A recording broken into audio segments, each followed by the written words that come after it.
vitamins. 7 times 5 is 35. 7 times 6, wait a sec. It's, Tom Thomas, are you ready? For what? For our walk. Did you forget? Oh, yeah. I'm having such problems with my memory. I keep trying to memorize this table, but I can't. If you want to improve your memory, you need vitamins. Vitamins? Well, how's it going, Tom Thomas? Not well. My memory's just terrible. Studying's getting me nowhere. Hey, don't be discouraged. We'll make your memory better with some vitamins. Oh, now you about vitamins. And who else? Just a school friend. Well, all right. Vitamins are very important for people's health, even though you don't need much of them. For instance, vitamin A is necessary for good eyesight and normal growth. Vitamin C helps keep you from getting sick. Vitamin D makes your teeth and bones stronger. Usually, people get the vitamins they require from a diet of fruits, dairy, vegetables, and other healthy foods. But if someone still isn't getting the vitamins their body needs, then doctors recommend taking special vitamin pills. All right, take out some vegetables and some fruit. And some berries. They have a lot of vitamins, too.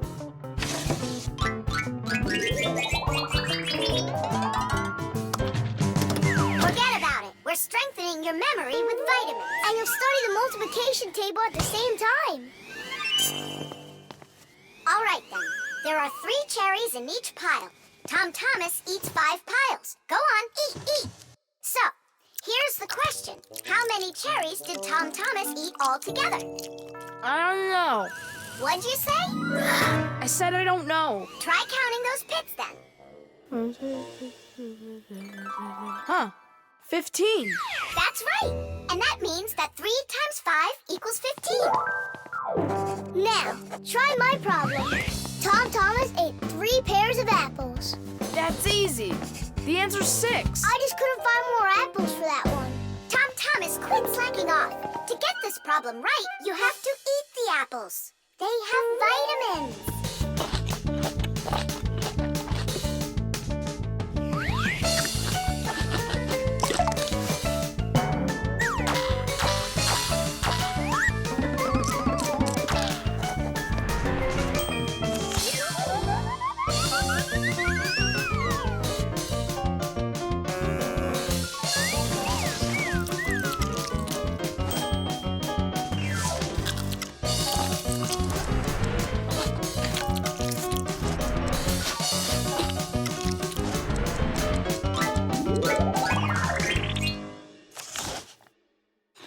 That's all. I can't eat anymore. Keep eating. They have vitamins. Anyhow, we don't have enough carrots for me to learn how to multiply by 9. All right, then. I'll help you. To multiply 2 by 3, all you need to do is just add 3 2's together. It's much harder to multiply a number by 9. That takes too much time to add. That's why at schools they want you to memorize the table. But there's a simple way to multiply by 9 without the table or a calculator. Let's say you need to multiply the number 3 by 9. Put your hands face up in front of you. Now, find the 3rd finger from the left and bend it down. So what do we see? There are 2 fingers to the left of the bent finger and 7 fingers to the right. 2 and 7 means that the answer is 27. You got it? Great! Let's do another problem. What is 7 times 9? Here are 6 fingers, and here are 3. That's right! The answer's 63. Tom Thomas, did you eat all of that? But you're the one that told me you need to eat vitamins. That's why I got these vitamins for you. That little? What do you mean, little? There's enough in this bottle for a month. Go ahead, try one. They're very good for you. They taste good, too. Right. Better than an onion. Or a radish. Can I have another one? No, that's enough. You shouldn't take more than 1 vitamin every day. I remember where I saw this. I saw the same kind of bottle with a green lid over at Katya's. Speaking of memory, let's check your multiplication table. Let's say that you and Katya are each taking 1 vitamin a day. So, how many have you eaten after 9 days? The answer's 18. Well done. It's getting better. Vitamins really work. The umbrella. Well, so why isn't it working? We'll figure it out, colleague. Let's start by disconnecting the hoist. Otherwise, you know... Ah, Tula, you're finally here. Where have you been? Looking for an umbrella. What? What do you need an umbrella for? Because it'll be pouring rain today. Where'd you get that idea? I heard it. You're leaving already? Yeah, I have to wash the car before I go in. Ah, then I'll take an umbrella to work. You know the omen, dear. Once you wash your car... It'll rain? Oh, Todd Thomas's mother was just joking. you don't joke with omens. It's going to be raining for sure, but it's no big deal if you've got an umbrella. Umbrellas are an ancient invention. They're almost 3,000 years old. In China and Egypt, umbrellas were made out of leaves, feathers, and paper. Servants carried them over their kings to protect them from the hot sun. When umbrellas became fashionable in Europe, people started using them as cover from rain.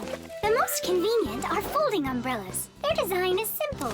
The edge of the fabric is attached to ribs. When you open an umbrella, the ribs spread out in all directions and stretch the fabric over your head. Automatic umbrellas can open very quickly. Just press the button and it pops right open, keeping your clothes dry as if there was no rain at all. An unopened umbrella can be used as a cane. And if the umbrella's handle is also collapsible, then it can be stored in a bag when it isn't needed. Well, the contacts are normal. And all of the wires are in place. Then what's the problem? I don't know. We're gonna have to test it. Tula, put away your umbrella. But the omen calls for rain. Ah, one omen doesn't count. Manipulator, get me a screwdriver. Understood.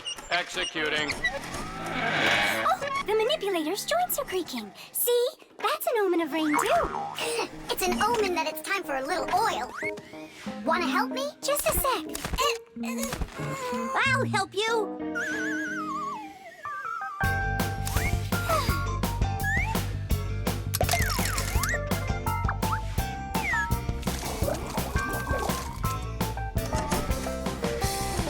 Thank you. Well, so much for that omen. It's going to rain anyhow, I know it. Just take a look at those flowers drooping. Isn't that an omen? The reason that they're drooping is because Elisa is on vacation. And my colleague forgot to water that plant. Oh, yeah. We'll finish the repair and I'll water them, I promise. Ah! This is the reason that it broke. This damaged part has to be replaced. Come on and help me.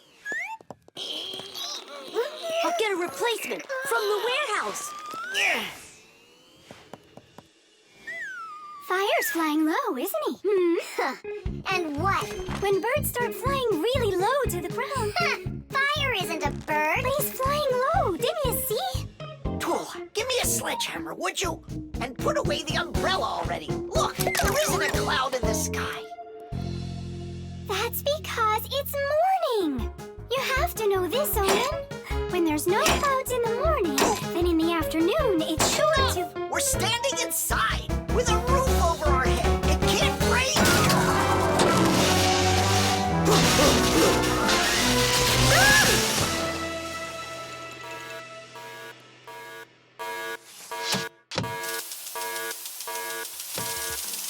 Look, it's raining. You see? I told you so, and you didn't believe me. Let's walk together, but how's the weather? Outside the rain keeps on falling down. But raindrops do not scare me, in fact they make me happy. With my umbrella, I'm free to walk the town. With my umbrella, my sweet umbrella, I pop it open and twirl it round.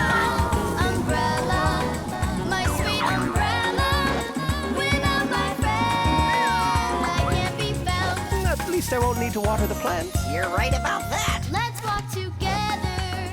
But how's the weather? Outside is sunny, a perfect day. But there's a superstition that comes to its fruition.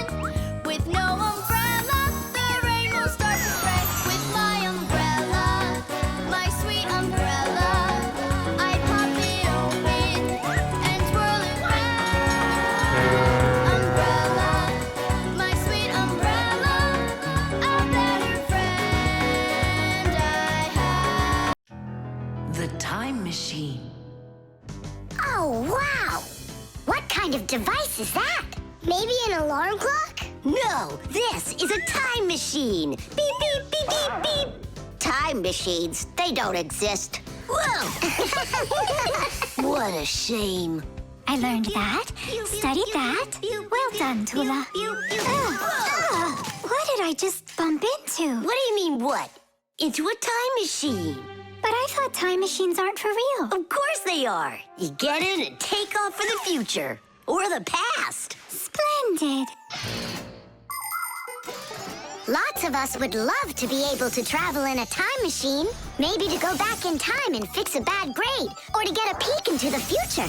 Of course it would be interesting, but time travel isn't possible, and thank goodness! Just imagine how mixed up everything could get.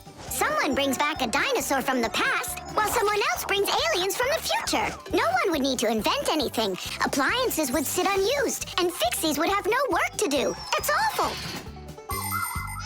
So you've got no idea of the answer. I studied this, but I don't remember. Too bad, because tomorrow we've got a hard test. Make sure you're prepared. I'm sure I'm gonna fail. You're gonna pass. You studied all of this, right? So you just need to stop worrying so much, that's all. I wish I could. Poor girl. How can we help her? Hey, I know how.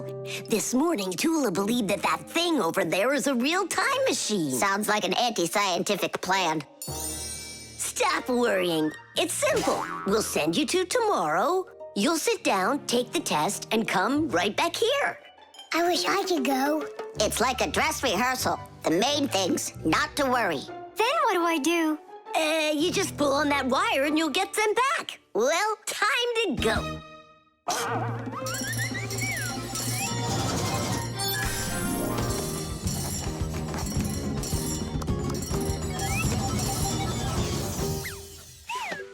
Wow, it's tomorrow. Hi there. Are you ready? Uh-huh. Grandpa's got sick, so I'll be giving you your tests. I'm scared. Don't worry, it's just a rehearsal. Well then, who had the best test? Congratulations, Tula! Oh, So cool. Awesome. that wasn't scary at all. Impressive. By the way, what's wrong with the professor? Grandpa's... You know, don't you? A bolt fell on his head. You dropped it, remember? I did? Yeah, yesterday. I'm not sure I like this future.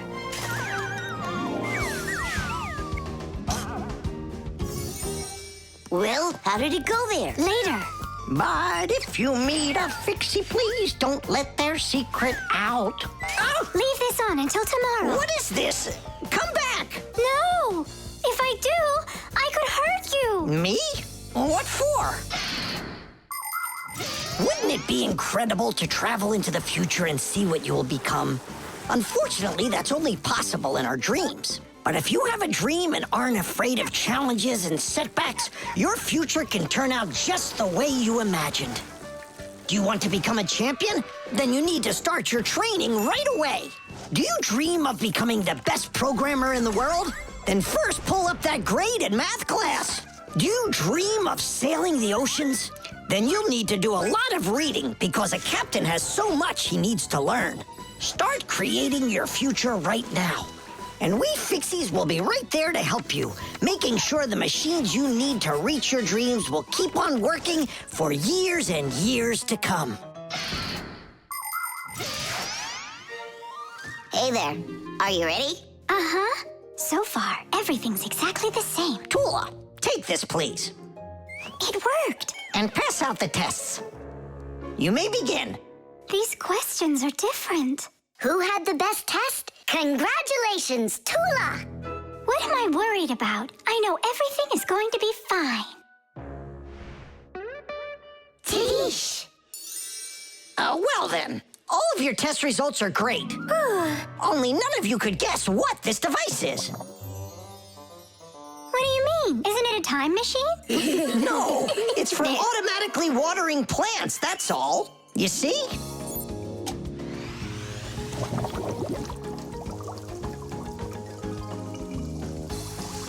Cool, right? Wow, it's fantastic. So hang on, you guys tricked me?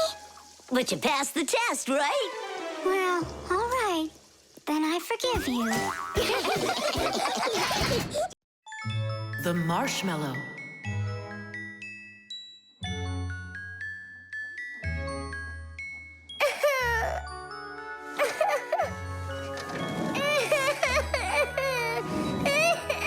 Fixies, why are you so sad? Christmas is just around the corner. Maybe it'll be a lot of fun for you, but not for us. Why's that? Marcia and Papoose had a quarrel. Over what?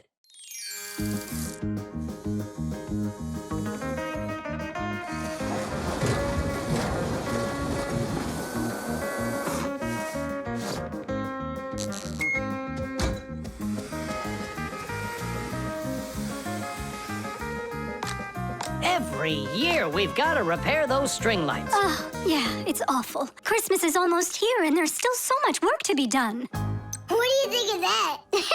And this! Whew. Here you are. You don't hear the phone ring, you don't answer messages, and we have string lights that aren't working right. We need help. Papoose, can't you give us a few more minutes? You said that an hour ago. Haven't you wasted enough time? We are not wasting time. Look in the camera. What? Look. Got one of Marcia? Look. Oh! There you are. So, having a good time? We were just about to leave, and... You can stay right here. I've already done everything myself. You obviously have more important things to take care of. So you left me over there, by myself, working my tail off, just so you can play? Where are you going? To relax. Oh, yeah? Fine with me. So now we won't have our Christmas. Don't panic, Nolik. We'll get your parents to forget. I mean to forgive each other. How? My dad always says that the way to a woman's heart is to give flowers and candy. And where are we gonna find flowers right now? Oh, we'll make them out of marshmallows. People are always trying to improve recipes. The French used an ancient Egyptian mallow root recipe to create the marshmallow, a fluffy dessert that can decorate a cake or be roasted on an open fire. In Russia, pureed fruit and berries were mixed with egg whites and sugar and then whipped together to create their own fluffy dessert, zefir. Some ingredients have changed over the years, but these old desserts are still popular. What will they think of next?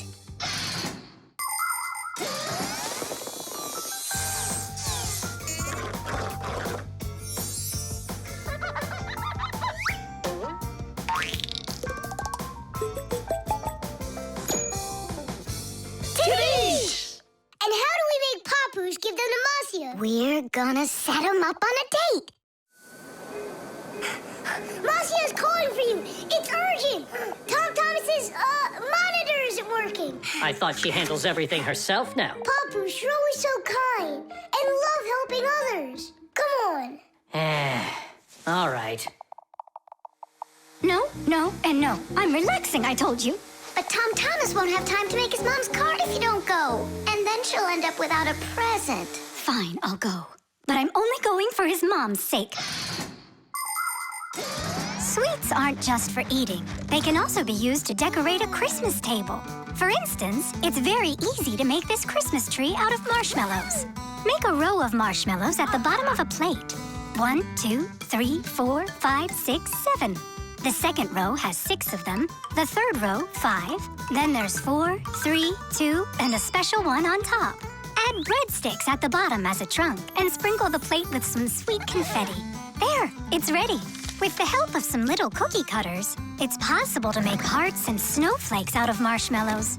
Or you could make a reindeer. Put a candy cane through a marshmallow, use sugar beads for eyes and a nose, and pretzels for antlers.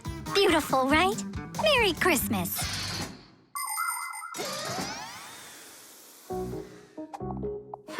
I don't get what's going on. The monitor's working. What did you call me for? I didn't call.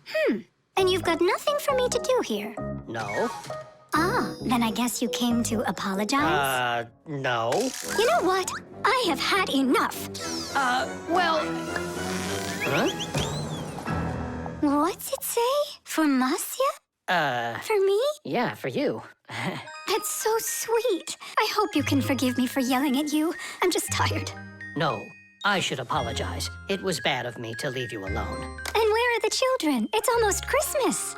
There you are. Come here. Papu, Marcia! Oh, my sweetie. Hooray! Merry Christmas! Beauty.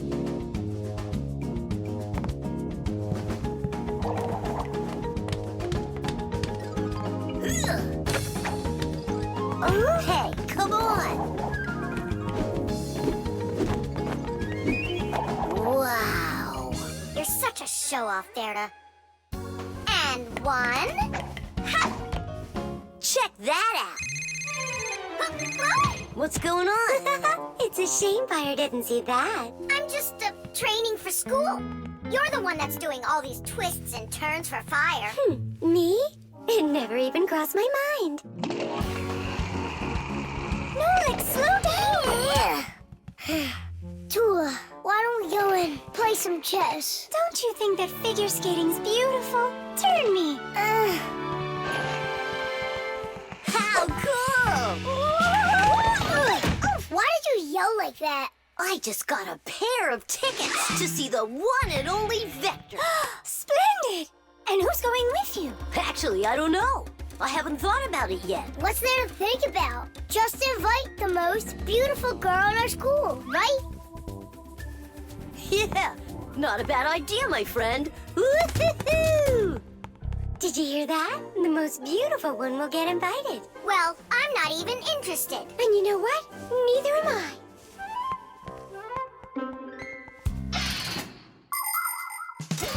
Our world is full of beauty.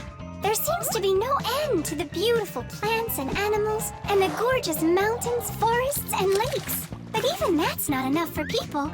They create their own handmade beauty, too. Artists paint beautiful pictures. Composers write beautiful music. Architects create beautiful buildings, and fashion designers make beautiful clothes. Not even scientists stay out of it. They create beautiful ideas. These ideas can be the basis for the creation of new technologies that make people's lives better. Everyone has their own idea of what's beautiful. There are as many opinions as there are people, but everyone tries in their own way to be beautiful, both people and Fixies. Please help me, Tula. How can I become beautiful? I don't know. Go and ask Verda. Look at her. She's got it. What has she got? What's the most beautiful thing about her? Oh, well, her hairpin, her hairstyle. The green looks great on her. Green looks great. Aha. Okay, see you later. Tula. Huh? What's your opinion? Fire, do you think he likes Simka? Looks like he does. Is it because she's a redhead? Orange. Now I get it. Well, is that close to her color? Not really. It needs more green. What makes a person really beautiful? Fancy clothing? Bright nail polish? Dyed hair? Those don't make you look your best. Here's a much more reliable recipe.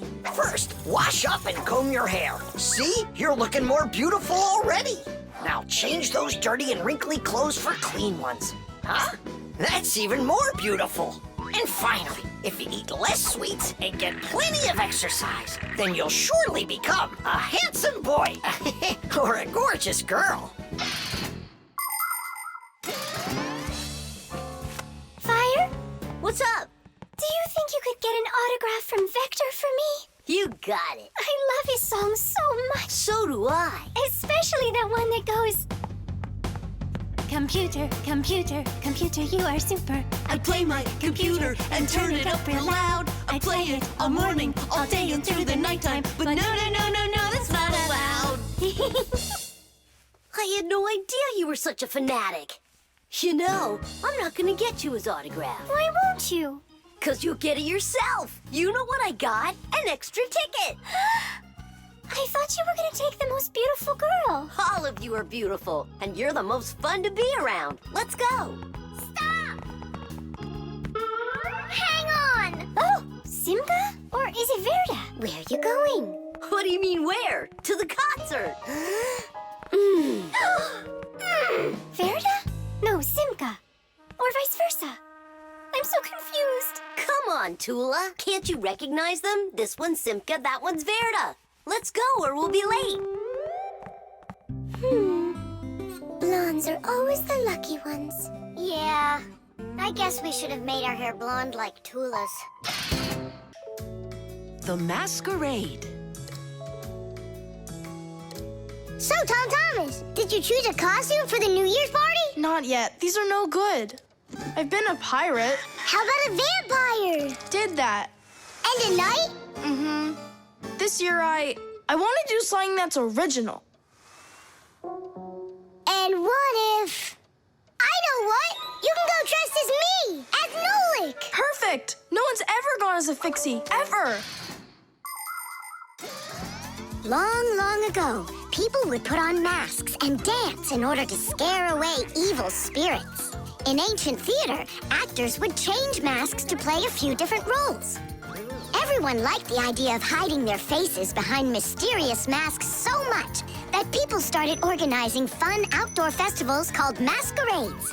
There are countries around the world, like Brazil and Italy, that turn into one big masquerade ball during the holidays.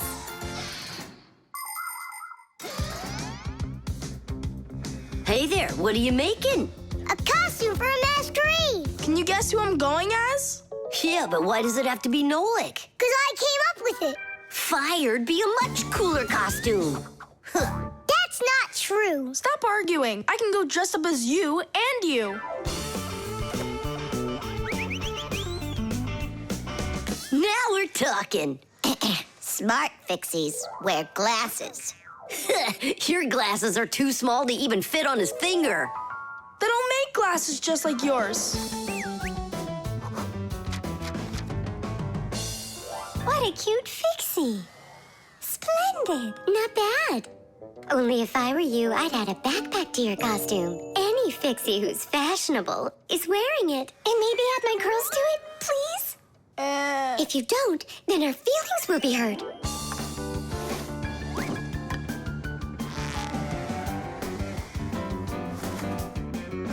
Class.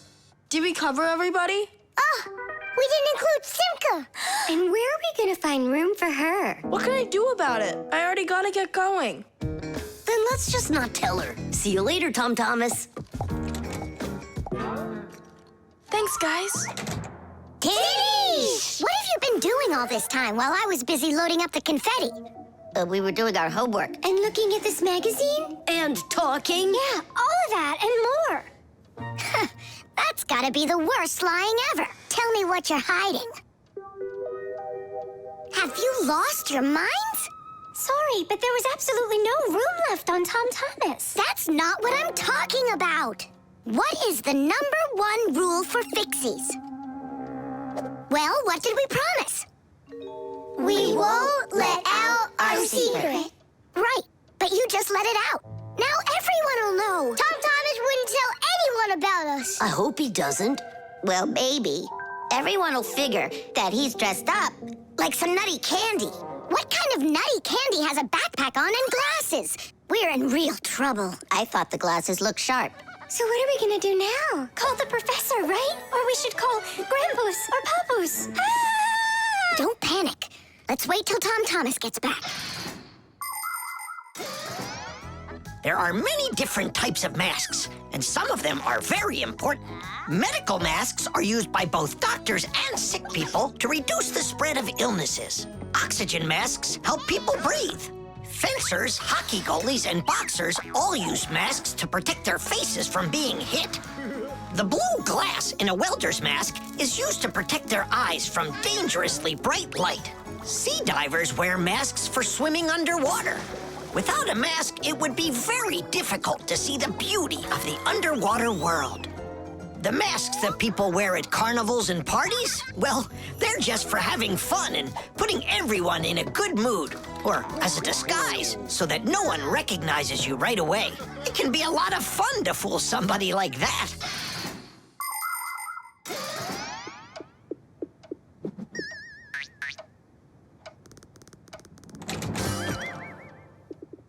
So how was it? It was great. They had a contest for costumes, and I won. Hooray, that's all. Say bye to us. I hope you won't be upset, guys, but I couldn't tell anyone that I was a Fixie. Here's all I could think of. Grand prize for best costume, robotic toucan. Hey, come on. Do you think we look like toucans? Yeah? Yeah. Yeah. Yeah. All right there, Fixie toucans. We've got work to do. Oops. Happy New Year. The construction set. Tom Thomas. Huh? Why are you sitting in the dark? Because it looks better this way. Check it out. Oh, look at that. What a beautiful castle this is. It's like out of a fairy tale. No, it's from my construction set. I put it together myself. Class. Oh, let's be knights. I love that game. And so does the old dragon. Who locked the fair princess inside of the castle? I get to be the princess.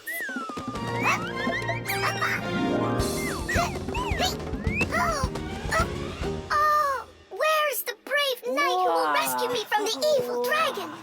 Hang on, I'll save you, Simka. No, you really don't look like a knight. You don't even have armor. Armor. Wait, hang on a second. A construction set lets you build lots of different things from a set of parts. Put them together like this, you've got a house. Like this, a car. Or like this, a spaceship. The parts might be made of metal and connected with screws. Some construction sets have plastic parts you click together. Other sets are models where the pieces are glued together. You can also find magnetic sets. Touch the parts together and magnetic attraction makes them stick. Beware, dragon!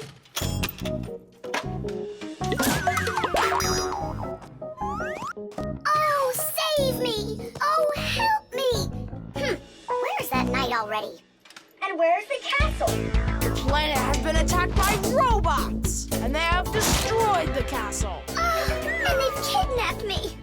And are you still a princess? Of course I'm still a princess. Oh, save me, brave knight. Right.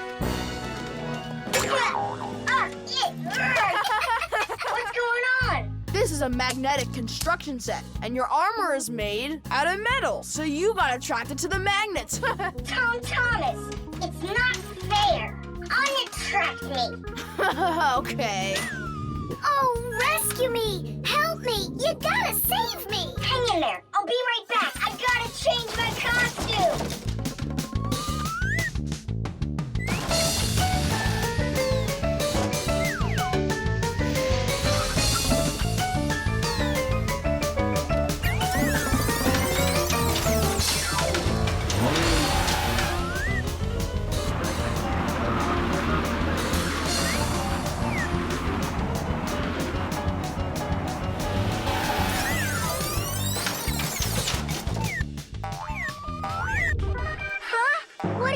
Thing. A wicked wizard has trapped me inside of a crystal ball. And now only a brave knight. I already did the knight. Well, you gotta be him one more time. All right, but this is the last time. And don't change anything. Simka, stay right there. And don't even think about running away. And so it goes. Everyone's abandoned the poor princess. Oh. Simka's my older sister. That's why she thinks it's okay to get bossy with me. but I don't let it get to me because she's very smart and a quick thinker. She knows gadgets better than just about anybody. It's always interesting with Simka, and she's really smart too. She gets nothing but A's at school.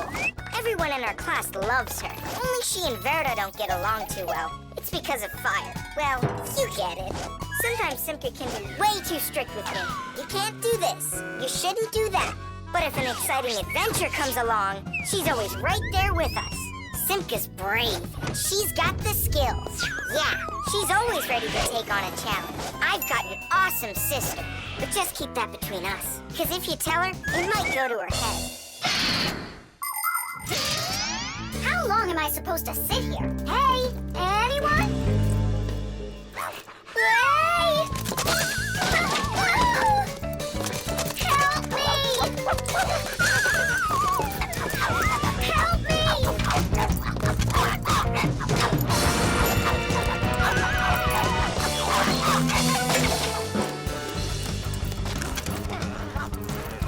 Chusaka, you give that back. Leave this room. Are you okay?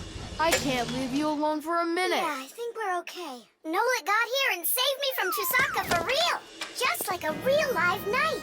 Oh, come on, a knight. I'm not kidding. You deserve to be one. And to protect every living creature from pesky Chusakas everywhere. I promise. Oh, valiant Fixie, I now pronounce you to be a knight. Sir Nolik. Hooray! Hooray! Hooray! The exercise machine. Nolik? I'm not here. You haven't seen me today at all. What's up with you? There's gonna be this race and it starts really soon. It's the boys against the girls. Their team against ours. And what? And what? I'm the smallest one on the team. And I'll let everyone down. That's why I'm hiding. 'Cause I don't want my team to lose. You can't just give up. You can learn to run faster if you want. You think? Of course. That's what exercisers are for. You need a treadmill to get stronger. Class! And where can we get one? We'll make it ourselves. Exercise machines were invented so people could work out without going outside. For instance, a treadmill lets you walk or run for a very long time while moving in one place. A treadmill's main part is a conveyor belt that is driven around by an electric motor. Today's smart treadmills have the ability to measure your speed, the distance that you've run, your heart rate, and even the results of previous workouts. There, it's all done. Tish! It's time to start your first training session.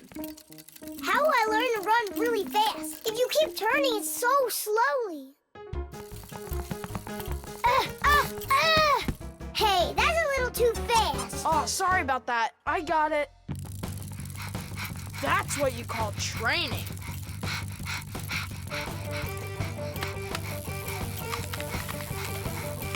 Tell Thomas.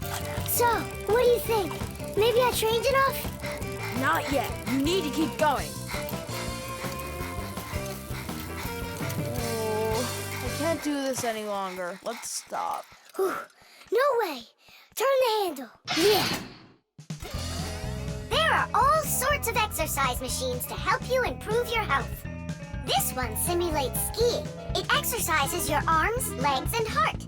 And this one you can row like a rowboat. And if pedaling's your thing, an exercise bike lets you get a great workout no matter how bad the weather is outside. There are also weight training machines. These machines can help you build big, strong muscles and tone the shape of your body. However, you can still get great exercise without these bulky machines. There are plenty of much simpler devices that you can find room for in any house. Like a chin-up bar for doing pull-ups, a wall-mounted ladder or rope for climbing, or jump ropes, weights, hula hoops, or balls. The important thing is to just exercise. Okay, girls, hold on to your hats. Oh, how scary. We'll show him who's gonna win. Right, Tula? I'm gonna do my best. Tula will definitely beat Nolik. We gotta step it up. It's time to get this race going. Runners, are you ready? Ready! On your marks, everyone get set, go! Go, Fiona!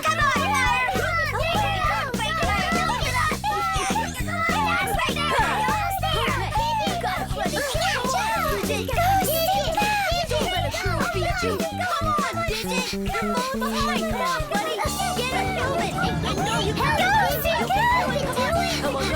Come on, Digit!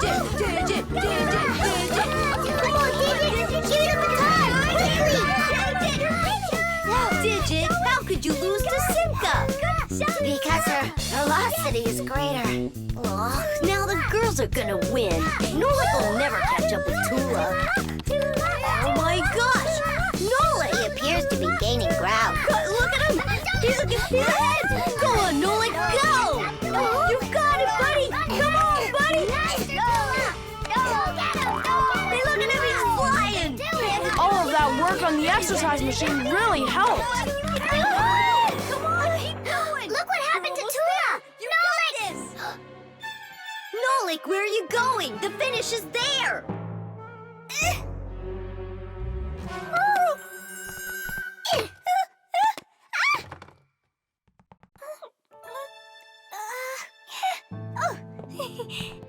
Thank you, Nolik. You're my hero. Come on, You can do it, Hooray! So, which team won the race? We did! It's a tie. Tom Thomas, that's just not fair. It was a tie. And a very noble one. All right, you just wait for the next race. Nolik's gonna win it big time. Now it's time for you all to get up on that winner stand. Oh no, all the first places are taken. For you, we'll find one.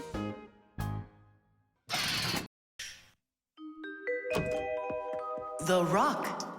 Tom Thomas is back! Hooray! So, how was your camping trip? Super! You've got to check out what I found. Rocks? That's just half of it. Wow! Is that a screw? It looks kind of strange. Because it got petrified millions of years ago. Screws weren't around then. They came much later. And how do we know that? It could be the first one discovered. And maybe it's not just some screw. Know what I'm saying? Are you saying that we might be looking at a Fixie? Fixies believe that their ancestors came into being not that long ago, right when humans started inventing complicated devices. But what if that's not true? Maybe millions of years ago, before the dinosaurs, there were a different kind of Fixies that inhabited the Earth. And maybe there were people then, too. And Fixies weren't hiding from them. They were friends who they helped with everything. Together, they used to create inventions, construct buildings, and make scientific discoveries. But then there was some horrible catastrophe, and this whole civilization disappeared. And what if someday scientists find traces of that civilization? Then ancient Fixies will be discovered as well. That would be so cool. My imagination ran away with me. You're right. He could be our great-great-grandpoos. Or our great-great-grandmas. Do you think maybe we could bring it back to life? We could screw it in somewhere. You get energy from electricity, right? What an idea! But what if our great-great gets super scared because everything is different?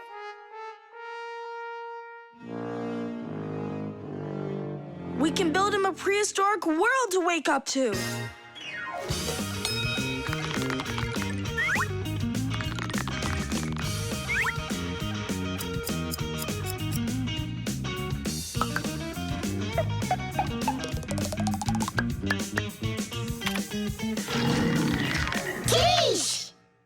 Time to bring him back to life. And you, Tom Thomas, disguise yourself.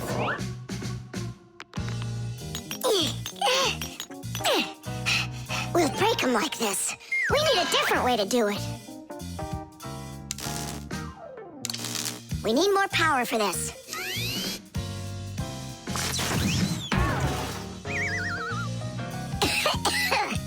There wasn't any electricity back then. That's why shocking him won't work. Oh, our great-great ancestor who came to us from an ancient home. Be released from this stone. Be free. Why is it always so difficult with relatives? Wake up! Wake up! And what if...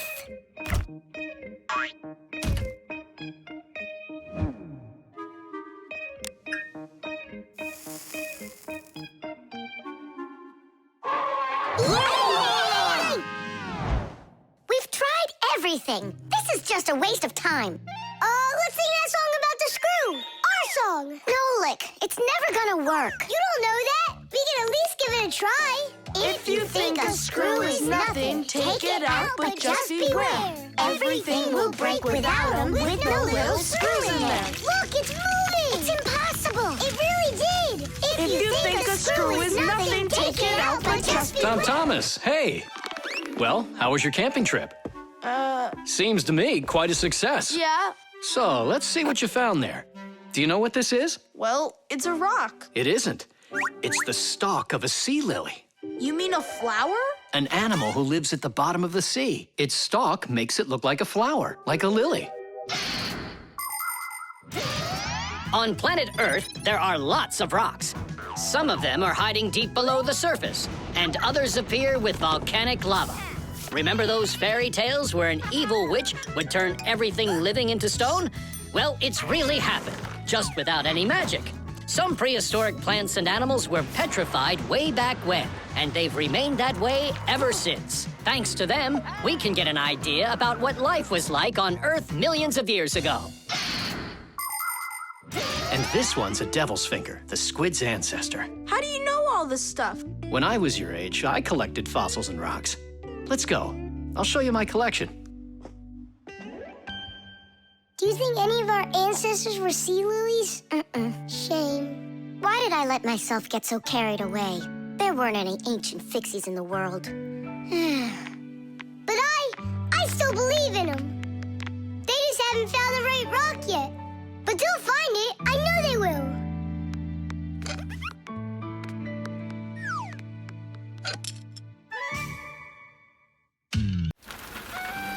The sieve. Dad, what time is Mom getting back from her conference? She'll be back in an hour. What surprise can we make for her? Let's bake her buns with raisins in them. They're her favorite. That's a great idea. Where do we keep our recipes? Huh, they're not here. Where could they be? What are you looking for? A recipe. They're in the drawer by the stove, over there. Great, thanks a lot. Here they are. That's fantastic. Let's see. What do we need? Milk, Flour, eggs. some cinnamon and raisins. The cinnamon's right there. But you're out of raisins. We're out of raisins. Can we make them without? No, Mom loves them with raisins. It's too late. The stores are closed.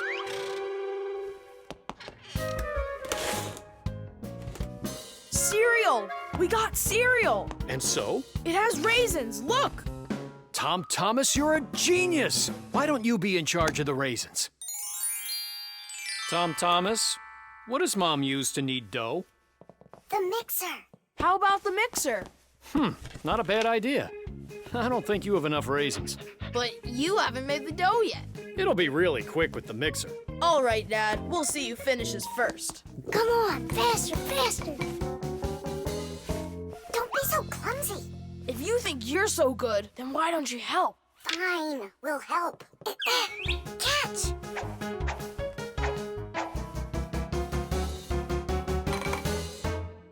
What's going on in there? We picked everything off the top. We have to dive down. Then dive. Hurry up. Dad's almost done putting the mixer together. Where are the raisins? It's dark down there. We can't see any raisins. Well, try diving again. No, this way won't work. We need a filter.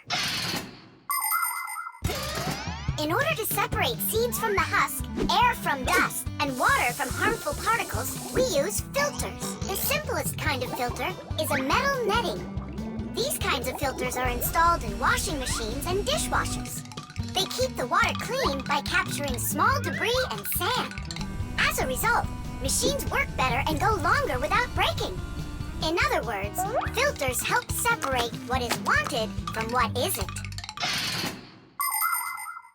I think I know what Mom uses. Perfect.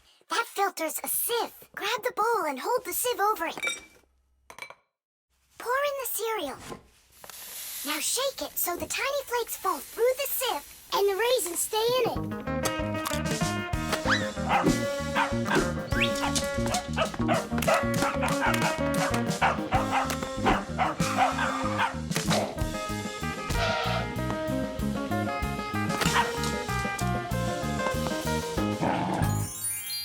Dad's turning the mixer on. Then you need to shake faster.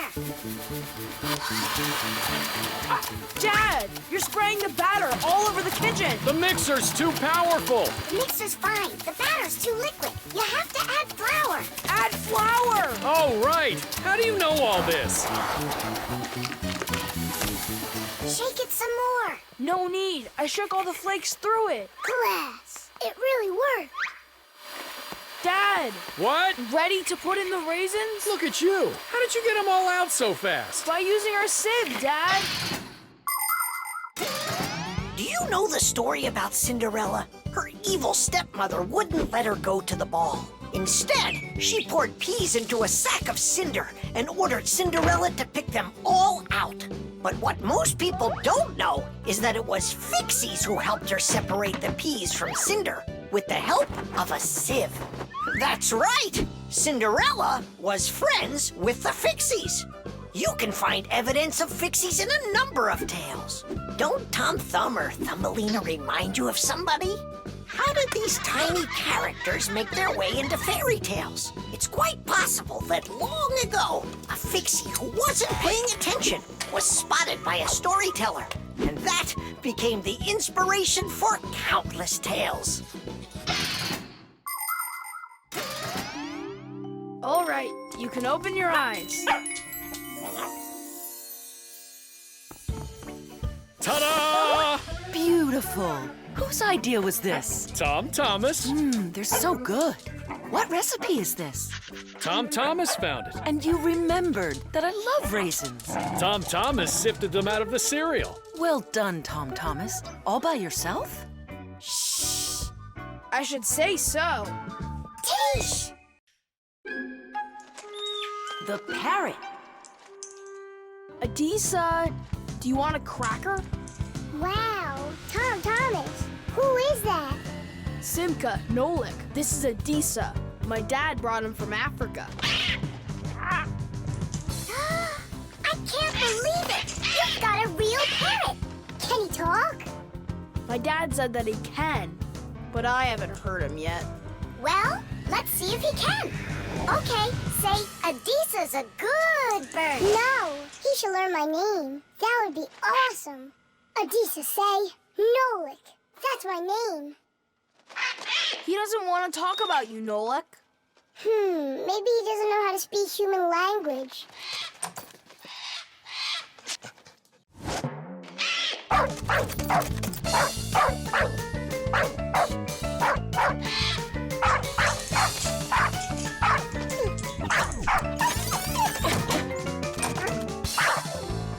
Check it out. It looks like he knows how to speak dog. No, Nolik. He doesn't know any languages at all. Then how can he talk? Parrots can repeat many of the different sounds that they hear. For instance, a dog's bark or the ring of the phone. Parrots can also mimic words or even whole sentences of human speech. But parrots don't understand the meaning of the words they are saying. They just repeat them like a music player. Hey, hello. Hey, hello! That's why you won't be able to have a real conversation with a parrot, even if it's the kind of parrot that can talk. All right, then let's have him repeat something. Hey, Adisa, Tadish, it's the Fixies special sign. Say it. Fixies have a special sign. Tidish. My dad is back.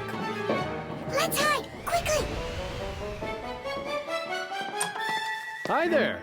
Well, how's it going? You two talking to each other yet?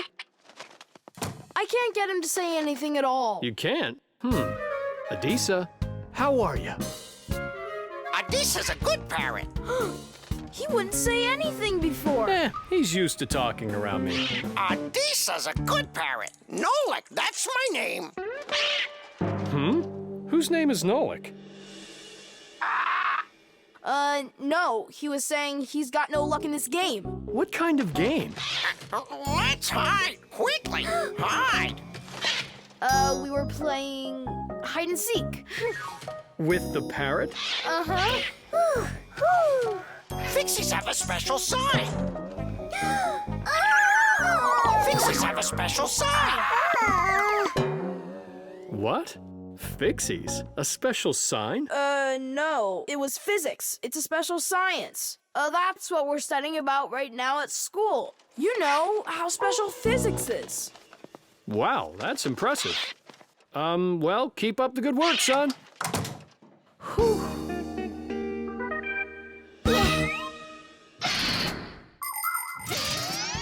The ability to repeat what humans say is not something unique to only parrots. Crows, starlings, and other animals can do it too. And besides animals, there are also machines that can repeat human speech. For instance, when you call somewhere and hear, "Leave your message after the tone," what you're hearing is a voicemail machine using a recorded voice to answer the call. Another example is the voice on trains and buses that is used to announce the stops. Those voices are usually recordings that are repeated over and over. Today, there are also artificial voices on computers, tablets, and smartphones that can read text and say it out loud. But even if a machine knows what you are saying, it can't know why you are saying it. Only people can figure that out. And Fixies, of course. Huh? Tom Thomas, you're a hero. You really wiggled your way out of that one. And Adisa, bad parrot. He almost gave up our secret. Be careful with that parrot. I get it. Adisa, listen, you. Forget everything we said. And don't ever say no lick. Okay? Yeah, nothing about the Fixies at all. Yeah, so if you meet a Fixie, please don't let their secret out. Got it? Oh, he's nodding. Looks like he understands. Let's get out of here so he'll forget about us as soon as possible.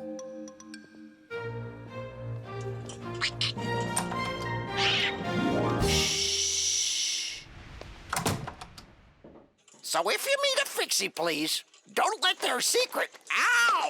Tadish, tadish, tadish! The window.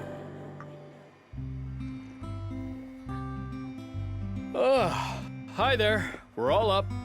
What are you doing? I'm washing our windows. It looks like that thing's doing the washing. You guessed it. It's a window washing robot.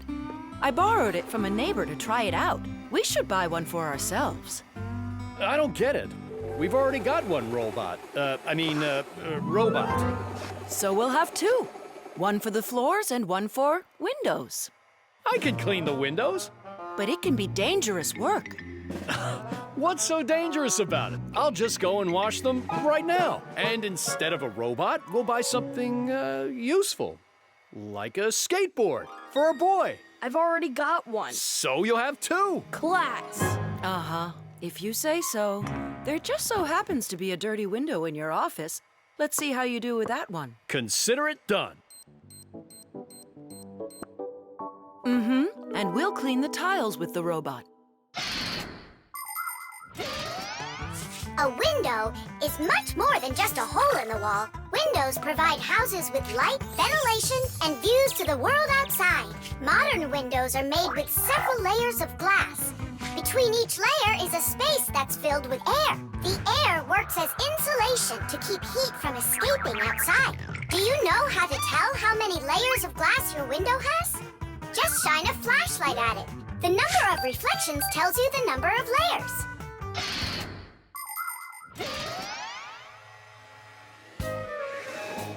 Whoa, what an amazing appliance! Let's go and take a closer look. You really buy me a new skateboard, Dad? That's what I said. But first, I've got a window to wipe. All right, robot, we'll show ya. Tom Thomas, Dad can show him himself.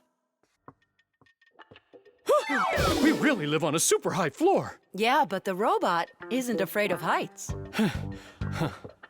I'll start from this corner. It'll take you forever that way. Admit it, the robot works better. We won't. We're gonna win this thing. Hey, what is he doing? I'm not sure.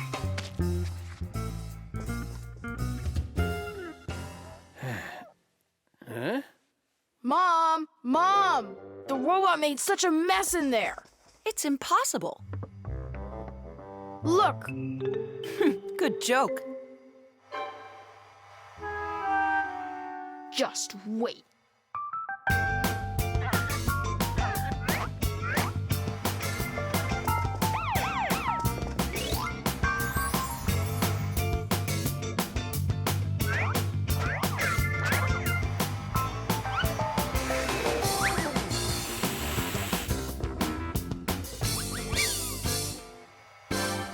I don't get how you're cleaning it. Easy. You can talk? You gotta be kidding. And you are misbehaving. You guys? You're the ones trying to stop me? You tried to make the robot look bad, so we had to defend it. It's only because my dad told me I'd get a skateboard. Yeah? For doing a bad thing? Ah, aren't you ashamed of yourself? I am. You learned your lesson, and don't forget, Fixies look out for appliances. The dwellings of most ancient people had basically no windows at all. There may have been a hole up above for letting out smoke from a fire, but that was it. Later, people started splitting open their walls, but the openings were so small that very little light would ever get inside. The size of windows grew quite a bit over time.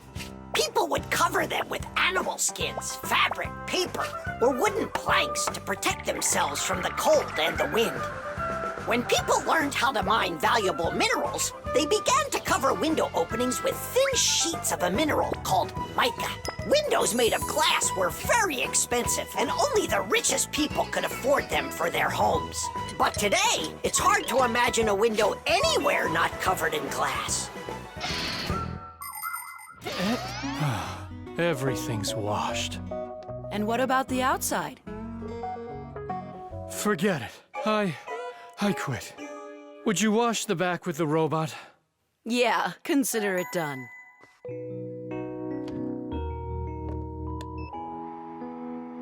Yeah, you're right. I see. It really is a great appliance. And that washer's defender is even better. You're right about that. Jeesh! Money.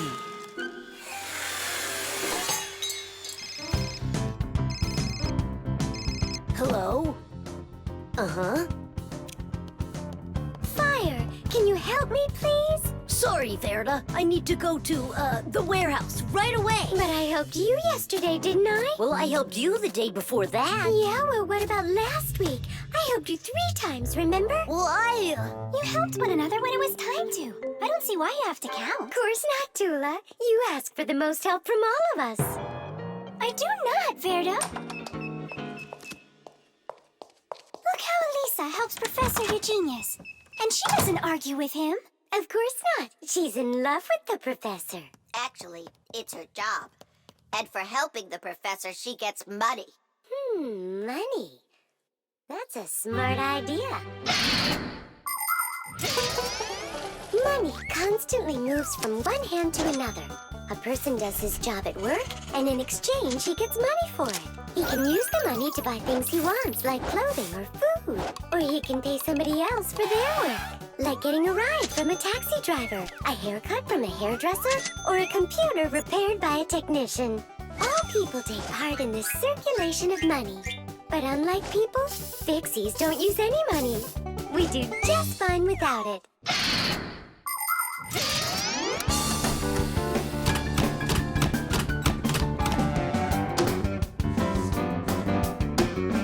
From now on, we'll do it like people do it. If you work for somebody, they give you money for it. And if you need some help, then you pay. And that'll stop the arguing. And all the false accusations. And those are for Simka and Nolik. Now it's all fair.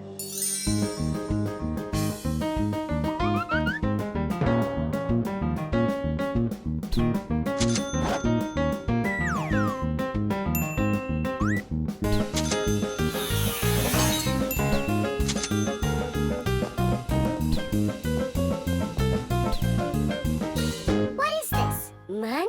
What are we supposed to do with it? You don't know? You pay for someone to help you. I don't like this new idea at all. At all.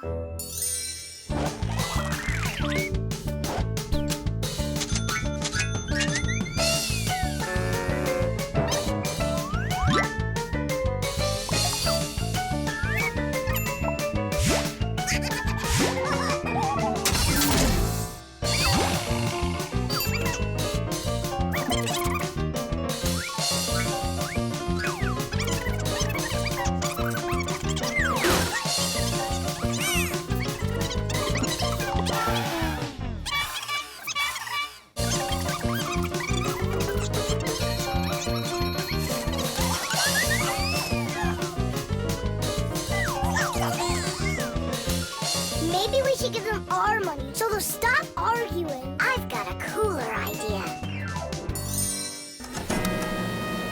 Hey, who needs money around here? 'Cause we've got it. Now there's enough for everybody. Where are you? We're in here. This is all your fault, Fire. And your fault. No, it's the money. That's whose fault it is.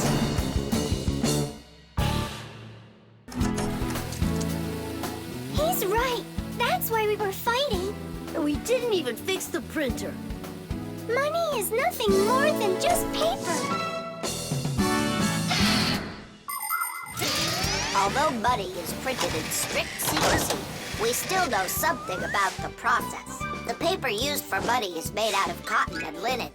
It's stronger than normal paper made out of wood, which means it doesn't rip as easily, even if you fold it thousands of times.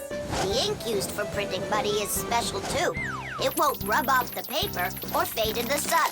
And that's not all. The ink has secret additives that can only be seen if you look at the money under a special light. This helps protect people from fake money. It is for the same reason that watermarks, metal strings, and teeny tiny writing is also used on money. This writing's very hard to read, unless you happen to be a Fixie. I hope I didn't say more than I should have. Well, all done. It's time for a test. But what are we going to print? A word with real value. Yeah, something really precious. No, it's not money. Right, it's so much better.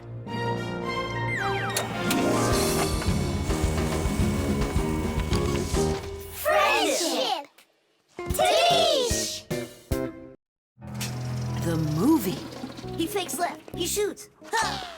Class! And can you do it backwards? Yeah, sure.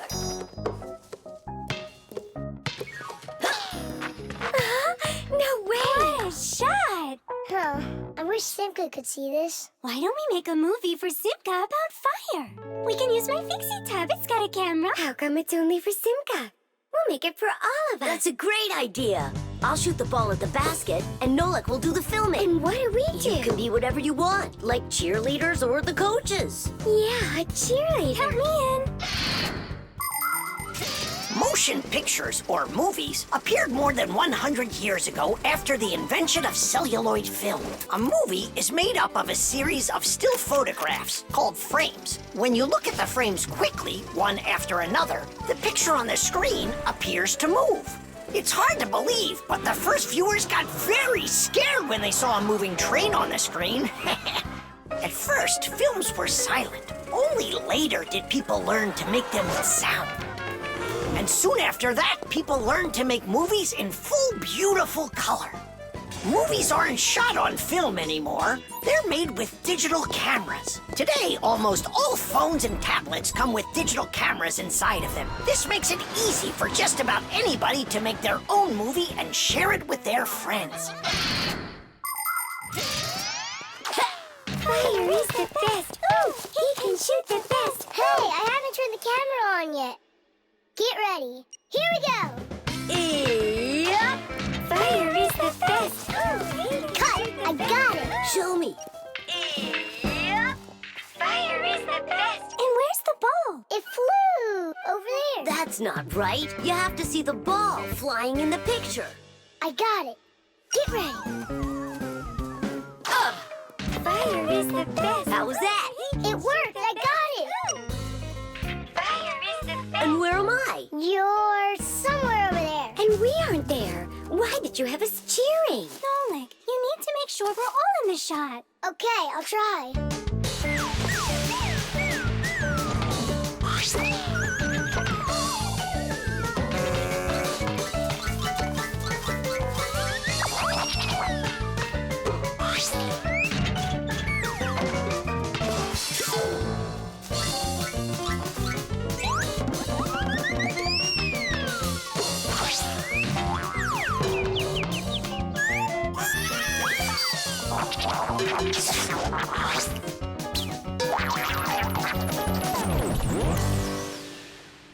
How about I shoot the ball and Fire films it? No, Nolik. It's better if Fire takes the shots and you do the filming. Fire can't even hit the basket. You try to hit the basket when everybody's bothering you. Oh, so it's our fault, Why don't you learn how to play? Are you fighting again? We're shooting a film. Whoa! Can I see it? There's nothing for you to see. All I have is pieces. And not one is right. Don't worry. It's no problem. All it needs is editing. What does it need? Movies are not usually shot all at once, just a piece at a time. And each of these pieces can be shot several times with the camera in different places. Then there's plenty to choose from. After you're done shooting, you can take all of the best shots and put them one after another to make your movie. This process is called editing. Editing allows us to make movies that show things that could be impossible to shoot all at once. Well, let's see. For this first shot, we've got this take over here. For the ball going in, we've got this one. And I like this one of me shooting. And don't forget to put in me and Tula. Of course not. So here's what we've got. Fire is the best. Oh. Titties! The film is super. Can I try to edit it? Yeah, go ahead. Now we have something to show to our teacher. And Digit, too. And Papus and Marcia. Look, I did my own editing in the movie.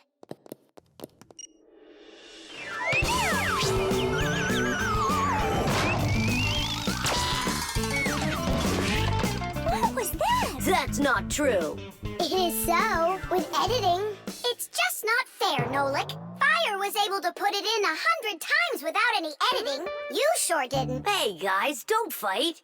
Do you want me to teach you all the right way to shoot hoops? Yeah! All right, here we go. And shoot! Fire is the best. Oh, he can shoot the best. The blood test.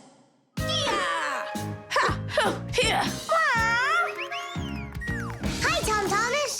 Huh? What are you, fighting with flies? No. Dad signed me up for a class. I'm starting to learn martial arts.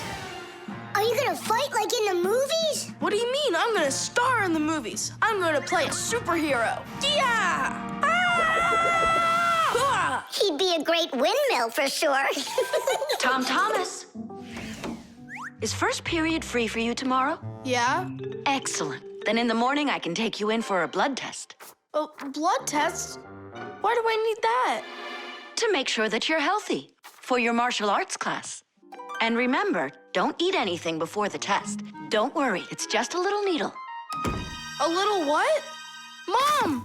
And what if I take some other kind of sport, like chess, for instance? Then I don't need a blood test? What's up? Are you scared? No. Mwah. I'm proud of you. Dad never told me I need a blood test. It looks like our superhero's a little scared. I think I'd be too. Blood sounds scary. Nothing scary about it. A human body has a huge number of little tubes called blood vessels with blood flowing through them. The blood carries oxygen and nutrients to the cells, takes away carbon dioxide from them, and protects them from harmful microbes. To be sure if you're healthy or not, it's often necessary to have a blood test. The most accurate results come from blood that is taken from a vein. The sample is analyzed to see if everything is all right, and if not, the doctor will prescribe a treatment. You see, it's totally safe. And there's nothing scary about it. Oh, blood should only be drawn on an empty stomach. What's that mean? It means no eating before the test. And what happens if I eat? Well, then they won't take any blood from you. That's an idea. What's an idea? I got no idea. Okay, good night. You're really not scared at all? For some reason, I don't believe him.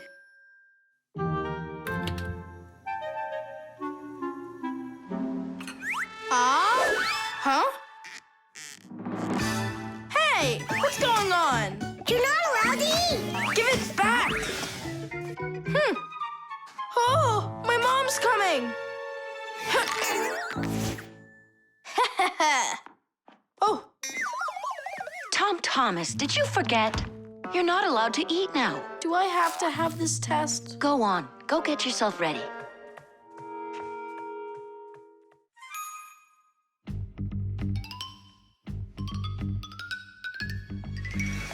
Are you trying to run away? I thought you wanted to be a superhero. You're being nothing but a coward. I'm not a coward. You are. I'm not. You're acting like one. Anyhow, I'm not going there. Don't even think about it. Nolik, help!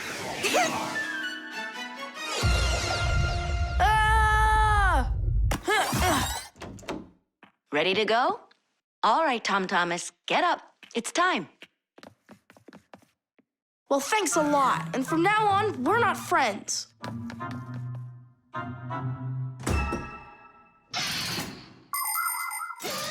Making an accurate blood analysis is not a simple task. Originally, this work was done by people that would examine a drop of blood under a microscope.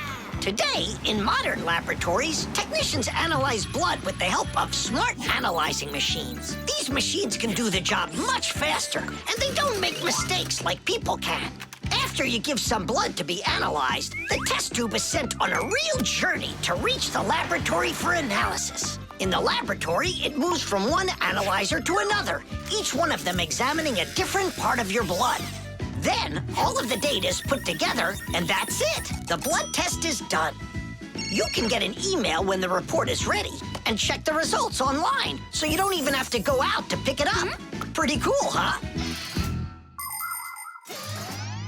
Thanks to you, we just lost our friend. It's because he was being a coward. And if it's my fault at all, it's only a little bit. Fixies! Are you here? We're here.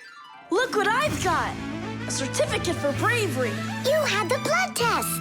And you weren't scared? Look! Way to go! So, are we friends again? Of course we are. All right. Then can you teach me a few of those moves? Yeah, sure. Wow! Yeah! The solar eclipse. All right. Here we go. Tom Thomas!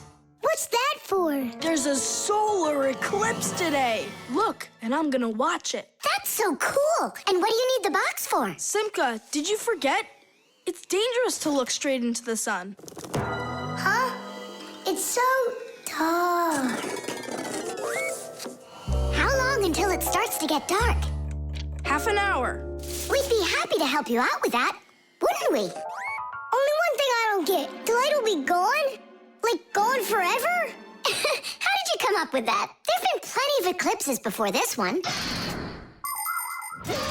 In outer space, everything is in a state of constant movement. The Earth revolves around the sun, and the moon revolves around the Earth.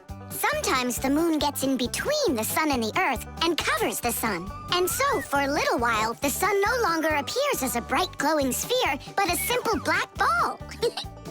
This phenomenon is called a solar eclipse.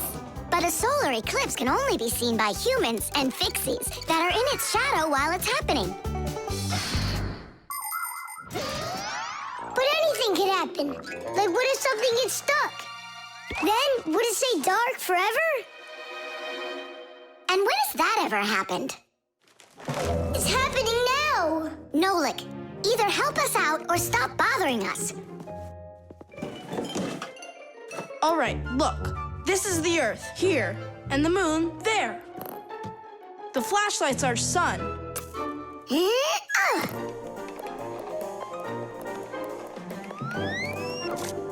You see?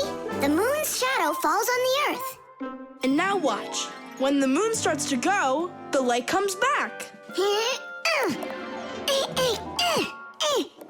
Did it get stuck?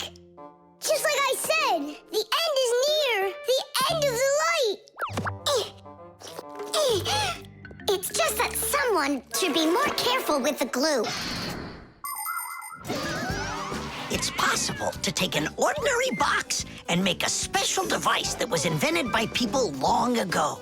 It's called a camera obscura. This clever invention was used by artists as well as scientists. It was the basis for the very first photo cameras. It's quite easy to make your own camera obscura. Cut out a small square on one side of a box, cover it with aluminum foil, and poke a little hole in the center of it. Put a sheet of paper on the opposite side. The light will pass through the hole and shine through the darkness. And on that screen, you'll see the eclipse, only it will appear upside down. To see it, you'll need to look at it from above, but make sure not to let extra light in. Beautiful. And remember to be careful with those scissors. But don't you understand that it's scary in the dark? And it's impossible to live in it. Don't be a coward. You glow in the dark. But what about Tom Thomas?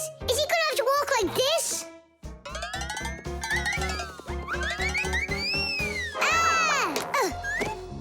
You'll be able to light up the way for him. And if I run out of juice? I'll use my flashlight. And when the batteries run out? Relax, I'll find more. In the dark? No, we have to get prepared right now.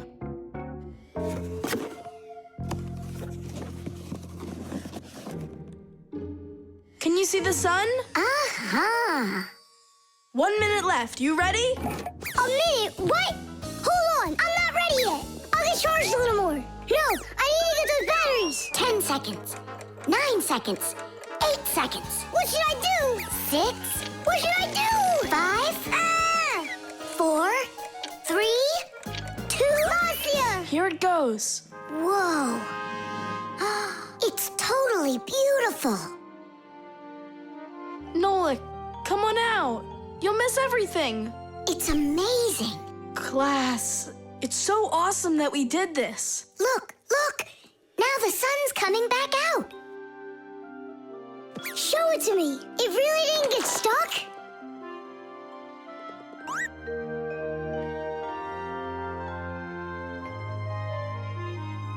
You mean the whole eclipse is done? It was cool, wasn't it? Uh-huh. Only I missed the whole thing. Well, you'll see the next one, right? If you don't get spooked again.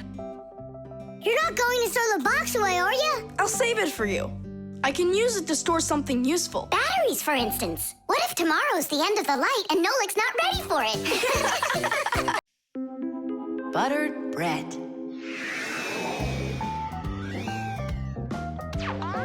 Tom Thomas, it's not right to eat when you're playing a game. I know your mom told you that. Come on, stop distracting me. Oh no, that's the game. Now that's what you call Murphy's Law, Nolik. No, that's the law of buttered bread. The law of buttered bread. There's no way that's a real law. People say that bread always lands butter side down. Scientists laugh at that, but there is a grain of truth in it. First of all, a sandwich usually falls from the low height of a table, and so it only has time to make a half turn. Second, the side of the bread with the butter is heavier, and that pulls it towards the ground. And third, people remember the bad things that happen to them. So, they believe that buttered bread always lands the wrong way. That's just goofy. I don't believe in that law. It's true, and not just for buttered bread, but any open-faced sandwich. Then let's do an experiment. We got tons of food in here. We just cover some bread with it and then throw it. All right, let's do it.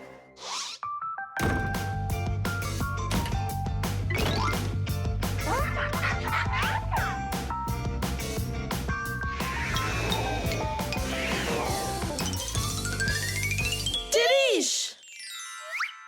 Well, jelly side down. Uh-huh. And the cheese went down. And the chocolate spread's out of luck, too. The bologna didn't do any better. Do you believe me now? Not yet. Let's keep going. We should try some other methods of throwing.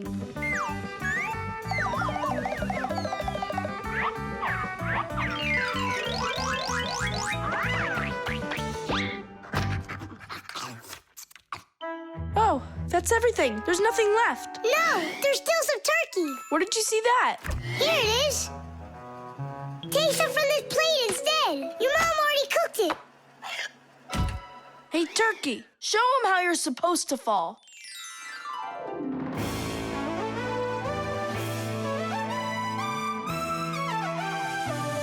Aha! Didn't I, tell ya?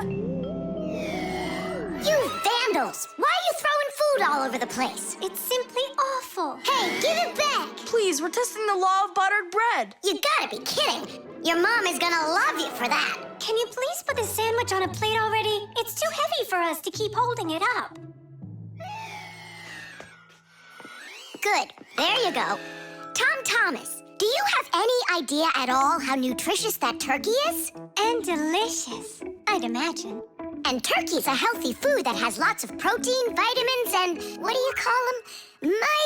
Microelements. That's not all. Eating that turkey could make you grow. If you eat that sandwich, you could grow a centimeter. I think that's true. Yeah, and it'll give you some extra strength, which you're gonna need when you clean up your kitchen.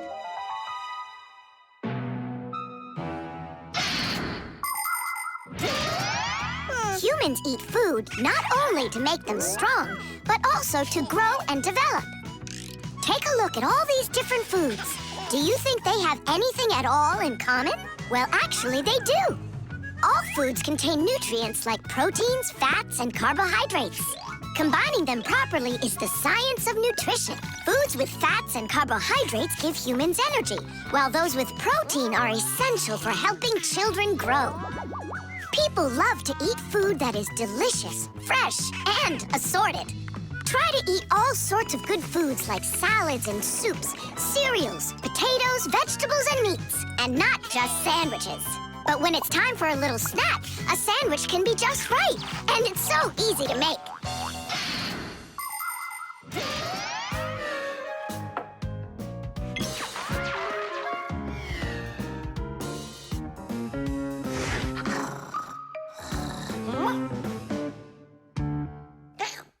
What happened to all of our bread? There's only one slice left. I made an experiment. A real one. I see. Well, science requires sacrifice. And there's no doubt that scientific experience is way better than playing with the phone all day, right? Mm-hmm. Can I have another piece of turkey? I don't know why, but I'm really hungry today.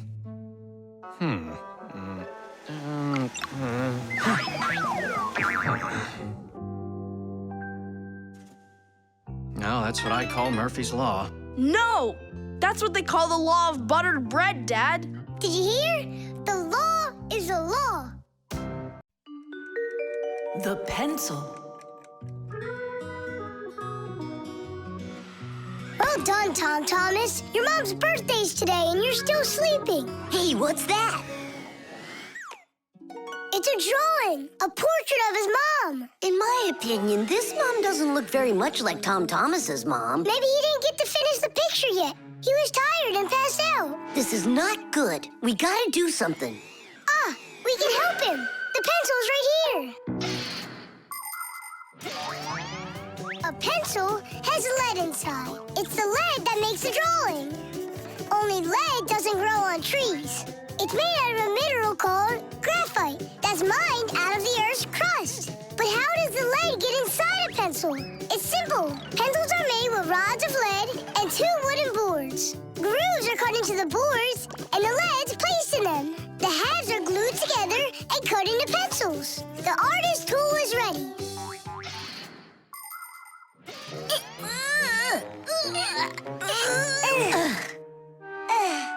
This isn't gonna work. Oh, give me a place to stand, and I shall move the pencil through the air.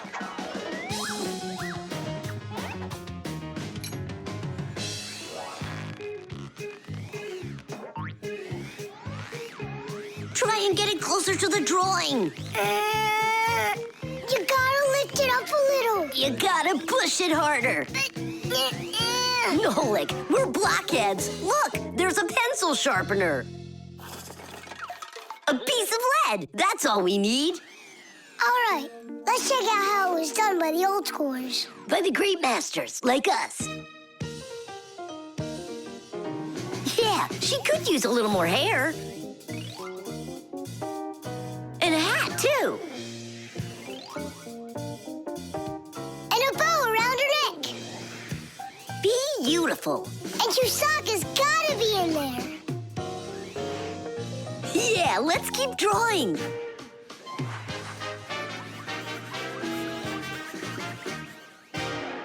Tom Thomas, are you still sleeping?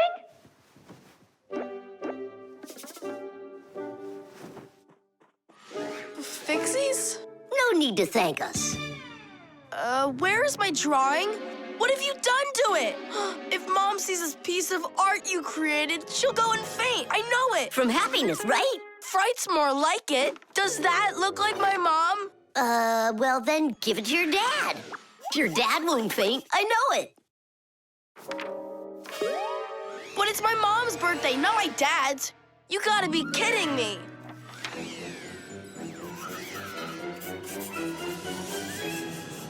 There's also a famous painting like that. It's called the Black Square. It's a classic. You don't think she'll like it? People want to remember the highlights of their lives. And so they take photos of nature, of their families, of themselves, even of the food they eat. People have been doing this even before the invention of photography, by drawing. An artist might draw the sun, a river, some apple trees, and soon he's made a landscape. And if the apples aren't on trees, but on a plate next to a vase, cup, or basket, then a still life is what it's called. If a person's in the center, then it's called a portrait. And when artists make pictures of themselves, it's called a self-portrait. Of course, it's easier for us to take a quick photo of things we pass along the way. But just like the old masters, we put a piece of our souls into our drawings. And if you draw more often, you'll see it for yourself. I promise you that. Maybe you could just give her one of your older drawings. Maybe you should just erase the mess you made of this one. That could work. Erasing's gotta be easier than drawing. Whatever. There's no way you can make it worse. Hey, I think I know a way you can fix it. You can use the eraser for drawing. A portrait. Portraits don't seem to work out too well for us. But a still life drawing is a piece of cake.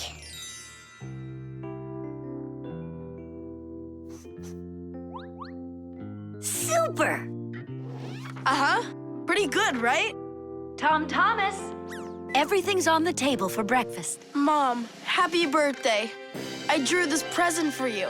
Thank you, Tom Thomas. What a lovely still life, so unusual. I tried really hard. We'll hang it up on the wall. Now, let's go eat. What would Tom Thomas have done without us? Yeah, whenever you get into a jam, your real friends will always show up to rescue you. The traffic light. Red, yellow, green. All right, let's go! Tom Thomas, why did we stop? There's a crosswalk. When there are lines like that, you have to let pedestrians cross. Go on. Thanks. Have a good trip.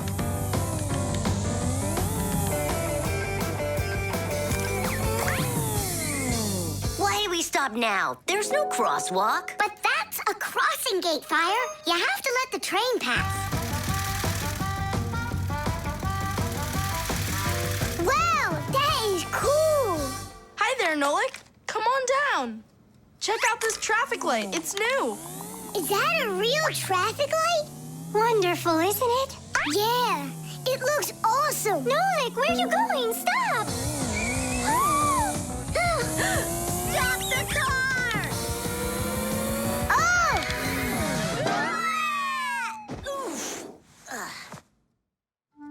Did you lose your mind? What were you doing, huh? I wanted to see what a cool traffic light it is. What? And my dad just got this for me today. Now look at it. You were supposed to let me cross. You ran into the street when the light was red. A traffic light is a street lamp that sends multicolored signals to vehicles and pedestrians so they don't get in each other's way when they're on the road. When the light is red, it means stop. You must stay where you are. A yellow light tells drivers, caution, prepare to stop. You are only allowed to start crossing the street after the traffic light changes to the color green. And even then, it's important to remember, look both ways before crossing. Got it? You can only cross on green, Nolik. Even really little kids know that. But the light was green. No, it was red. No, green. It was red. It was green, I swear. Maybe you're colorblind or something. Yeah, possibly. What does it mean if you're colorblind? It means you can't tell colors apart. So you don't know which one's red and which one's green. That's what I am. Right. You never mixed up colors before this. Okay. What color is that nightstand over there? It's red. And the plane up there? Oh, that's green. How about me, huh? What color am I? Greenish, bluish, brownish, gray. With polka dots. I'm what? It's true. He's colorblind. Poor kid. Told ya. Wasn't my fault. All right, we'll sort it out at home. And what are we gonna do with the traffic light? We can fix it, and we'll fix your car, too. All right, what color's the car? Purple? If you say so. We got work to do, so take a seat before you mix something else up. The road can be a dangerous place. There are so many cars and pedestrians on it, and all of them are in a rush to get where they're going. But be careful. Even if a driver notices a pedestrian on the road and brakes, it can still take quite some distance before the car comes to a complete stop. To avoid disaster, have respect for one another. If you need to cross the street, go to the nearest traffic light, crosswalk, or sign with a pedestrian on it. While you're still on the sidewalk, look to your left and then to your right, and see how far away any cars, motorcycles, or bicycles are. If they're close, then just stay where you are. If the driver is responsible and polite, he will stop for you if he sees you from a distance. If you want to make yourself more visible when it's dark, attach safety reflectors to your clothes, and then it will be safe for everyone on the road.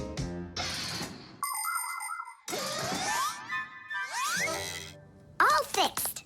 Tom Thomas, test it out. Turning the lights on. So, is it right? Yeah. Take your places.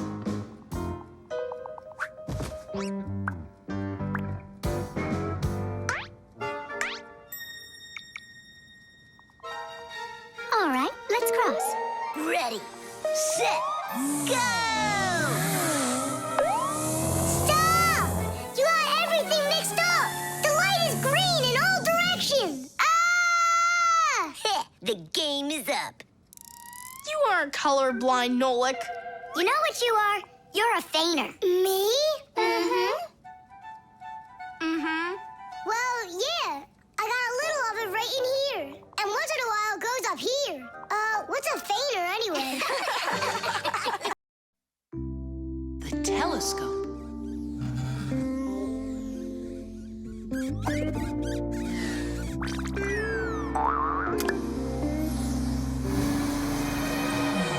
Ooh, Buggy. That was scary. Is Nolik with you? He said he was gonna help us out.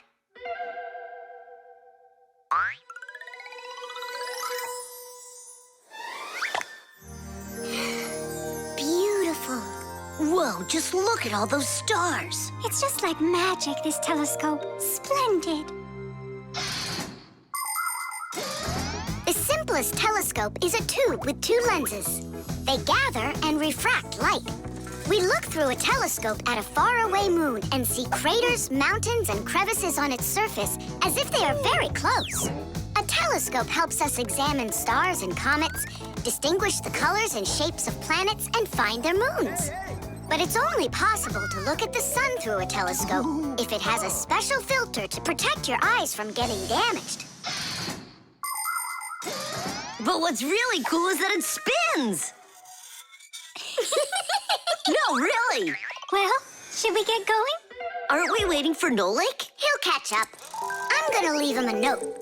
Nolik, we're in the computer.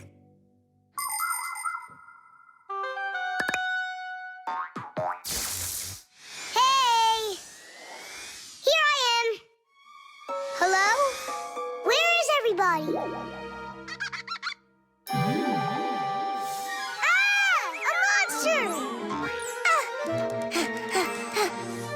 Simka? Ah!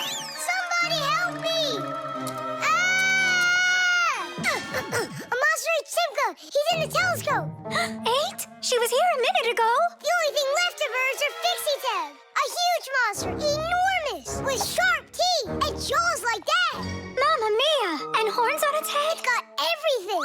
Ah! The monster! I know you are, but what am I? What's all the screaming about? You aren't eaten! What do you mean, eaten? By the monster that was after you! The monster attacked fire! An unfortunate left turn. Fire! Did it want to eat you? Who? The monster! It's enormous, with jaws like that! Yeah, and horns on its head. And what about tentacles? Oh, yeah. I think I know who that is. It's a Fixie Eater. He's gonna eat us! But Fixie eaters, they don't exist. For real? It could be from another planet. This is our sun, and the Earth isn't the only planet revolving around it. But people couldn't even imagine that idea until the telescope was invented. Then astronomers could finally see how our solar system is organized. The closest planet to our sun is a small planet called Mercury. Then comes the planet Venus, then our Earth, then Mars, Jupiter, Saturn, Uranus, and Neptune, the furthest planet. Is it possible that life only exists on Earth? So far, not even living bacteria has been found on any of the other planets, let alone human life. But we'd like to believe that deep in space, someone is looking through a telescope, and just like us, dreaming of finding their outer space brethren.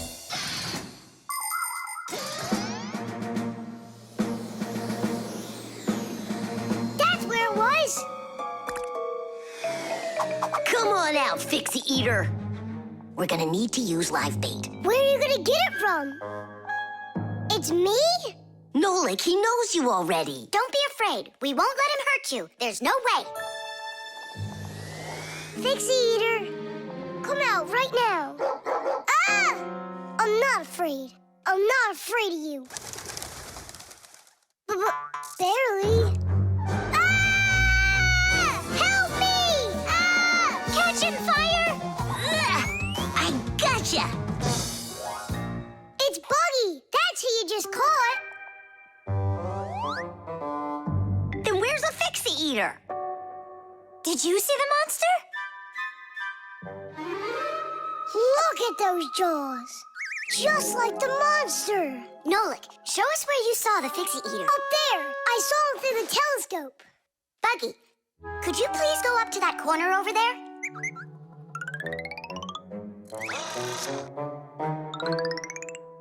Uh-huh.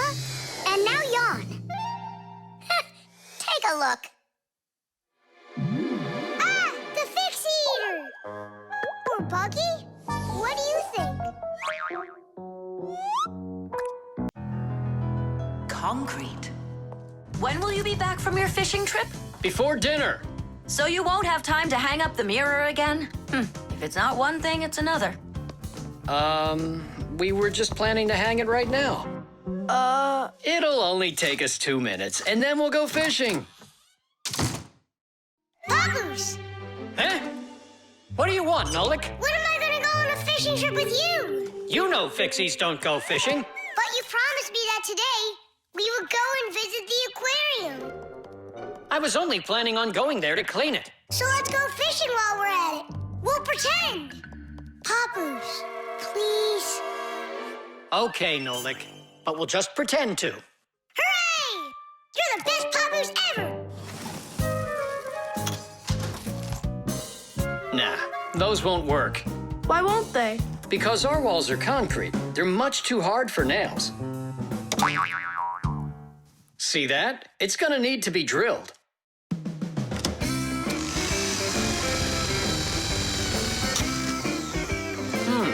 I guess we'll need to use a special drill bit that's right for this wall. Concrete is a very strong building material, made out of small stones, sand, cement, and water. When the concrete mixture dries, it becomes very hard, like a solid piece of rock. For building houses, bridges, and other large constructions, reinforced concrete is what people use. To reinforce the concrete, it is poured into a mold with steel bars. When you drill into a reinforced concrete wall, you have to be careful not to hit the metal bars. Papoose! Shh, humans. Not big enough. It won't hold up this mirror. But it's all we've got. So we'll have to go and buy another. That stinks. Means there's no time to go fishing now. Actually, I think this will hold it for a little while.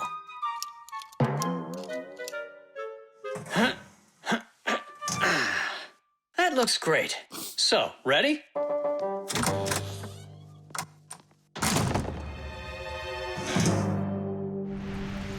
Papoose! Huh? Do we own fishing rods? We don't, but we'll figure it out.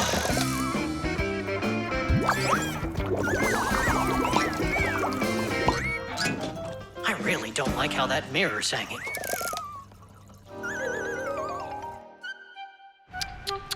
That's what happens when people are in a rush to finish. We're Fixies. We never do things like that. Papoose, we going fishing or not? Yes, we will, after we take care of this mirror.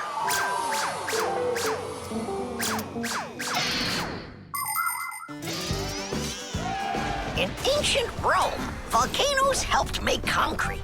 After they erupted, people would mix the volcanic ash with stones, lime, and sand. This concrete was used in many of the famous buildings constructed in that time. For instance, the Pantheon with its concrete dome. And this one is the famous Colosseum. It was also made with concrete. The Colosseum is almost 2,000 years old, but it's still standing strong. Later, when that land was conquered by other nations, people forgot about concrete and how to make it. Thank goodness that 200 years ago, they suddenly realized what a great material it is, and they reinvented concrete. It's true when they say, everything new is well forgotten old. Papoose, hurry up! Haste is the mother of imperfection. It looks like I ran out of wire. Lousy timing. I've got to get to the warehouse. Warehouse? That means we're not going fishing. Nolik, a promise is a promise, and that means we go. This should hold for a little while.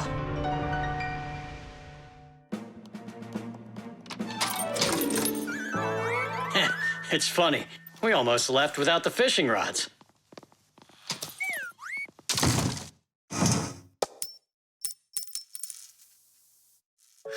Don't panic.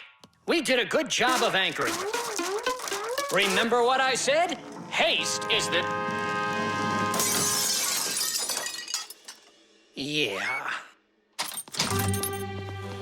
Yeah, I'm not hearing things. Looks like a trip to the store after all. For screws? Yeah, and a brand new mirror. It looks like today's fishing trip's canceled. And ours is too, Nolik. At least the fish will be happy.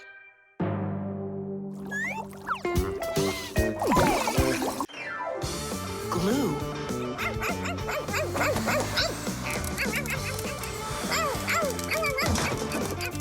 Nolik, let's split up!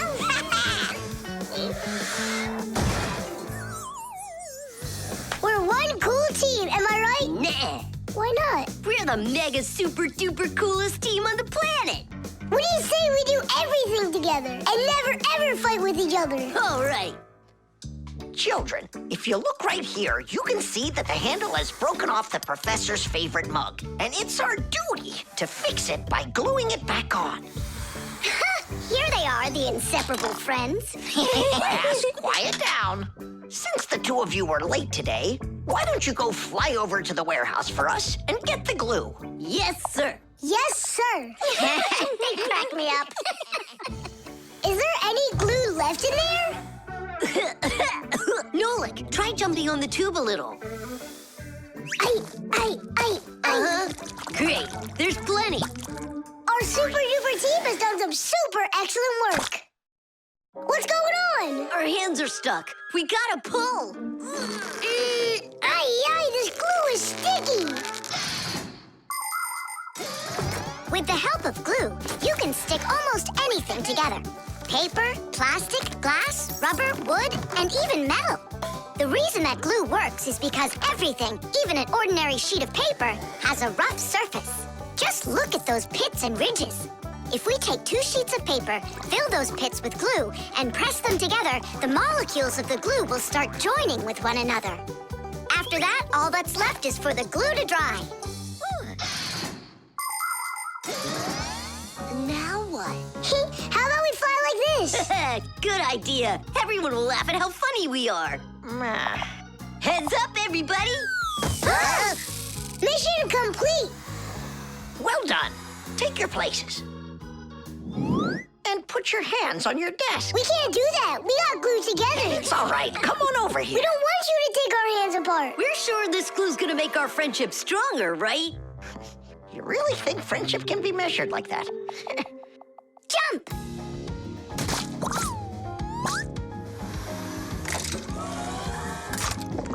One, 2, 3, yeah!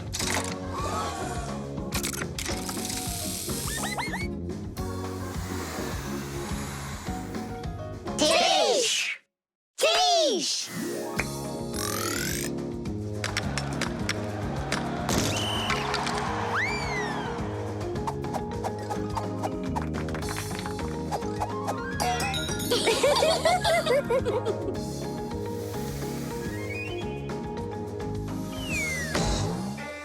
Come on, I need to go over there. Well, I need to go over there.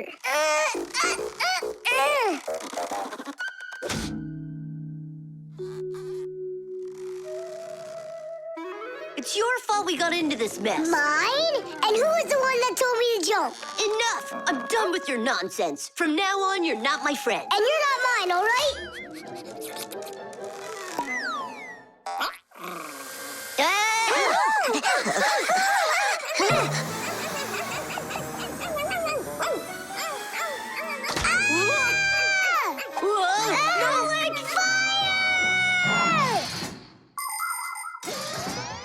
Like many of the common substances people use, glue was invented by nature itself. For example, fish glue their eggs together, and mollusks produce a sticky liquid that lets them stick to any surface. A spider smears glue on its web. A swift uses saliva to bind its nest, while caterpillars use their saliva to spin their cocoons. The sap from a pine or a birch tree is glue, and an egg's sticky whites can be used as a base for glue. But today, most of the glues that people use are made in factories. When working with glue, it's important to air out the room from harmful fumes and to follow all other safety instructions. And try not to get glued to anything. It might be very hard to tear yourself away from it. Nolik, hang on!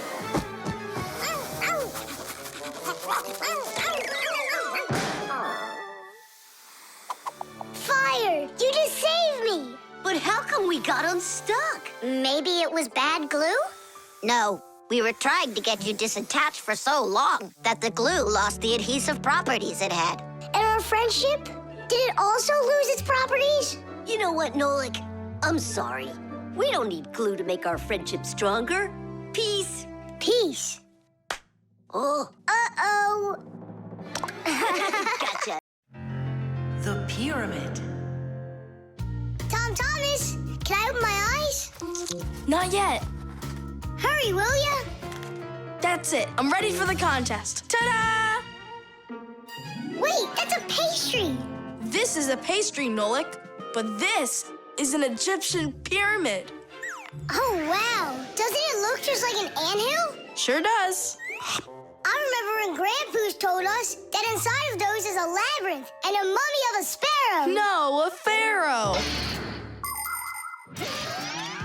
The Egyptian pyramids are simply amazing ancient structures. The biggest one of them is the Great Pyramid of Cheops. It's more than 4,000 years old and over 100 meters tall, like a 40-story building. How it was possible to build such a giant way back then is still a mystery. There were no hoisting cranes in those days. Some people believe that the pyramids were built by aliens, but I have a feeling that they couldn't have been built without the Fixies' help. So, is there a labyrinth in there? Of course. Show me. You joking? I just put it together for the contest. No way I'm gonna break this apart. Hey, isn't that a way in? Where are you going? I'm just gonna look at the labyrinth. And the mummy. Mummy, what are you talking about? Well, which way now? Stop, you'll get lost. I won't get lost. So, I think I'll go this way. And then this way. Come back, Nolik. I was already here. And I was here. Oh. I did get lost. You were right. What? Hey there. Do you know where Nolik is? In there. He went mummy hunting, and he got lost. Mummy, whoa. A real one? Class. Don't! Nolik, yoo-hoo. Are you in here? No! Then where?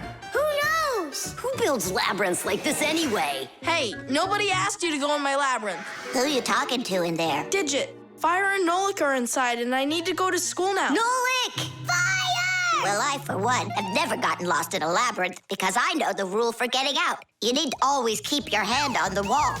I can find them for you. Where are you guys? Over here.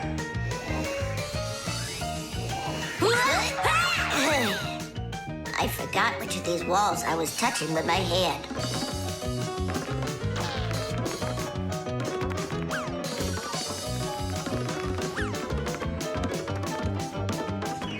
Did you find him? No, and I got myself completely lost in here. Tom Thomas, you've got school today, don't you? Yeah, I do. Only I got a pyramid full of Fixies. It's like an anthill. Mm-hmm. The first one wanted to go mummy hunting. The second one went looking for the first one. And the third for both. We're lost in here. And I've got school to get to. Wait, maybe you could just try to shake them out. Good idea. I was joking. You have string? Watch. This way you don't get lost.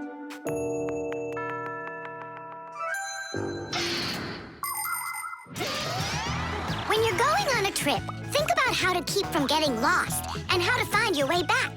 Don't just rely on maps and the GPS in your phone. Take a compass with you. It will show you the cardinal directions without needing phone service. You can also find north and south by looking at the sun, stars, or even an anthill in the woods. Take a good look. The slope that's gentler faces south, and the one that's steeper faces to the north. And if you find yourself walking through a labyrinth, don't get lost. Just walk with one hand always touching the wall, and eventually you'll get out. Another way to get through a labyrinth is to tie a rope at the entrance and unreel it along the way. Then you can follow its path back out.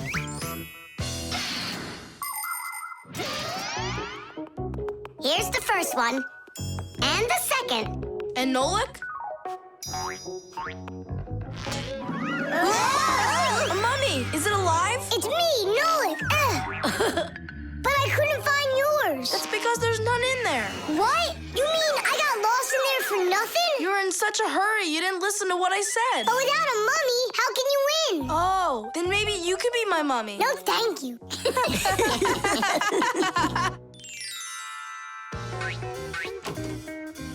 Well, did you win a prize? Uh-huh. My pyramid won, and here's a special extra prize for being the only one of us who knew how to get out of the labyrinth. Again? Another box of those pastries? That's fine with me. I really love them. They're awesome. I wish Fixies ate food.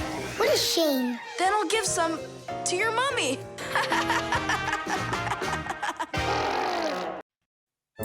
Musical notes. Yeah! No. Yeah! No. Yeah! No. Hey, what a thoughtful conversation you're having there. Been going on for a while? Yeah!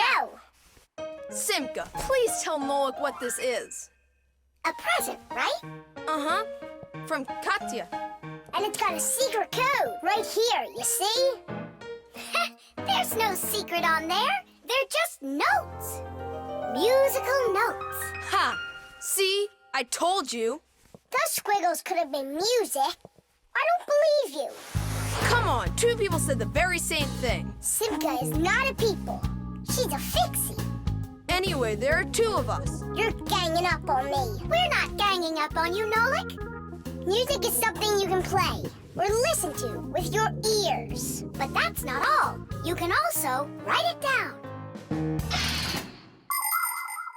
When we want to write down words, we use letters. And if we want to write down music, we use special symbols called musical notes. There are 7 notes: do, re, mi, fa, sol, la, and ti. The higher the sound, the higher the note sits on a set of 5 horizontal lines called a musical staff. Notes that look like this last longer, and notes like this are short, quick notes. Thanks to sheet music, people can read music like reading a book, and then sing or play it. Until I hear you play me what you say is there, I won't believe you. On what? You know that we don't have any instruments. Try using spoons to play it. You think you're being funny? Hey, stop arguing. I know how we can play this song. We can use water. Water? Let me get this straight. Are you trying to play the music, or are you trying to wash it? That's right. Pour it in there, Tom Thomas. Some more. Hear how the sound changes? Uh-huh. Stop. Now, start pouring water in this next glass until you hear the note called T. Stop. You got it. Now pour here? Yeah. We still have 1 note left. And what do I do if my mom comes home? What do I say I'm doing? That you're learning to play music while you're washing the dishes. That's it. That's the high do. Now we have all the notes we need. Do, re, mi, fa, sol, la, ti, and do. Class. Go on, Tom Thomas, play. How about we all play it together? Musical sounds can be produced in a variety of different ways. Violins and cellos are played with a bow. When the bow is rubbed against the string vibrates like it's shivering, and that produces a beautiful sound. A guitar also has strings, but they make sound when they are plucked. And inside a piano are special hammers that hit the strings when the piano player presses down on the keys. Instruments like trumpets, trombones, flutes, and pipes make sound when air is blown through them. That's why they call them wind instruments. There are even instruments that make sound when they are rubbed by a wet finger. Try wetting your finger and carefully moving it around the rim of a wine glass. With a little bit of practice, you'll hear a lovely sound. Well, are you two ready? Yeah. Great. All together now.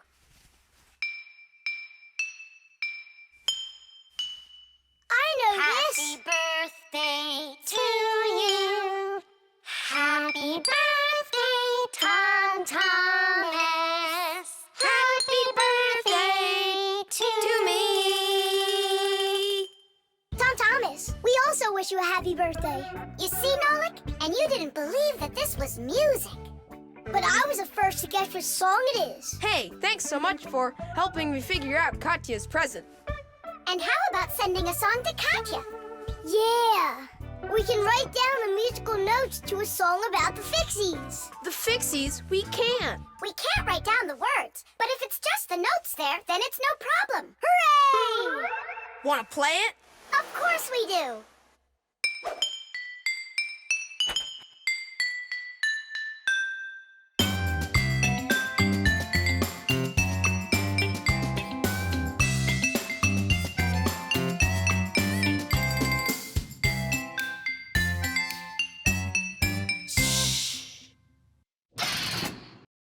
The frying pan.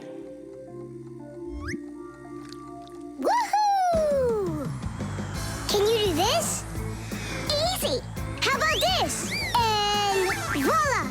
I could be on skates and still do it. If I was on skates, I could jump 10 times in a row. Well, I could do 100 with my eyes shut. Then let's see 'em. There's no skating rink. There will be.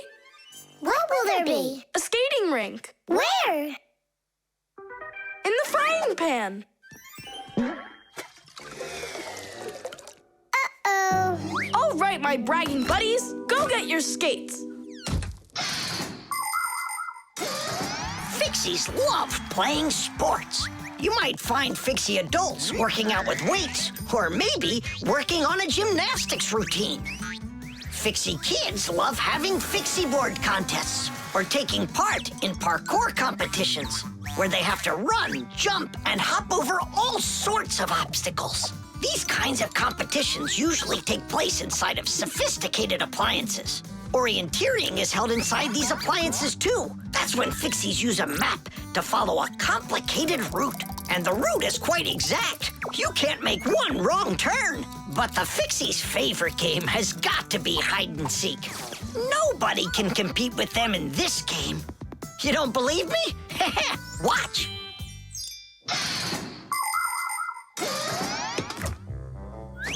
The rink is frozen.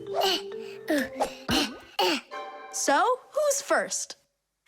Nola, come on.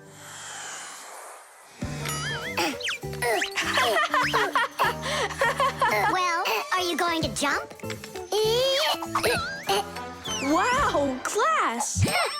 And that's all? Not at all. No lick, no lick, no lick, no He's lick. not gonna make it. Too short a start. I can't do anymore because I'm injured. Sure. Say no more, Mr. Braggart. Then it's your turn, Simka. Now watch and see how it's done. La la la la la la la. Oh, wow. Nolik, you never had a chance. La la la la la.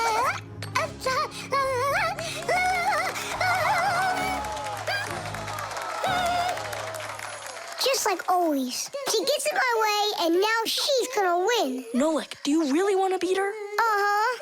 You see the salt? What? You think we should cook her? Of course not. But if we put some salt on the ice, it'll melt. Simka, didn't you say that you were gonna skate with your eyes closed? Piece of cake. What? Can't do it? Watch and learn.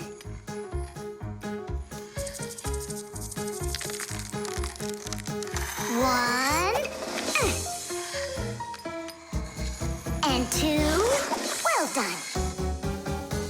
And three.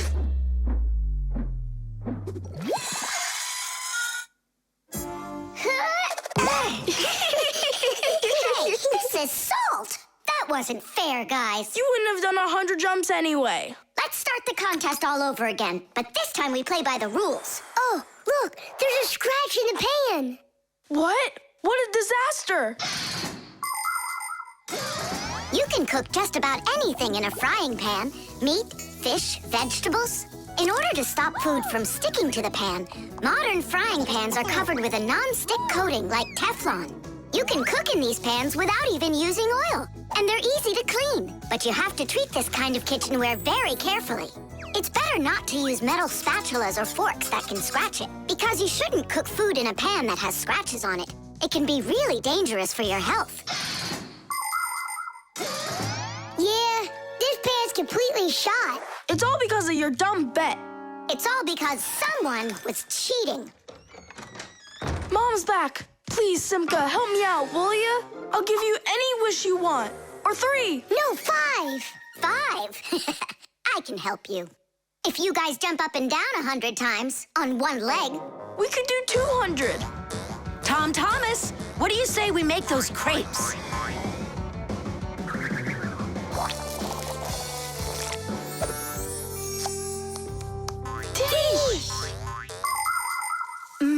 These crepes are perfect.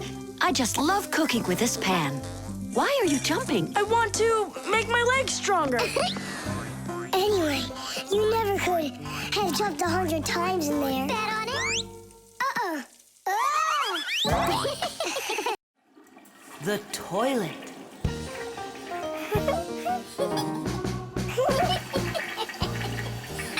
Hey, Tom Thomas, you're not allowed to drink water from the toilet. I'm not drinking it. Then what? Washing up? In the toilet? Come on now. Then what are you staring at inside of there? Well, I think that the toilet's broken. The water just won't stop running. Yeah, so? What do you mean, so? We gotta conserve water. Simka, you're the one that taught me that. You're right, Tom Thomas. It's important not to waste water.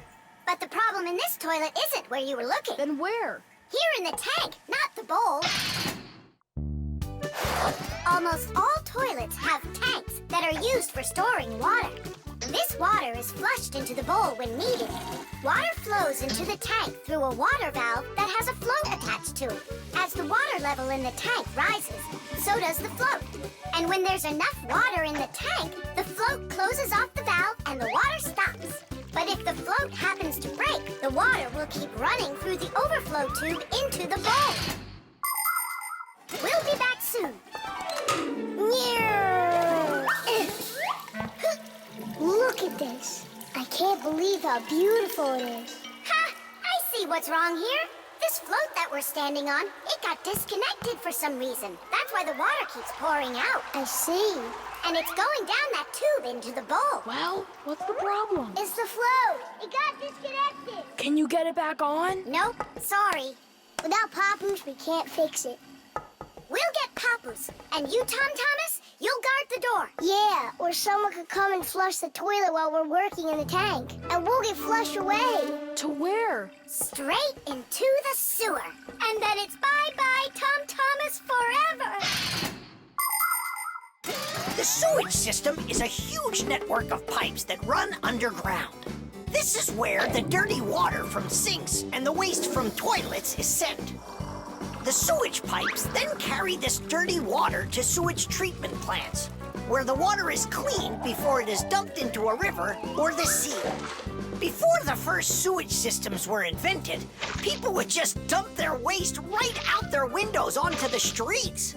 Oh, the smell in the cities was just awful. Even the first sewage systems didn't put a stop to this terrible smell. This smelly problem wasn't solved until the invention of the modern toilet. At the bottom of the toilet is a bent pipe called the siphon that's filled with water that keeps the smell from getting back into the house. Don't ask me why, but no one goes through that door. It's a secret, Chusaka. Tom Thomas, ready to eat? Not now, Mom. Not even a cookie? All right. Here's what I need you to do. You guard the door so no one flushes the toilet. And that goes for you, too. Oh, it's terrible how much water's getting wasted. It's a good thing you noticed it. It was Tom Thomas who spotted it. Well, let's get to work.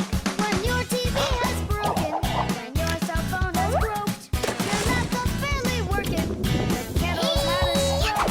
Don't ask us where we're going, for it's known far and wide that any kind of problem is clearer from inside. 1, 2, 3, inside we'll be all day and night. We fix things right. Papoose, wait.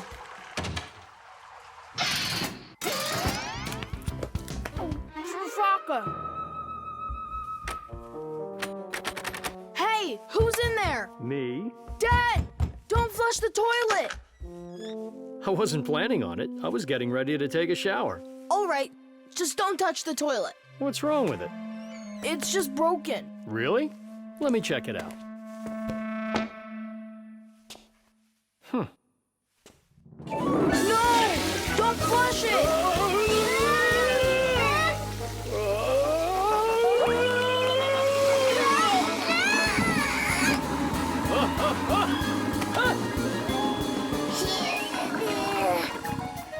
I told you not to flush it! Dad, why? Ugh.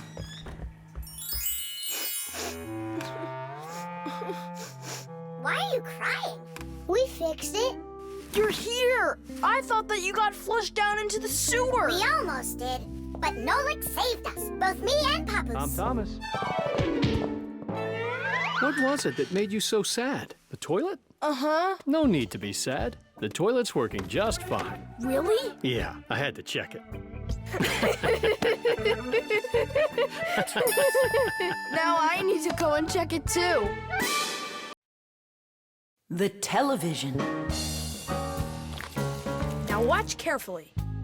First I put some of the yellow, then I add some of the blue,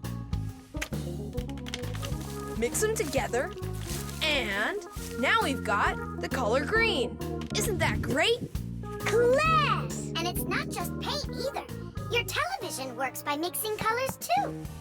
Really? No way. That's embarrassing. Nolik, you should know that by now. We live inside of that television, together with Papas and Masya. Come on. The picture on a TV screen is made up of tiny glowing dots that are either red, green, or blue. When blue and green dots are glowing together, we see the color light blue, like in a clear blue sky. When green and red mix, we see a yellow sun. And when all three colors shine brightly together, then we see white on the screen. It may be hard to believe, but it's true. All of the colors on the screen are made up of only three colors: red, green, and blue. So everything that's on the TV screen all comes from three colors: red, green, and blue. Isn't that great? Where do you learn all this stuff, huh? Actually, don't you think it's about time we got you a new TV? What do you say? Sure. Great. And then I'll take this one with me to work. We just started shooting a new show about old things. Hooray! I'm gonna get an awesome new TV. Simka, Nolik, did you hear that? Are you here? They must have gone home for something. Wait a sec, their home is in the television.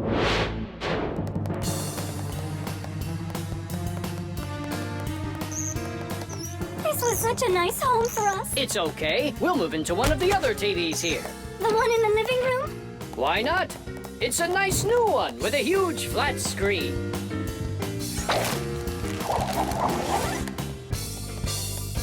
We're gonna have to leave the sofa behind. What? There's just not enough room in that TV. Then I'm not going to move there. Then where? Into the fridge? No, thank you.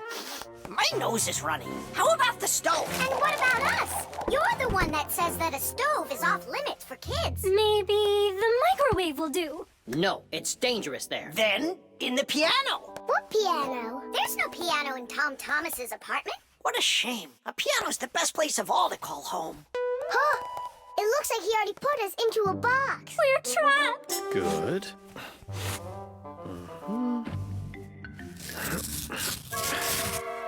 Dad! Hey, Dad!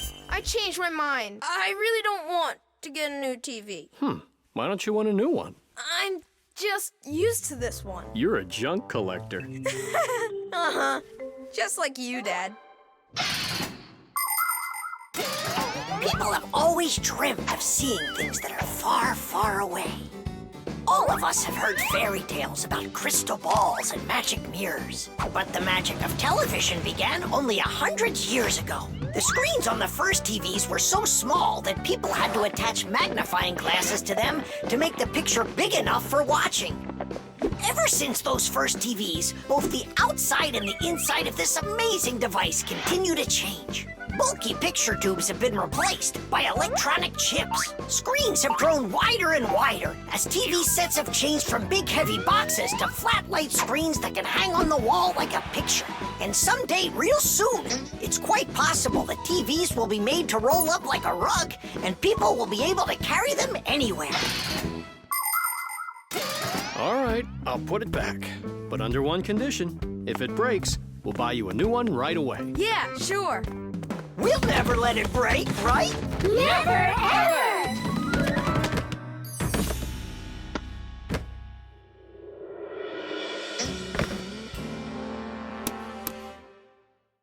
Well, that's that.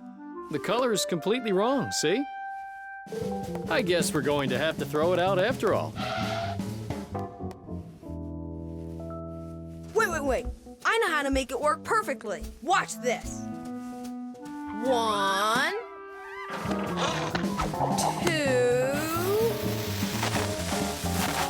and 3. How did you do it? I just mixed the 3 colors together, like I told you. Red with green and blue. Teesh! The baby doll.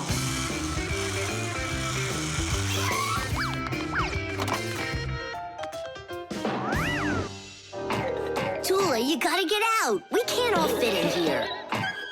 This time we'll take a ride, and next time you can. And I'm by myself again? Hey, don't worry. I'm gonna be getting such a cool car later today, Tula. Will it be a big one? It'll be big enough for all of you. Tom Thomas! Here, your toy came, just like you wanted. Awesome!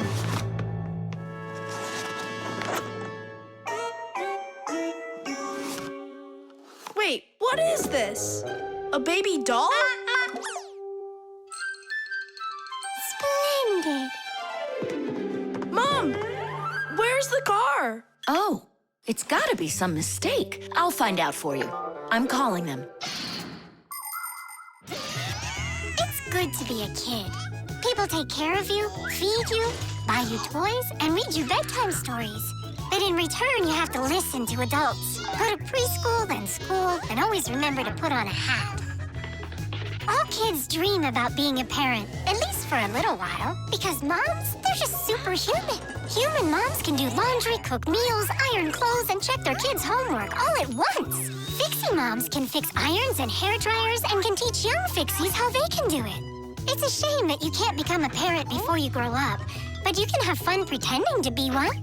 That's why girls like to play with dolls. Boys usually don't like it, but I don't see why. Dads can be really cool, too. What am I supposed to do with this now? I'm not some kind of girl who plays with dolls. Hey there, come on now. That baby doll's a real cutie. Why don't you put it down and we can get back to racing? Wait. The baby's hungry. He needs to eat. Thomas, help me. No, I won't. Won't you please? He's crying. Don't you hear? Oh, Mama! That's all?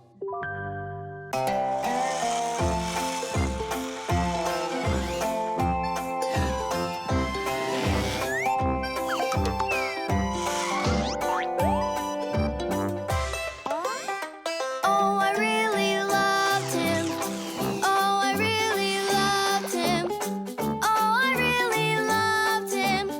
Like my mom loves me. Every day I feed him.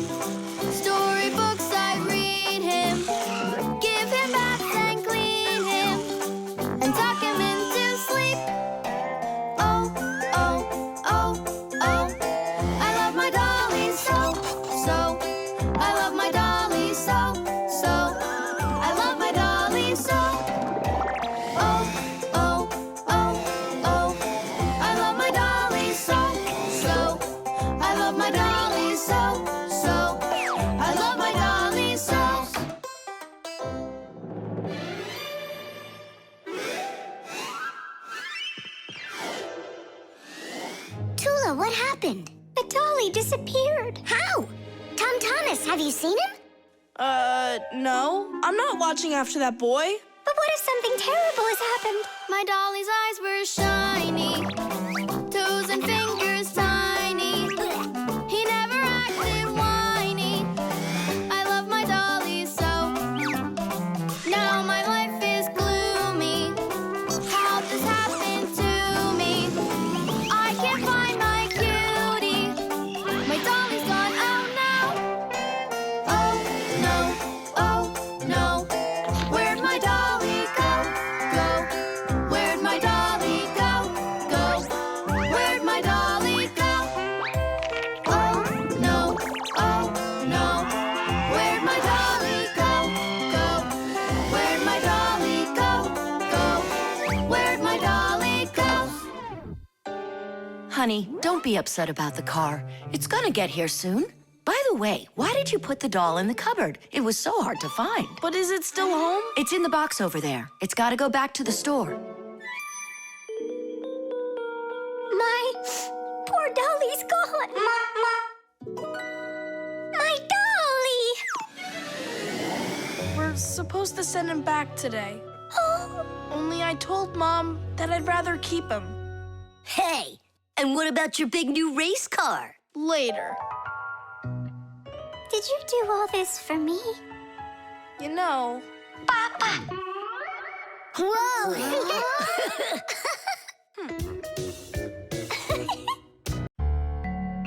The spray can. Uh-huh.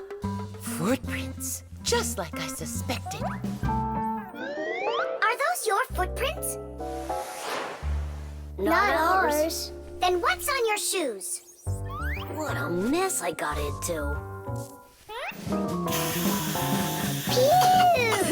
It's bug spray! Elisa! What a terrible smell. What is it? It's poison. Why do we need poison? I've had this gnawing suspicion for quite a long time that something is living in our laboratory. And so, yesterday, after it got dark, I quietly dusted the table with flour. And so... Look, don't you see? Footprints. And I want to destroy them. Destroy who? You really haven't figured it out? Cockroaches live here. A cockroach. That's what you think you are. What makes you sure that it's a cockroach? What else could it be? Well, maybe a spider. Well, spiders are cute. And nice, too. But then where is the spider web? I don't know. Exactly. It's cockroaches. That stuff is gross. Where's that stuff coming from? It's from an aerosol spray can, Nolik. Aerosol is made of tiny little drops and particles that can hang in the air for quite a long time. Dust, smoke, and fog, they are all aerosols. People learned to make aerosols long ago. For instance, they took a liquid that repels mosquitoes, poured it into a can, and injected some gas into it. Then, when you push the button, the gas forces the liquid to go out through a tiny hole, turning it into a bug spray. That spray will poison the Fixies. We have got to stop Elisa. Let's destroy the aerosol can.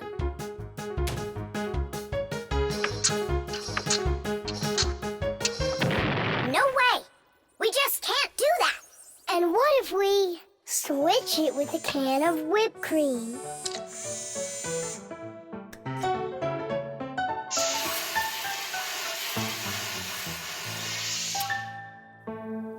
Quit joking. We've got to get Elisa to believe that it's a spider and not cockroaches. She thinks spiders are cute. You're right. Let's go get Buggy. Spray cans have all sorts of different uses. For example, they're very convenient for getting medicine into a sore throat. They can be used to fill the air with the sweet smell of perfume or to cover unpleasant smells with deodorant. Spraying paint from a can is also very useful. It applies the paint very evenly. Some spray cans are even used for food. But there can also be deadly poisons inside of spray cans, like bug killer. So make sure you know which one you're using. And you must always remember how to handle spray cans properly so that nobody gets hurt. You must never open, take apart, or pierce a spray can. And spray cans should never be heated or put next to an open fire because they contain gas that can explode.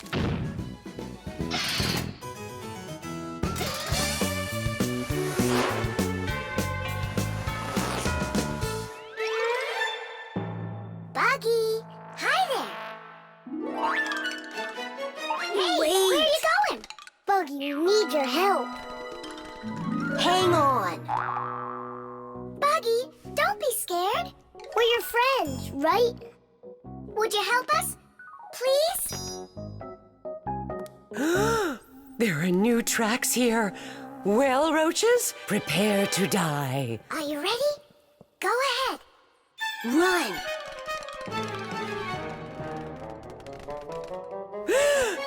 Oh, don't kill Buggy. No! You are so cute. What a sweet little spider. Can I be your friend? That worked great. I hope that's the end of her spraying that poison. My little spider, I almost poisoned you. Spider, where are you going? Aren't we friends? Yeah, that's a good idea. You're better off being our friend. Buggy, wait! She's upset. She could have been poisoned and we didn't tell her. I'm sure she'll forgive us if we go and apologize.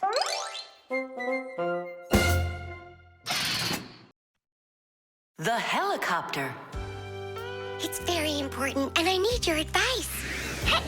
Sorry I'm late. Oh, girls, I can hardly wait to see this. Here it goes.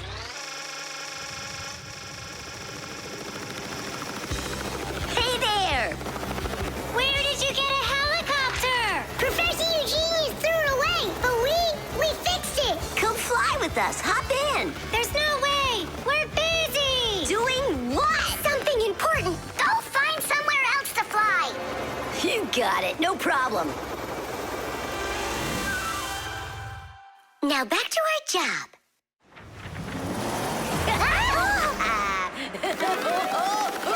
Stop it right now. You're bothering us. And you're going to fall. Land that helicopter. We can't do it. But you're flying it. Why can't you land it? Because there's the controller. Digit's our pilot. Digit, fly on.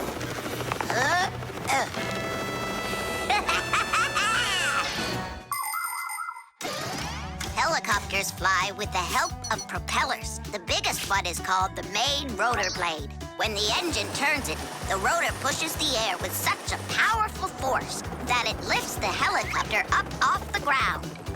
Of course, helicopters can't fly as fast as airplanes, but they have the ability to easily land on a small patch of ground. And unlike airplanes, helicopters can hover in the air for a long time and even fly backwards. Digit, turn us to the left. No! Turn right! And higher! Digit, Fire and Nolik are being dopey, but you're smart enough to know it's dangerous. Just land it. Hang on. This is one amazing rotor-driven machine. Leonardo da Vinci himself had a design for one, and now look who's controlling it. It really is impressive. You're a total ace on that controller. And so smart. And brave.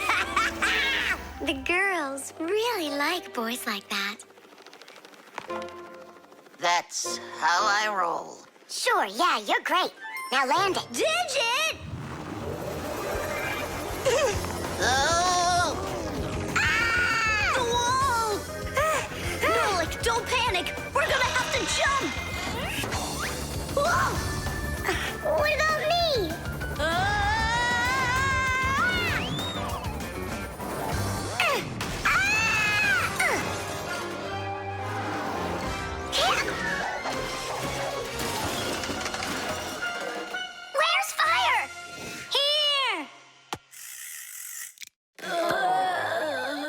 You could have crashed. And if it wasn't for us... If it wasn't for you distracting our pilot, everything would have been okay. A real pilot, you know, shouldn't get distracted. And first he has to learn how to fly on a simulator, right, Digit? Uh-huh. That's true, but we don't have one. Don't go anywhere.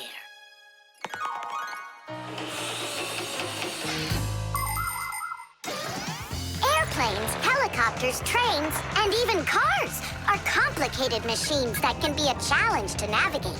And if you don't watch what you're doing, you can easily end up having an accident. That's why future pilots, train operators, and drivers all take comprehensive training classes that include learning how to fly a plane or drive a train using simulators. This, for instance, is an exact copy of a cockpit, only without wings and with screens for windows. You pull the controller, and the cabin moves the way it would if you were actually taking off. And on the screens, the Earth is racing under the clouds. It takes your breath away. Commercial pilots are required to take part in many simulations like this before they're allowed to pilot a real airplane. Our pilot simulator is ready to go. Oh, wow. And I'll be the first one to try it. Here we go. Kids. Right, Digit? I'm only going over there just to take a look. You know how those two can behave. I'll just watch them. My turn again. Hey, wait! It's my turn now! Boys are just silly. They're never serious. They just joke around. Speaking of serious, we have some important business to take care of. You're right.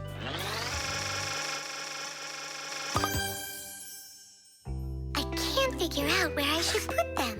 What about on the pack-a-mat? Oh, that's a very serious problem. Yeah, this is really important, not something silly like those boys are doing.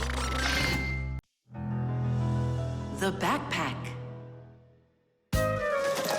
All right, homework's all done. Time to play? Tom Thomas, is that how you pack your backpack? Why not? What's wrong with it? I don't know how you think you're going to find anything at all in there. I will too. Then go and find your ruler. Here you go. An eraser? Hang on, I'll get it. Where is it? You can't find it. What a shame. It's because this backpack is so lousy. The backpack is just fine.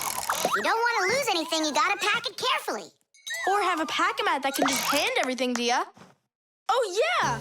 That's just what I need, a pack-a-mat. Only Fixies have pack-a-mats. And I'm gonna have one. I'll make my own. There's no way. Way? Because I'll help him do it. Sure, Nolik. A backpack is a bag with shoulder straps attached. It was invented to make it easier to carry heavy loads for long distances, and also for freeing up the hands. Backpacks help us maintain good posture and avoid slouching by putting the load's weight onto our back muscles and our spine. And you can fit so many things into a backpack, especially if the backpack has lots of separate compartments and everything is packed nice and neatly. The first backpacks were quite heavy and uncomfortable. They were made out of wood and leather. These kinds of backpacks were worn by ancient hunters. Later on, lighter backpacks appeared that were made out of canvas and became quite popular with travelers and soldiers. Today's backpacks are so light that even kids can carry them. Testing of the world's first pack-a-mat design, especially for humans, begins. Ready? Ready to go. First thing out of your backpack, pack-a-mat, an eraser. Got it. Watch me.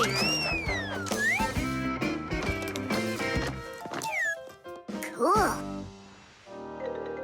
A pen, your blue one. Got it. Tuck.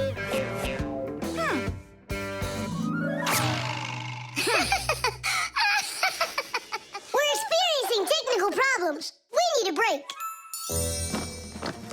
Testing of the world. I know. Just start.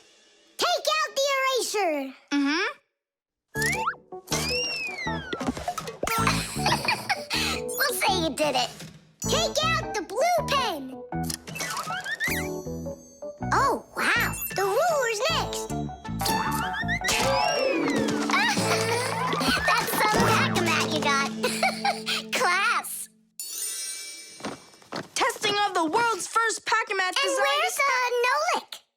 okay. He'll come later. Testing. All right, already. Let's get it started. Go ahead. The eraser. We've seen that twice already.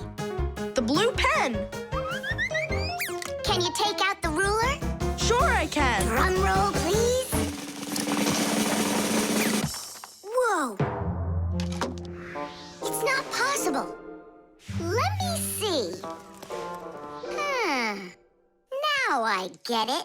Why don't you take out your science book? Science book. Cuckoo, did you get the textbook? There's no way! It's huge! Yeah, some inventors you are. Your invention calls for a little improvement, and I know what it is. What? Just make sure that when you put things into your backpack, you do it neatly. Do it neatly. Takes forever and it's boring. I'm gonna show you how to make it fun. Ha-ha! Whenever it's a school day, a backpack's all you need. A backpack's all you need. A backpack's all you need. Your pencils, books, and papers will fit inside indeed. Will fit inside, will fit inside, will fit inside indeed. Without a backpack on your back, you won't get by, you won't succeed. But with a backpack on your back, you will go far indeed. Whenever you go hiking, a backpack's all you need.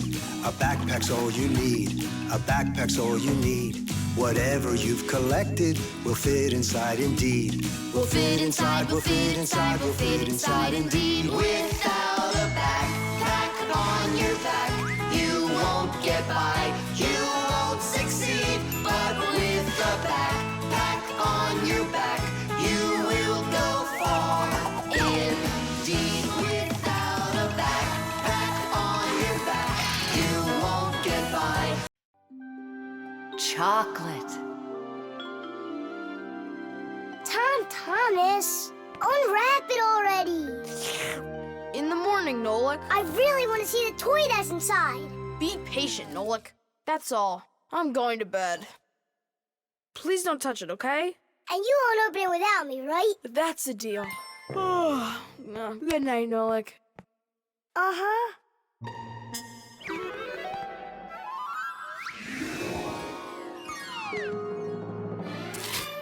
You doing in here? Me? Well, I was... Oh, it's a chocolate ball with a toy inside. How interesting. Yeah, totally. Let's unwrap it and take a look. We can't. Not until Tom Thomas comes in the morning. But if we're real careful, he won't notice. A chocolate confection. Yeah. A piece of perfection. Perhaps like a gift that's shining bright. Island affection. For the chocolate confection. All that I want is to take a bite. A bite. A bite. Well, yeah. We sure took a look. Tom Thomas won't be happy at all when he finds out you touched a chocolate ball. And you? Like you didn't touch it? I didn't. Oh, then what's that, Nolik? Chocolate? Absolutely. It's 100% natural milk chocolate. It says so right here. The key ingredient in chocolate is cocoa beans. They are roasted, crushed, and ground. After that, the ground beans are pressed to extract the oil from them. If you mix butter, cocoa, and sugar, you'll get dark chocolate.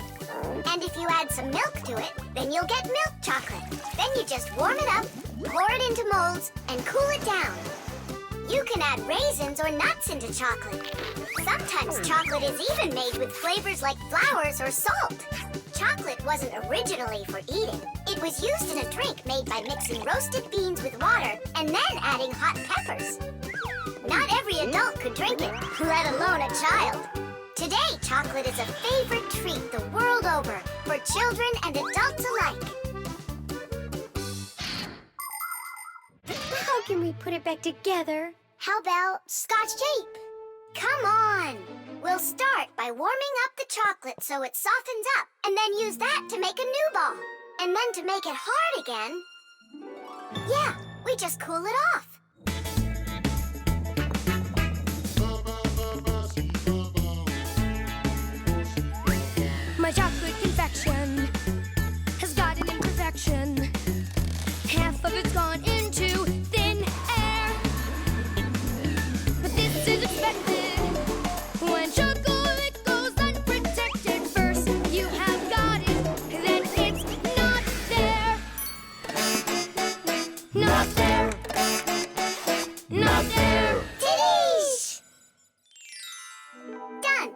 Let's put in the toy.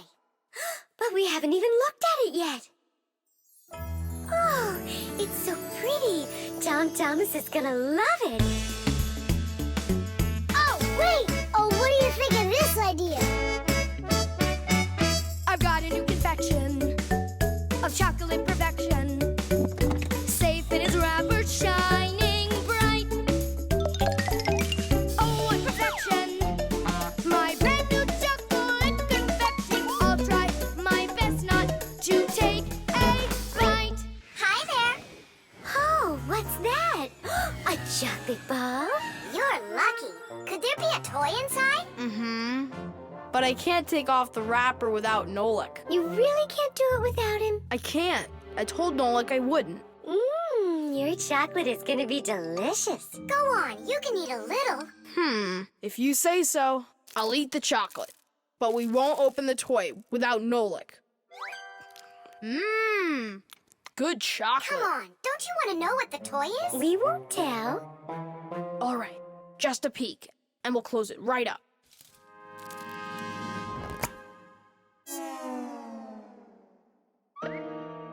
What is this for? Teesh! Nolik? Really? How did you get in there? Surprise! You were in the container was in the chocolate ball, and the ball, that's just impossible. Ah, he went and got you two to help. We helped a little. Hang on, Nolik. You promised not to touch the chocolate till morning. And you promised not to open the toy without me, right? Oh, my brand new chocolate confection. I'll try my best. The virus. Tom Thomas! Pass him on the turn! Good job. You're almost there. Now put the pedal to the metal.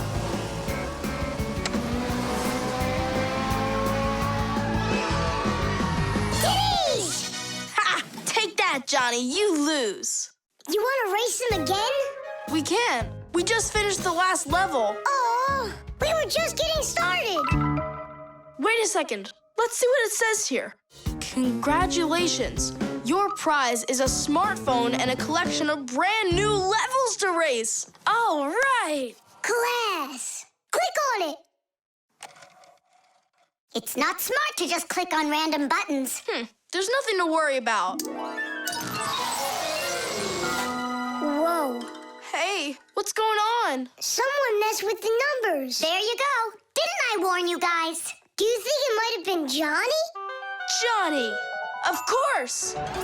He got upset that we won, so he put on the cap of invisibility. Then he snuck into the room and deleted everything from the computer. Stop! What are you talking about? A cap of invisibility. This has nothing to do with Johnny at all. Looks like you got a virus. Then we need to get Tom Thomas's mom in here. What for? Isn't it obvious? She's a doctor. She'll get rid of this virus in no time. That won't work. Quit it. A computer with a virus isn't treated like that. A doctor won't be able to help here, especially a dentist like your mother. Then who can help us? You need special software for that. Antivirus. A computer virus is a destructive computer program. It can not only delete or steal important information, but completely destroy your computer. And the scariest thing about this virus is that it spreads very quickly and can infect the other computers on the network, very much like a human illness. To find and stop these viruses, you need to use an antivirus program. Antivirus programs also protect computers against new infections. And by the way, your dad's computer uses antivirus software. And mine doesn't have it? No, you won't let anyone near your computer. You never have any time. Dad, let's do it later, okay? I've got to finish one more round. It'll only take a minute. Oh, look at that. The virus is starting to wipe out everything now. That means this computer will disappear. And this room, too. And all of us.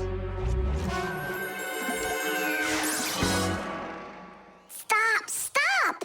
Quit panicking. We have to save the computer right away. Tom Thomas, your dad has a box with antivirus software. Bring it.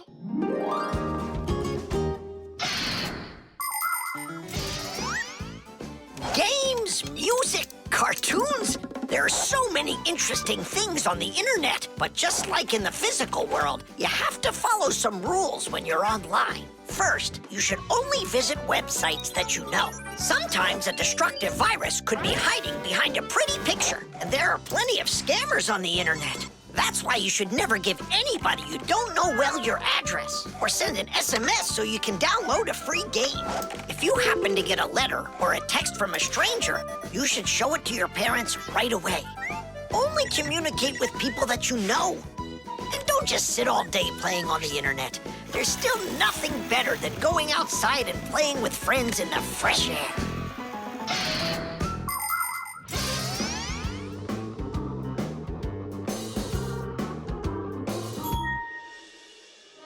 That's it. The enemy's destroyed. Well done. Let's check if everything works. Tadish! Tadish! Tadish! Now we need to deinstall the software. How come? There's no need. No, we have to. That program should only be installed by an adult. Otherwise, your parents will figure out you got help from Fixies. Sorry about that. All done. And here comes my dad. Dad, will you install this on my computer, please? You need it right away? How about a bit later? No, we can't keep putting it off. There you go. Now your computer is protected. How come you became so responsible all of a sudden? Oh, Dad, you don't know what kind of viruses are out there roaming the net. You're so right. The dishwasher. Can't catch me. You won't catch me. Enjoying yourself? Without a care in the world. What? We have more cares than both of you together. Yeah, anyone can see that. Wanna bet me? How about we try doing your job and you try doing ours? And whoever loses has got to grant the other's wish. We have a dishwasher here in the kitchen that isn't working, and you're distracting us with your nonsense. Wait a sec. Let's do it. Find the broken part. Good as done. Find it where? You're the adults now. Go and find it. Just look out for yourselves. And you kids, time for school. And I better not hear that you were misbehaving. Was I there when they taught us about dishwashers at school? The main element of a dishwashing machine is this part called the sprayer, which looks like a propeller. After the dishwasher's pump delivers water, it is warmed, mixed with detergent, and then pushed up with high pressure. That makes the propeller spin very quickly, so it can shoot out the water with a force strong enough to wash all of the dirt off the plates and glasses. But it does it carefully, so that dishes not only come out sparkling, but unbroken as well. Is this a parent-teacher conference? It's not. It's an experiment. For today, I'm Simka. And I'm Nolik. All right. Who's ready to tell the rest of the class what we studied yesterday? Simka. Yesterday? Oh. You forgot. Be seated. That's an F. I think the problem is in the control panel. I wonder if the dishwasher ran out of water. Papoose, don't argue with your wife. This one is working. And so is this.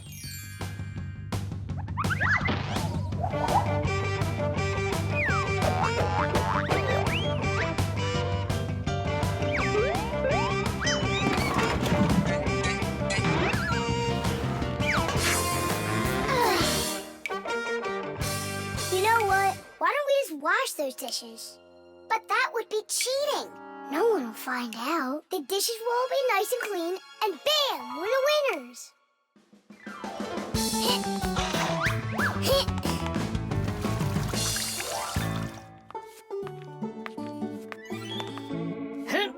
Check it out. We are all done. How come the indicators aren't lit? Fixies have to fix things. And what do you call this? And you, did you both go to school today? Of course we did. I mean Simka, got an F for her answer. Well, thanks, Marcia. And did you play with Tom Thomas? You know that we don't show ourselves to people. Tom Thomas isn't any human. He's our friend. Either you play with him, or you both lose, just like we did. No way. We'll play another round. The earliest kitchenware appeared about 7,000 years ago.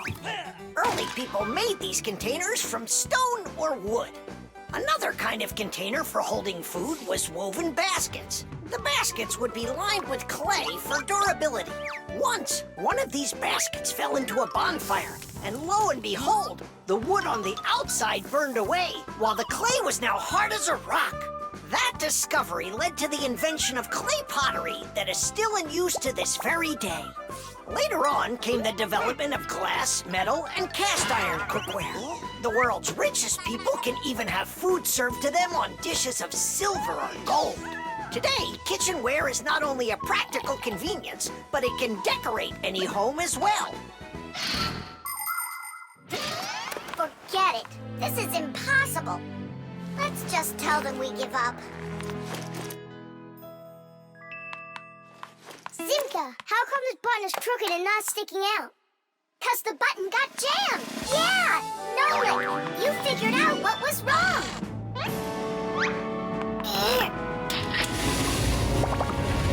I'm glad I kept dragging this around. Diddy! 1, Papoose, we fixed everything. Really? Does this mean you're playing with him? What, you think we're some quitters? Ha! Then which one of us is the ready winner? or not, here I come. Let's call it a draw. Each team gets one wish. Our team wants you to fix my F. And you finish this game with him. Piece of cake. Mwah. The program. All right. Let's check him. Say good morning. Good morning. Lift your arm for me. Lower your arm down. It works. Excellent. Hi, Professor Eugenius. Hello, Fixies. Nice to see you today.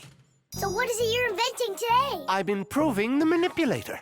Now the device has sight, hearing, and even a voice. Good morning.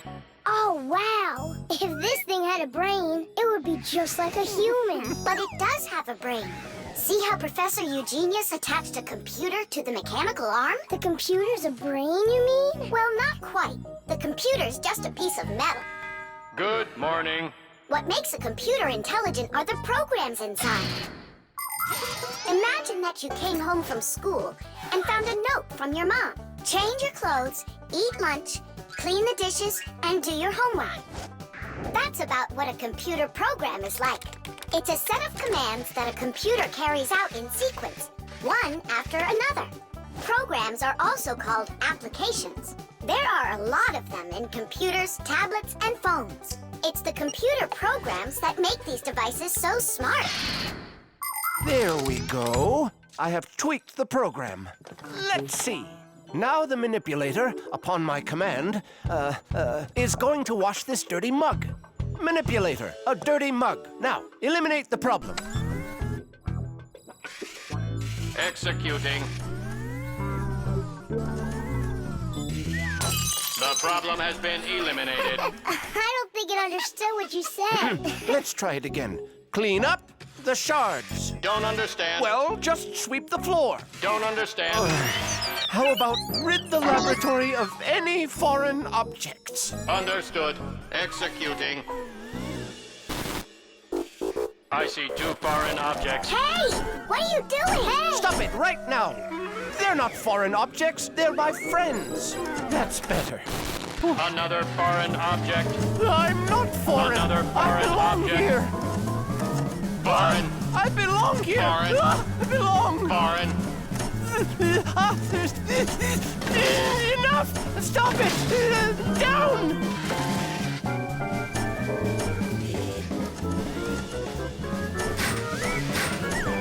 What? Can't get us? You need a longer arm. Understood. Extending arm. Stop! No. Sit! Lie down! Oh, over here. Enough!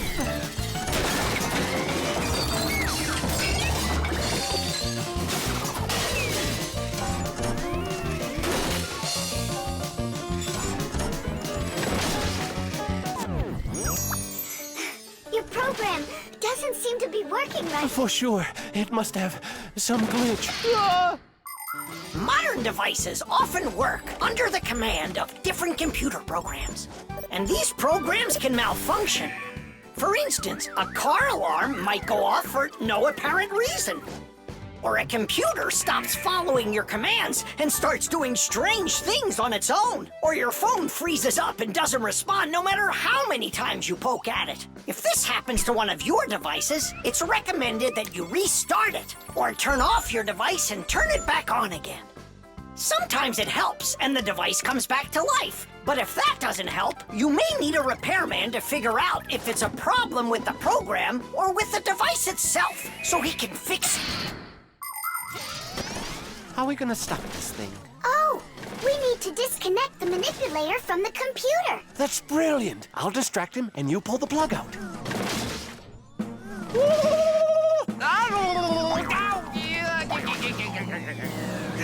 Don't. That's my sensitive spot. Yeah. Yeah. Are you ready? And 1. Ow. And 2.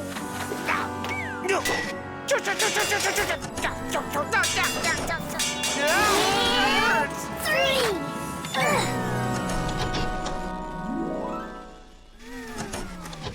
Taste!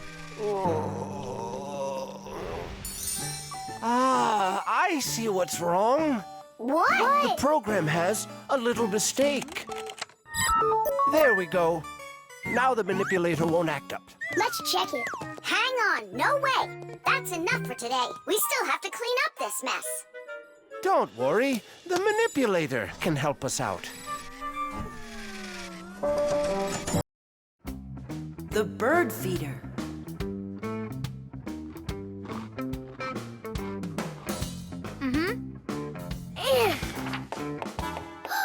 Did you hear that? What? Oh, again. Outside the window. There. Huh, a little bird. He's beautiful. Uh-huh, only he looks sad. Just wait till he sees what I'm gonna do. I guess he doesn't think you're funny. That's because he's cold out there. He wants to eat, that's all. Maybe we should make a feeder for the poor bird. Do you know how to make a bird feeder? No, but we both know someone who knows everything. In the winter, it's not easy for birds to find food under the snow. Luckily, many people come to the rescue. They build little houses for the birds, designed to hold food. The name for these houses are naturally bird feeders. Bird feeders can be made out of wood, plastic, or even something as simple as a milk or juice carton. Building a bird feeder by hand isn't hard to do at all. But building it is only one part of the work. What's most important is remembering to keep it filled with food. Well, shall we start?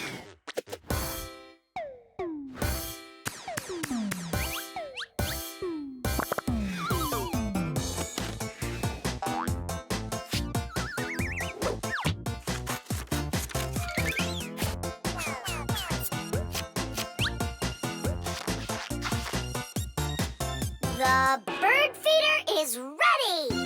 And what are we gonna put in it? I got an idea.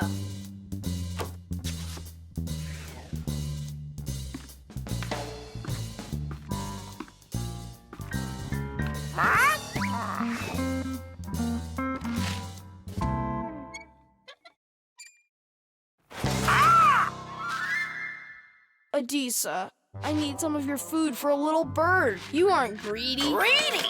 Greedy! Greedy! I didn't know Adisa is greedy. This is greedy. You need to learn how to share. This is greedy. What, like there's not enough food?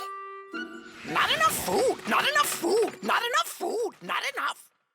Wow! Now there's 2 of them out there. Eat! There's enough food for everybody. Poor Adisa. Poor Adisa. Let's bring them in here.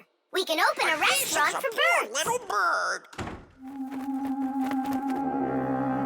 Why did you scare the little birds away? That feeder's for them. Get it? Just fly away. Shoot! He's bullying our friends. Hey, you leave! Leave! You'll never chase him away now. We'll see about that. Aha! Serves you right, Pigeon. It's not nice to bully little guys. Yeah, and how about big guys? It's all right to bully them. The poor pigeon also wants some food. Food! Food! You sure? Sure! Winter can be beautiful, but also very cold. Animals have different ways to prepare for when the weather gets cold. Some birds gather into flocks and migrate to where it's warmer. You could almost say they're flying to a resort. Squirrels, hamsters, and chipmunks collect and store nuts, mushrooms, and pine cones. There are many people who don't have pantries that are as well stocked. Badgers and bears eat a lot of extra food in the fall, and then go to sleep in their dens and burrows for the whole winter. Fish also sleep in the winter, only they're at the bottom of rivers and lakes. Frogs, snakes, and even wasps burrow in the ground, while hares, foxes, and wolves grow thick coats that protect them from the freezing cold, although it isn't easy for them to find food.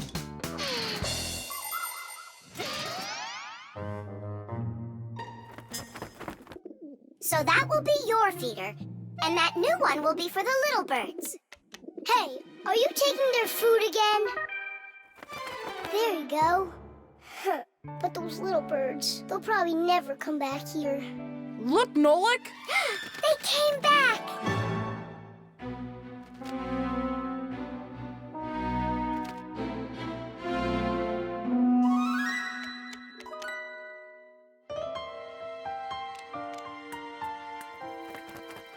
Ah, they're full and happy. It's so nice.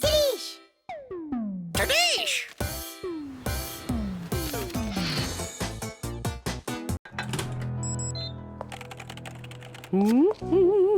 The copy. Elisa! Don't worry, I found it. No, I didn't find it. Elisa! Elisa! I hear you. I'm coming, Professor Eugenius. Have you seen this umbrella anywhere? Looks like the professor lost his umbrella again. More than one? Look at all these flyers. No, like, they're all copies of one flyer. Elisa prints lots of them so she can hang them up all over town. A copier is a device for making multiple copies of a single picture or document. An image that needs to be copied is placed on a piece of glass under a lid. The photocopier shines a bright light on it so it can take a clear picture. Then the image is printed onto paper with the help of special ink and a rotating drum. This way, you can make identical copies over and over again from one original until the ink or the paper runs out. What happened, Professor Eugenius? My briefcase, I can't find it anywhere. Oh, you're so absent-minded.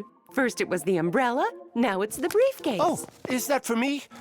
I don't do it on purpose. Well, we'll find your briefcase. I'll go design a new flyer for that, and I'll print those out, too. I just remembered. Remembered where you left your briefcase? Not that. This morning, I forgot to drink my tea. So we need to find your tea as well. It's so dark inside of here. Quiet! Elisa's coming out. We have to hide.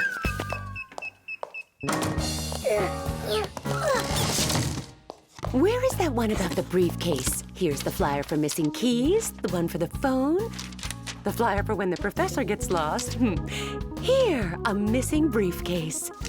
Excellent.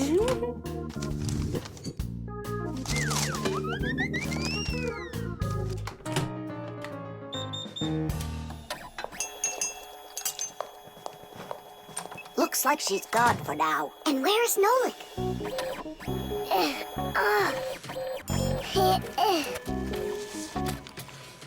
There's Nolik, in printed form. He got stuck inside the copier. We have to go and save him. Save him? We all need to be saved, Tula. If Elisa takes these flyers and hangs them up, the whole city will find out about Fixies. So what do we do then? Wait, oh, we can use those liquid erasers to paint over Nolik.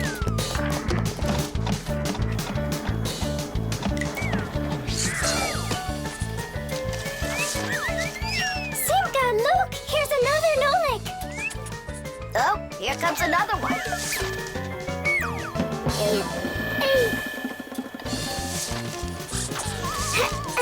Make sure he's covered. And here. Not everybody has the opportunity to enjoy seeing the paintings of the great masters. But thanks to copying technology, these pictures are well known all over the world. Young artists and sculptors can learn their craft by studying and copying the great artwork of the past. It's good to have copies of important documents, just in case. What if the original of a document happens to get destroyed? At least there will be a copy. Copies are generally very helpful, but not all copies are good. Some copies, called forgeries, are bad. A forgery is a copy of a picture, document, or even money that is presented as the original. Making forged copies is illegal. You can even be sent to jail for making copies like that. And a little bit here. Simka, I can't see. We're right over here. The light's so bright in there. I almost went blind. And we had to take every one of those copies and paint over all of them. So that humans won't find out about Fixies. It's a shame I wasn't there. I could have helped you out with that. Professor, I'm leaving.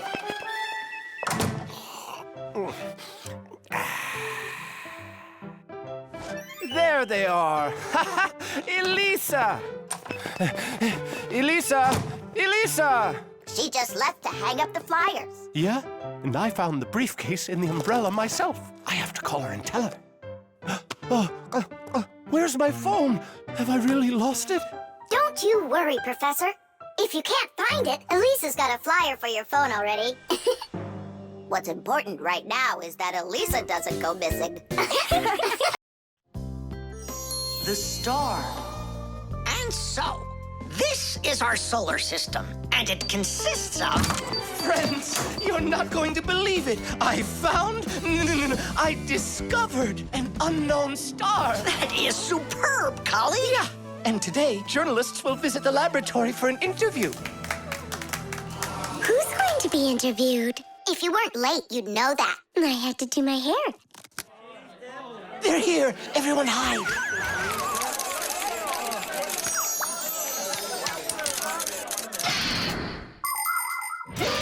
There are lots of galaxies in the universe with billions of hot glowing spheres that everybody knows as stars. Stars are each born out of huge clouds of gas and dust that are called nebulas. We see stars in the sky as tiny dots, but that's only because they are very, very far away. The closest star to our planet is the sun. Even though the sun isn't the hugest star, it still gives us the heat and light we need to live. Professor Eugenius is a celebrity now, on a global scale. Yeah. Hey, did you see? Verda also got on the cover. No joke. Where? And I think we look pretty good together. So, who wants my autograph? We'll have to wait till after school. It's time to go. Hey, aren't you going? Not right now. My colleague and I have more important business. What colleague? The professor. Both of us have become celebrities. Verda, you got on that cover totally by accident. Somebody's jealous. Well, we've got our new star. Now, what should I name it?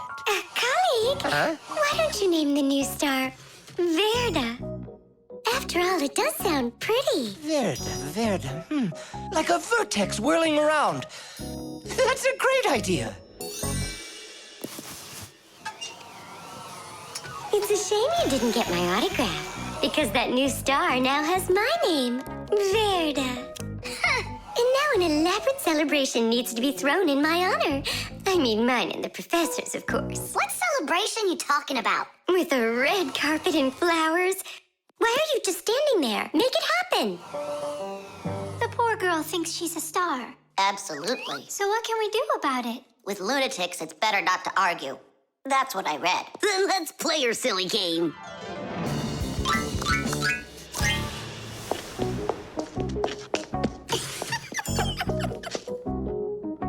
Your Majesty, your red carpet awaits. Then unroll it. And the flowers? Am I supposed to do everything myself? Of course not. Here, Your Highness, your crown. Oh, right, now we're talking. I am a star. She's totally lost it. He's coming. Finally, my dream is reality. Hey! My little Fixie friends, it's you here. I'm so honored you gathered here to congratulate me today.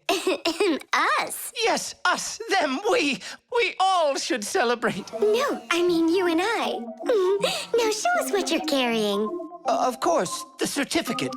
It says this star, discovered by Professor Eugenius, has been registered with the name VE03732. What?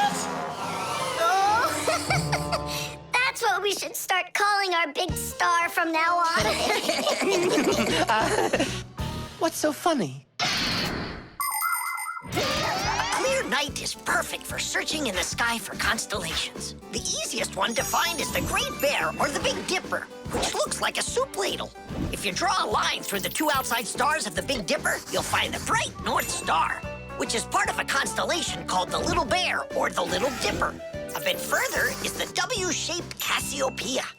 And these three stars that are next to each other are well known as the Belt of Orion. If you draw a line through them, you'll find a star named Sirius. It's part of the Greater Dog constellation, and it's the brightest star in the night sky. And on the other side of it, there is the star Aldebaran of the constellation Taurus. And these are but a few of the most visible stars. It's not even possible to imagine how many stars there really are in the universe. Tula? I'm here. Fire. Here. VE73032? Is that someone new? Yeah, we've got a new student. She's a star. A new giant star. You bet. Germs. Hooray! Lunch! Tom Thomas, you brought your ball to lunch? It's filthy dirty. Don't you know how many germs are on it? Wash yourself up. Look, they're clean. Here, it's for you. I saw that. Now go back and wash your hands. Why? There are germs on Tusaka? A lot.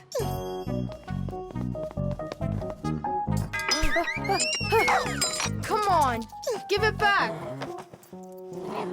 Again? Hi, Tom Thomas. Why are you so angry? You go wash your hands 5 times solid. This is germs, that is germs. Maybe they don't even exist. Of course they do. It's just that they're so tiny, you can't see them without a microscope. Tom Thomas, let's go into your dad's office. He's got a microscope. We can take a look at some germs. Germs, or microbes, are such tiny creatures we need a microscope to see them. But they live everywhere. In the earth, the water, throughout the air. They're on everything, even on us. Some microbes are able to move around with the help of filaments or tails. Lots of microbes are harmless, but there are some dangerous ones too. If they get inside of you through your nose or your mouth, you could end up with a sore throat or a stomachache. Turn it a little more. Stop. Now, take a look. It's horrible. Hey, let me take a look. Wow, they're so scary. Hang on. Do I really have germs like that living on my hands too? You got it. But I washed them 7 times. With soap? No, just water. You have to use soap to get rid of germs, not just water. So which soap should I use? Either this one, that one, they are both antibacterial, so they kill bacteria. And what about germs? Will it kill them? Of course. Bacteria is just another name for germs. They're the same thing. Wash. Tom Thomas, give me a drop of that liquid soap. I want my hands to be real clean. Good job. That's the spirit. Hooray! We're clean! Let's go put that puzzle together. All right, but doesn't it have germs all over it? And they're on the soccer ball. What are we gonna do? I think we should clean them with soap. No, clean the whole room. You're right.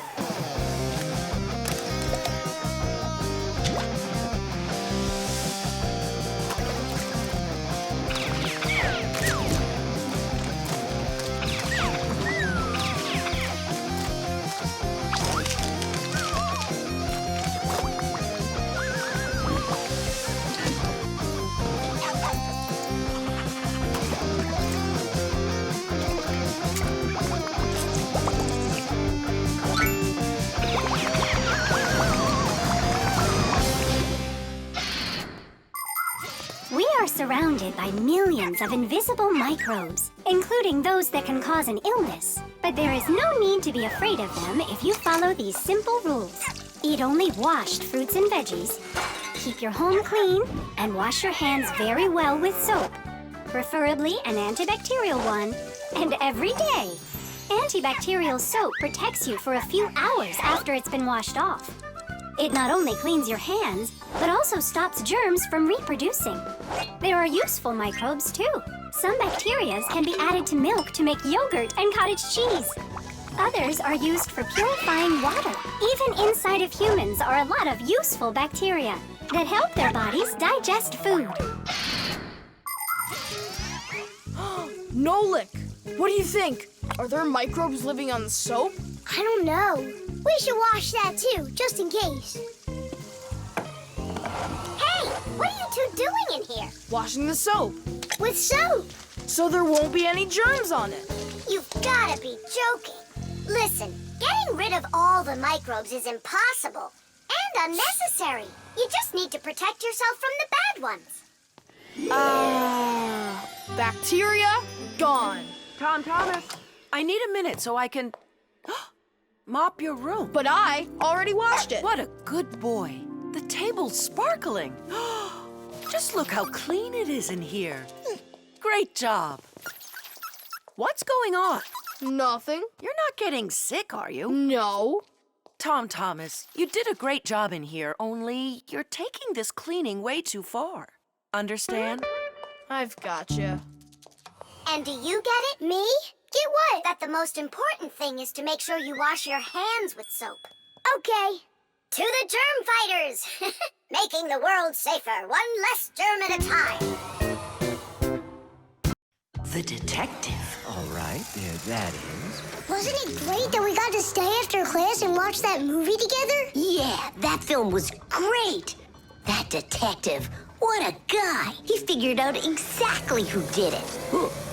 Solving a crime's not easy at all. But it looks like a lot of fun. I think it would be so cool to go solve a crime. Where's my lucky screwdriver? I can't do anything without it. Here we go. This could be the crime of the century. Detective Nolik, are you ready? But we're not... There's no escaping our fate, colleague. Our time has come. In order to become a detective or an investigator, you need to be very attentive and astute, because detectives solve mysteries, find missing things, and detangle the most twisted cases. For instance, who ate the whole cake without permission? A real detective will notice the minor details right away. Crumbs under the sofa, a trail of paw prints across the room. By following the clues, a real detective will easily discover the thief. All right, it's time for us to figure out who stole the screwdriver. And the screwdriver, don't we need to find it?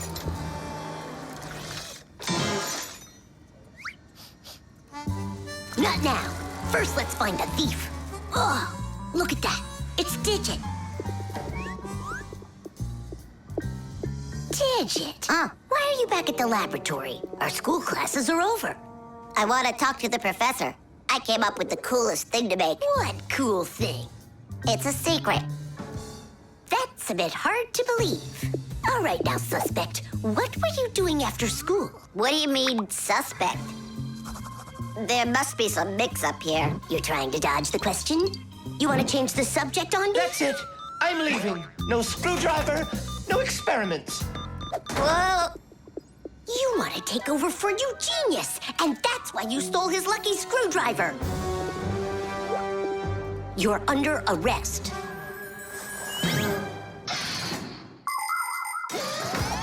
The main qualities of a detective are intelligence and logic. Logic is an ancient science that teaches people to think with reason, to help them solve problems, puzzles, and riddles. Do you want to feel what it's like to be a real detective? Then try to figure out what I'm describing to you. I'm thinking of an animal that you can meet at home or on the street. It has a tail and it's long. You have any guesses? A dog, a cat, or a mouse? There's not enough information yet. But what if I add that it meows and sleeps all day long? Then the answer is clear. A detective works the same way. He collects the facts, decides what's important, gets rid of what's not, and only then figures out the right answer. Understand? Then you're ready for another puzzle. Tell me, who doesn't belong here?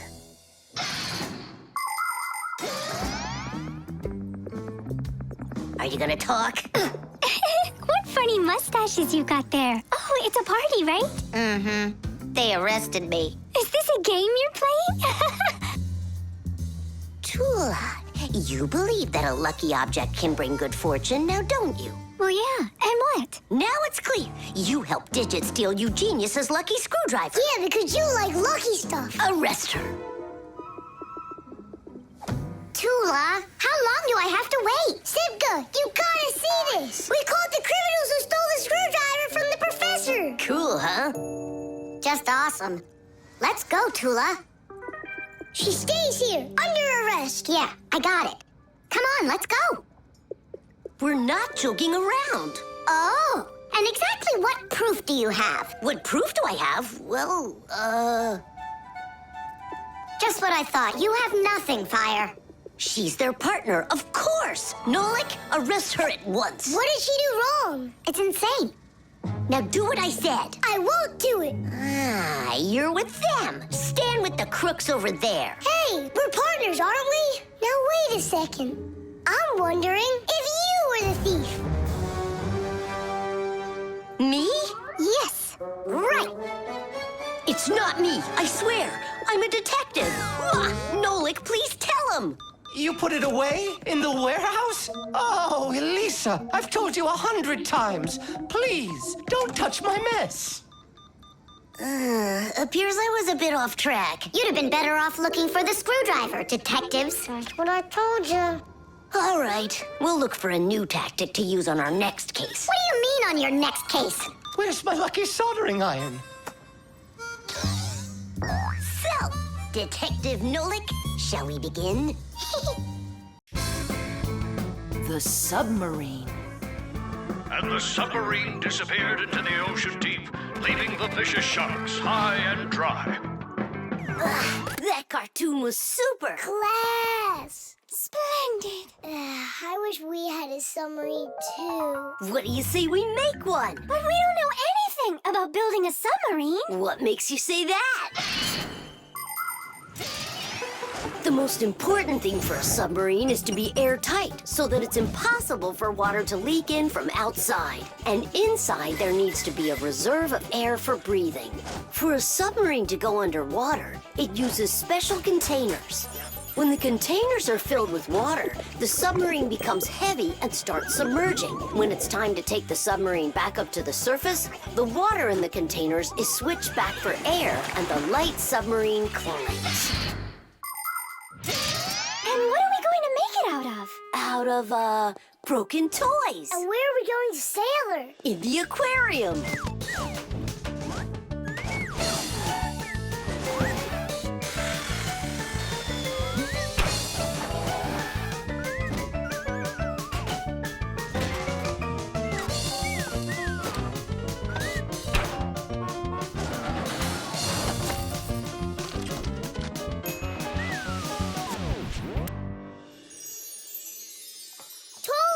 Aren't you going with us? I'm afraid to.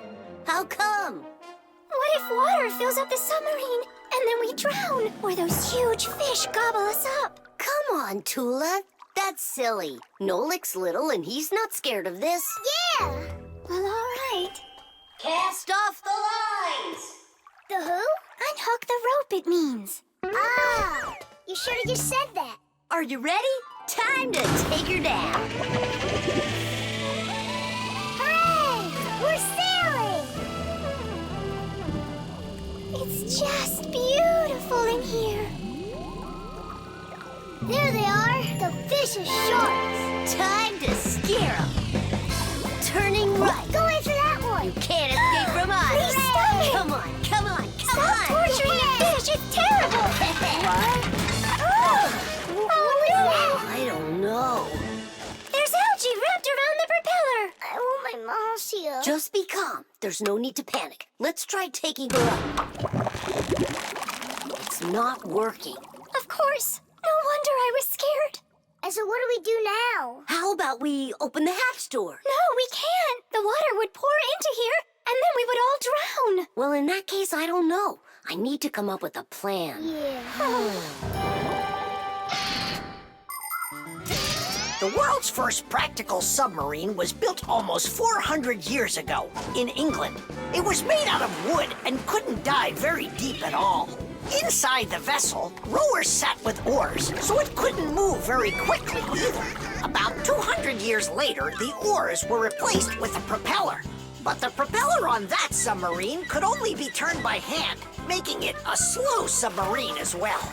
Any good swimmer could easily outrace it. It was only with the appearance of electric motors that submarines started submerging to great depths and moving through the water at very high speeds.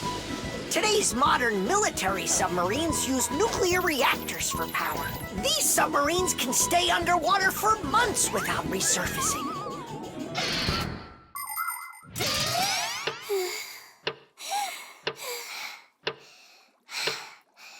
Fire, can you come up with your plan quicker? Because we're running out of air.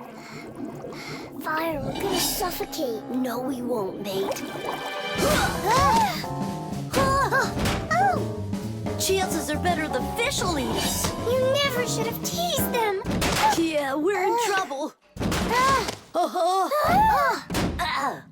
I warn you, didn't I? And you wouldn't listen. You did everything just the opposite. Wait, it might work. Let's rewire the battery the opposite way.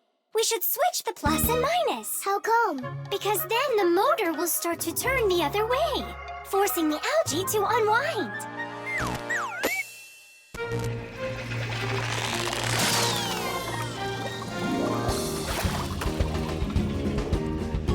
Dish! Hey, quit it! We won't bother you anymore, all right? Peace. Thank you so much, Tula. You really saved us. It's just because I was the one that was most frightened. No, it's because when things got really scary, you kept your cool about you. Wouldn't it be splendid if next time we built a helicopter? The iron. All done. Thanks for your help.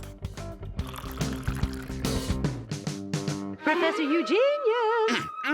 Yes, Elisa. The award ceremony's in an hour. You need to leave soon. I remember, Elisa. What are you getting an award for? It's the...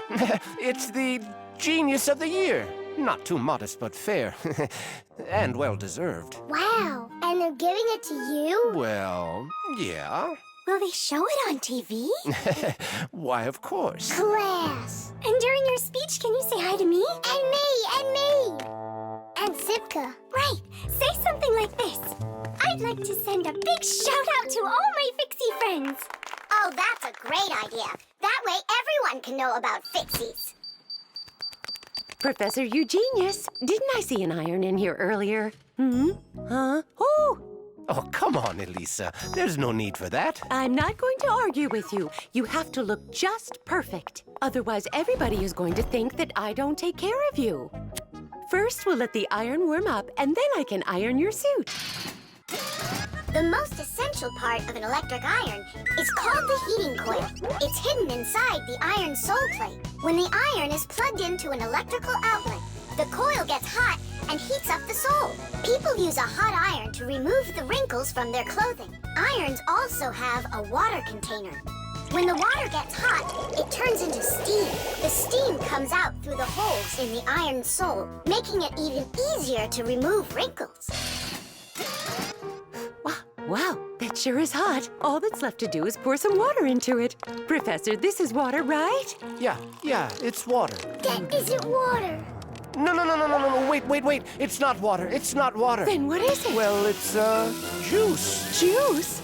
Yeah, juice. Oh no, the poor iron won't last. Phew, and it smells like crud. I broke the iron. It's awful. No, Elisa. Don't be so upset. Don't be so upset. It's the Genius of the Year ceremony, and you'll be in a wrinkled suit in front of the whole country. Oh, I won't survive. Elisa, hang in there. Be careful. Elisa. Elisa. Professor, you're genius. Are you all right? Couldn't be any better. We're gonna go fix that iron for you. And while we're doing that, you go fix Elisa. That would be great. Look over there. I'll fix the contact. You and Nola can scrape that burnt juice off the iron.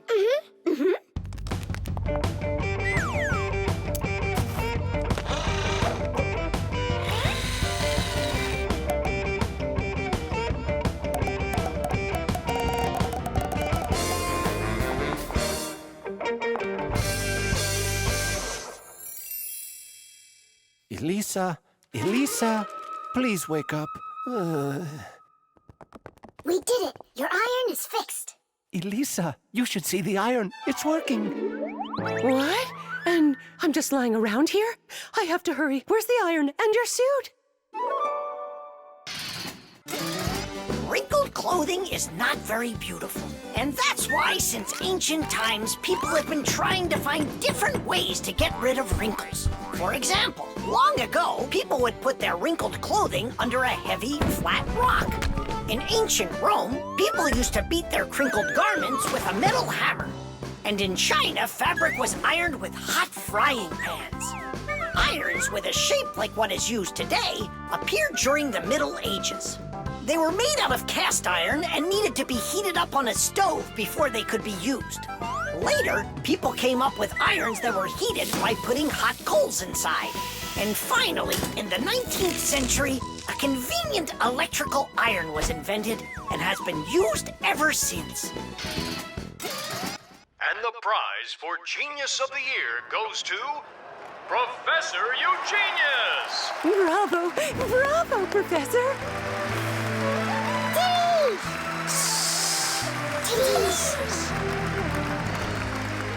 I thank you. I give my sincerest thanks to you. And may I take this opportunity to send my greetings to to all the Fixies. Just give me the prize. Oh, that was quick thinking. Brilliant! He is just astounding. Perfection from head to toe. Well, practically perfect. The spider. Chusaka, Chusaka. Tom Thomas, what are you doing? I'm petting Chusaka. How come? Because it makes her feel good. Just don't rub her fur off. You're just jealous, guys, because you don't have any pets of your own. What do you mean? We've got a pet. Yoo-hoo, Buggy! Buggy! She was in the vent the last time I saw her.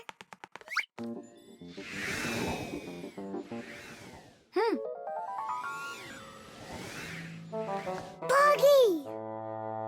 Come on out. We need to talk. Here, this is our friend, Buggy. Wait, this insect is really your pet? Ha!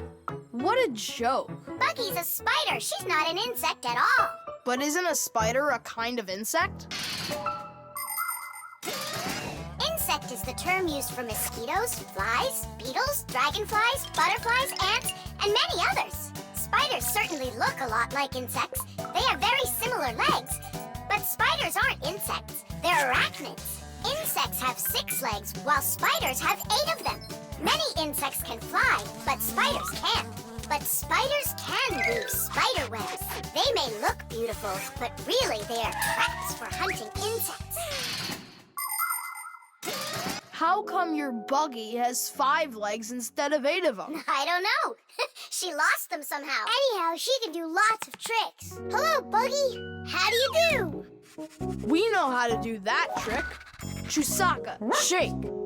Just see that? And I bet your buggy can't do this. Chusaka, sit. Buggy, sit. Why aren't you sitting? Lie down. Your turn. Lie down. Watch me. Like this. Lie down. She can't do that trick. Her 5th leg must be in the way. Lie down. Lie down, I told you. What kind of pet are you anyway? You can't even do a simple trick. Hey, where are you going? Wait, Buggy, don't go. Nolik, you should be ashamed of yourself. But why is she acting so stupid? Didn't you say that she was your friend? And what? Well, you shouldn't yell at your friends like that. She's right. What kind of friend are you? I'll go find her. And apologize. Buggy! Do you hear me?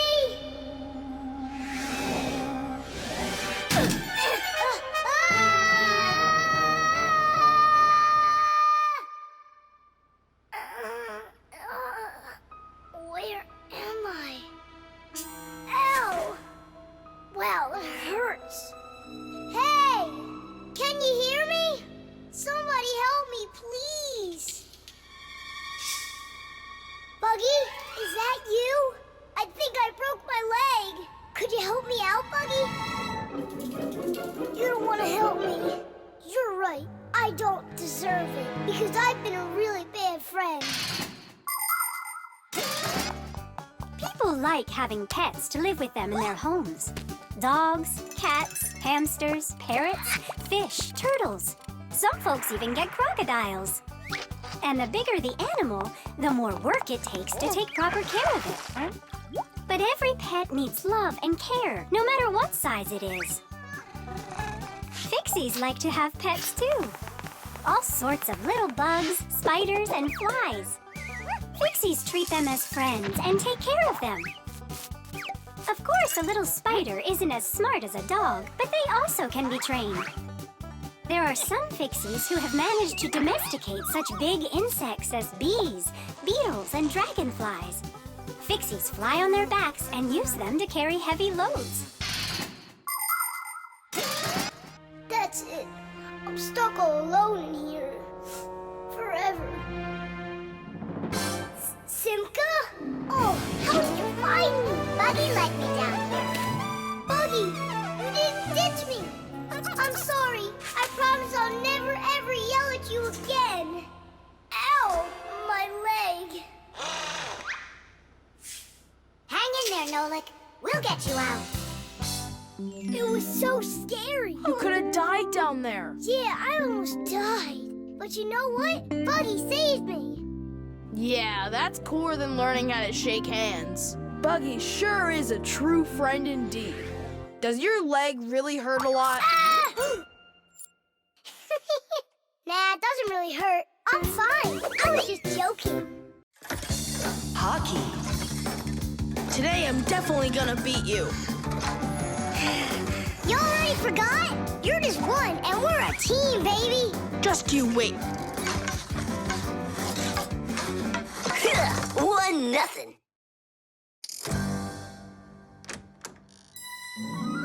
Hi there.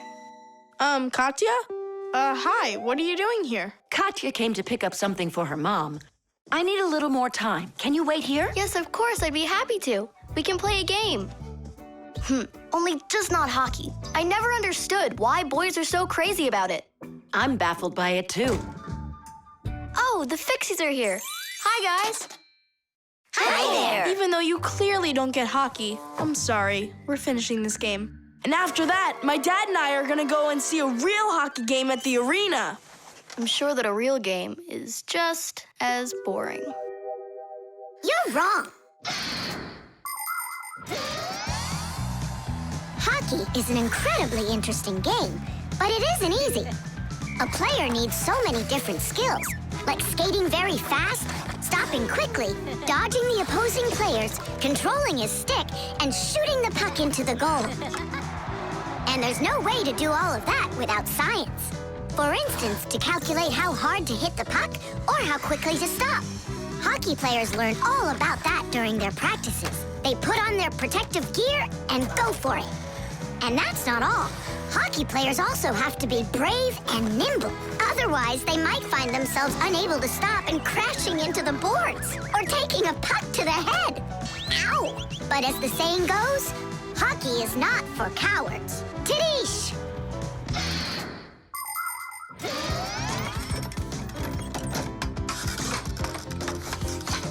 Goal!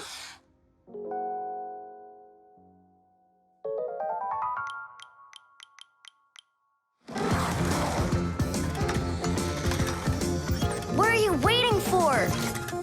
Katya, you just made me miss that. I'm sorry.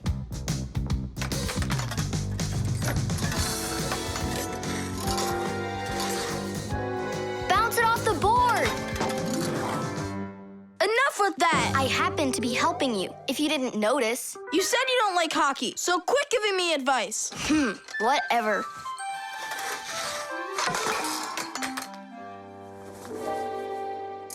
That was my second goal from that spot over there. You lucked out. Uh-huh, sure did. He'll have less luck if you keep this player back. And that one needs to pass off the boards. Get your goalie... Before she said she didn't know anything about hockey. So are we playing or not?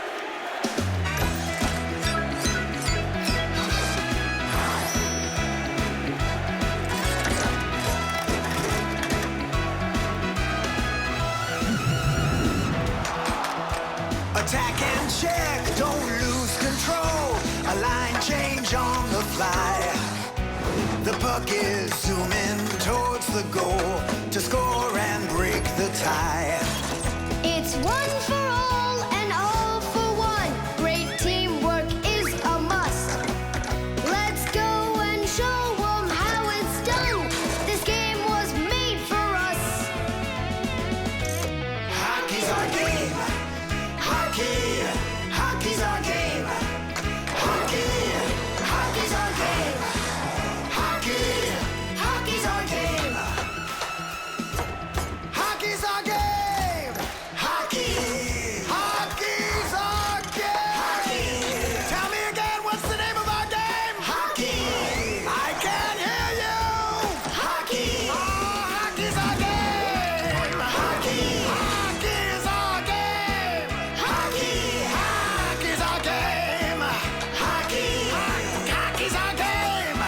Hockey. I love that hockey. Ow! Hooray! We won!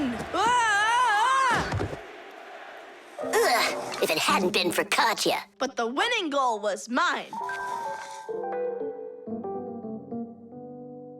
Tom Thomas, it's time for the game. Ready to get going? Katya, I'll take you home. Oh, could I go with you to see the hockey? I never realized it's such a great game. Hey, you know what? Why don't we go to the game together? Maybe I'll like it too. Great. It's about time. Let's go. How did we possibly lose that? Aren't we a great team?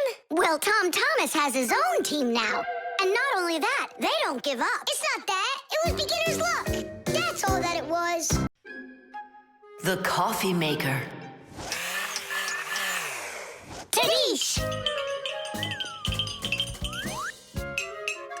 Hi there, Tom Thomas. Are you ready for school? Uh-huh.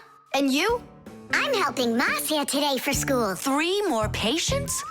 How in the world can I do it all? I have that new equipment being delivered, and I'm leading this week's case presentations. Oh well, somehow I'll have to figure out how to do it. Good morning. Yeah, just great, huh? I got work piled up to the ceiling. Okay, a cup of coffee is the only thing that can save me today. Now what? The last thing I need's to be late. The coffee maker started its cleaning cycle. She'll have to wait. What's the problem? Why don't you work? Are you going to work or what? Oh, the poor coffee maker. Tom Thomas's poor mother. That's enough! Work already! What is going on today? Hey, Mom, come on. Let me give it a try. I can't take any more of this. We've got to help her. I really hope nothing broke in there. Don't worry, we'll get it working. Just distract your mom. Mom, and what if the coffee maker just started working again right now? Would that save your day, you think? Early coffee makers would do nothing more than heat up the water and force it through the ground coffee.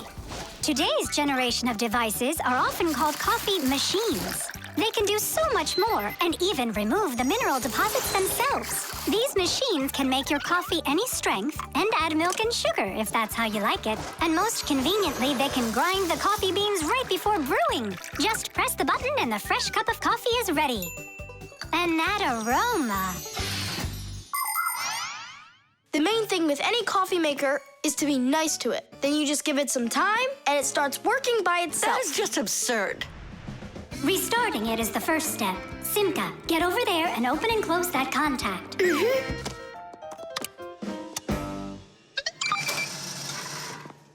You see? That's what I was talking about. A coffee maker isn't alive. It's a machine, that's all. Then how come you hit it like you did?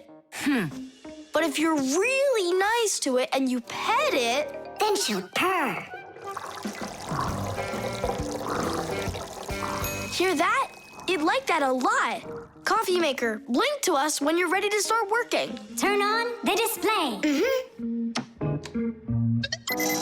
See that? It answered us.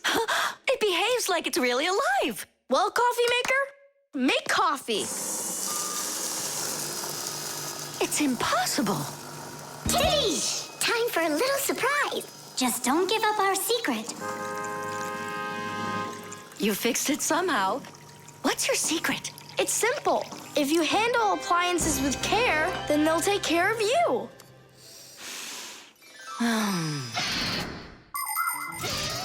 The magic taste of coffee was first appreciated in Arabia. And that's why the most well-known variety of coffee is called Arabica. Coffee trees grow throughout the world in mountain regions where the weather is warm and humid. The branches of coffee trees get covered with coffee berries. But to make the coffee drink, we don't need the berries, just the seeds inside. After the coffee beans are roasted and then ground, hot water is added. Different cultures serve coffee differently. Some serve it hot, some cold. With sugar, with milk, with ice cream, with cinnamon, with ginger, and even with salt and pepper. They say that coffee gives people energy and helps them from feeling tired. But it's important not to drink too much.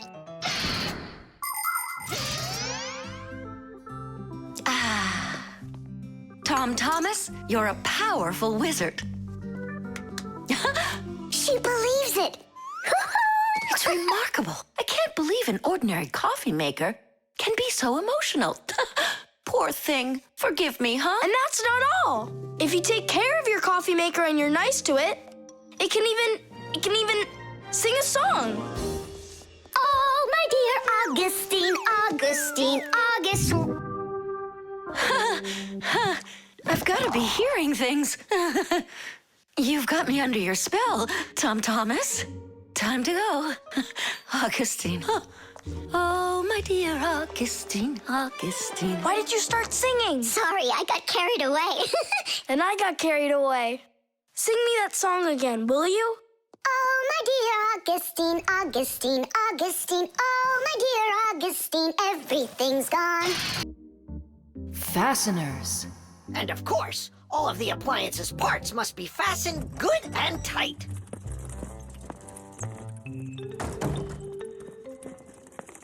What are you doing, colleague? Today, Lisa is returning from her vacation, And so I decided before she gets back, I'll clean up the laboratory. Quite a noble initiative. Now, where was I? You were saying all parts have to be fastened. You're right. And what kinds of fasteners can you name? Fire? A screw? Mm-hmm. And what else? Another screw? That would make a total of 2 screws altogether. Simka? To fasten wood or plastic parts together, you can use nails. Nails are hammered in with a hammer. In metal or stone, you need to first drill holes for the screws. To help a screw hold better, it can be inserted into a special fastener called an anchor or wall plug. The difference between a machine screw and a wood screw is that wood screws have pointy ends. Machine screws go into holes that already have a thread, or into a nut. And what if there aren't any screws or nails around? Well, then a fixie can turn himself into a screw and screw himself in, like this. Masterfully done. Fire, think you can do it? Of course. Yeah! Nolik? Is it okay if I won't go? What do you mean you won't go? Wait, I started on the wrong foot. No, I guess it was the right one. Don't be scared. You've done this 1,000 times. Uh-huh. You're right. You had to make sure the appliance was turned off first. Yeah, I should have. This time it's not going to happen to you. It's all under control. Go on. I'm still scared to do it. How about you try again? And who came up with this dumb screw idea? According to legend, the screw was invented in ancient times by the great Archimedes. Using his screw-tight mechanism, Archimedes built a special machine for getting water out of a canal. In ancient Rome, people used wooden screws in presses to squeeze the olive oil out of olives. Screws were also used as parts of drills or as lifting jacks. But the use of screws as fasteners did not begin until the 15th century. Soon thereafter, screws became so popular that today it's almost impossible to find an appliance made without one. And if one of these little screws should fall out, we Fixies will come to the rescue. Because we don't just turn into screws when we need to hide from humans. We're always ready to do it when help is needed. Nolik, let's try it together. Don't be scared. We're here with you. Ready? And... Nolik, watch me, son. I haven't screwed myself in over 100 years, but I'm not scared. Did you see that? It's a piece of cake. Grandpa's? I'm stuck. It's all my fault. There's no need to worry. Professor Eugenius, can you help us unscrew Grandpa's? I'll be right with you. It got a bit rusty. It's probably old age. I know what will help. A drop of oil.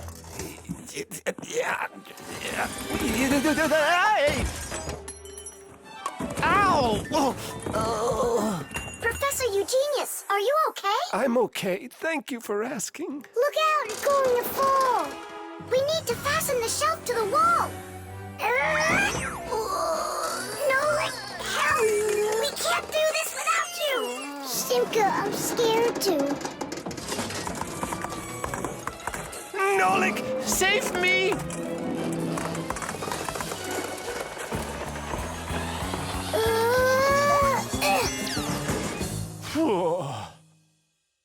What's going on out there? No big deal, colleague. I just got a little bit buried. Will anyone unscrew me? I wish I could. And we're holding up the shelf. And Nolik? Me too! I did it! I screwed myself in! Well done, Nolik. I knew you could. And who's gonna help us now? Elisa will get here shortly. All right. We'll wait for Elisa. Yeah, just as long as her return flight isn't delayed.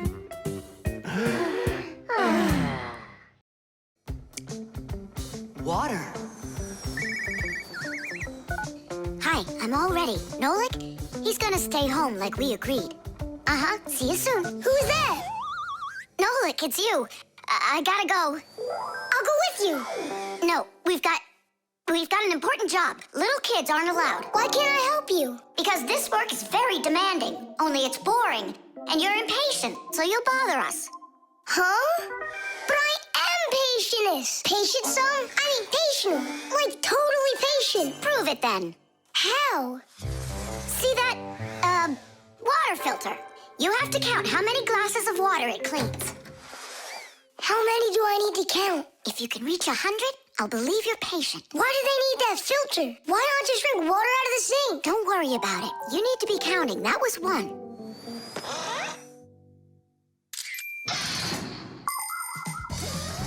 Without water, life is not possible. The human body is made up of 2/3 water, and people need to drink it all the time, but only when it's clean water. Water is transported from rivers and lakes into houses through pipes. Along the way, it gets cleaned of debris and dirt. But even so, this water might still contain toxic substances or harmful microbes. That's why people use filters to clean water for drinking. No bad stuff can get through this last line of defense.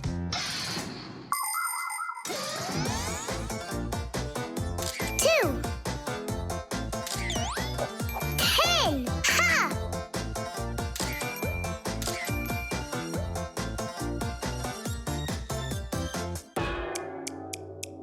Where did they all go?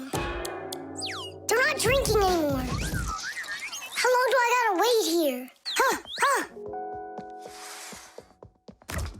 Thomas, are you thirsty? Then drink some water. But I don't want water. But you gotta. Don't you know that your body is almost all water? And so? And so what if you run out of it? Then all that'll be left of you is just some skin and bones. Oh, that's what my mom is always saying, that I'm skin and bones. There you go. That's why you need to drink water. Drink some more. And some more. Come on. That's all. I ran out of room. You have to have plenty of room left. Why do you care about how much water I'm drinking? Because I gotta count how much water's going through the filter. I really gotta. Yeah, and what? It's gotta go through me for you to count it? I'm totally full. What am I supposed to do? I've been waiting here in the kitchen all day, but nobody's drinking. What's going on? The filter is broken. You gotta call Simca right away. 415, 416, 417, 418, 419. It's an emergency! What? The filter's burning! You're really funny, Nolik. Simca, he's not choking. Something's going on over there. We gotta hurry.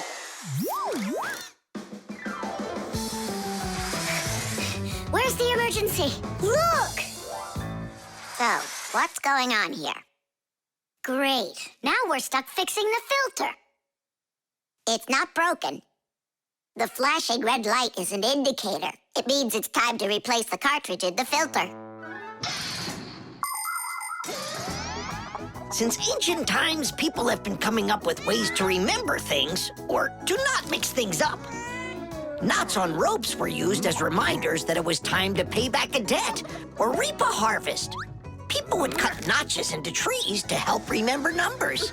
Later, people invented the abacus, calendars, and day planners. And now, things are even easier because devices can give us reminders. Alarm clocks help people get up on time. A loud oven timer can save a pie from burning.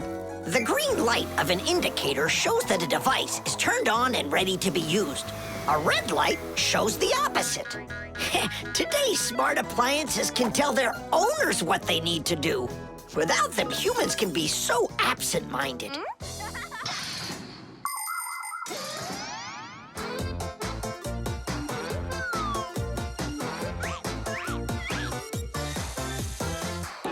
It's all ready. Tish!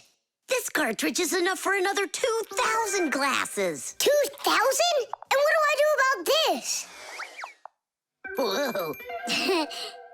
All right, Nolik, you've done a good job there. Way to go. Yeah? If you want, I can do it. Tom Thomas, want some water to drink? I can't drink anymore. And I can't wait anymore either. Well, looks like his indicator is flashing on now.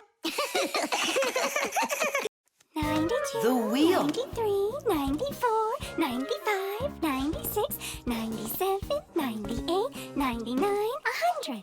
And 101, 102, 103, 104, forgot. and 100 and... No, Lick! Hey, come on! Tom Thomas promised to give me a ride outside on his bicycle. I gotta get going.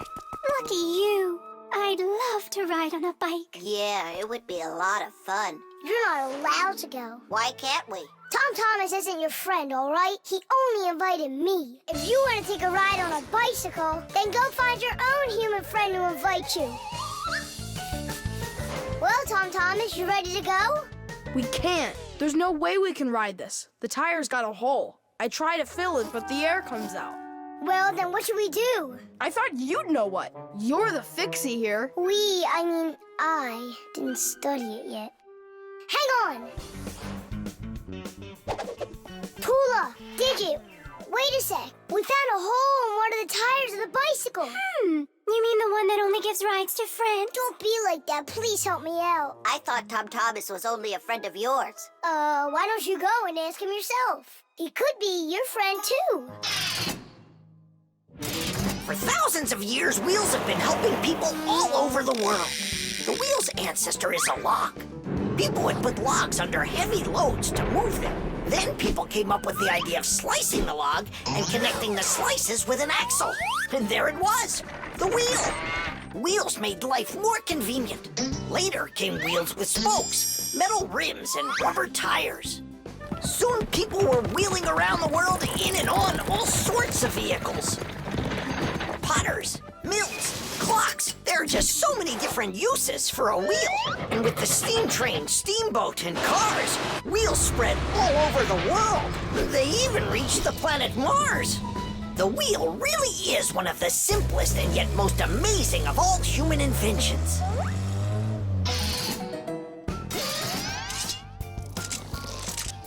Whew, it's off. So what's next? Now you take out the inner tube. You mean this rubber thing? Yeah, that's your inner tube. There's a hole there somewhere. Pump it up, Tom Thomas. Then we can see where the air's coming out. That's not a good way to find the hole, Nolik. Why isn't it good? 'Cause the hole might be really tiny. Then how do you find it? To find it, we need water. How come? Yeah, how come? Now I get why we need water. There! See those tiny bubbles? Yeah, do you see them? That's the air from inside of the tube. That means the hole is right there. Nolik, you're a genius. Hooray! Here's the hole I found. Look! Will you let me put on the glue? In my pack-a-mat, I have just the right kind for this.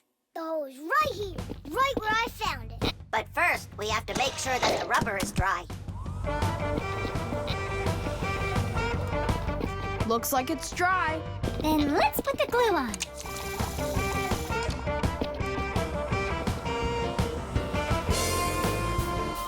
It's all fixed.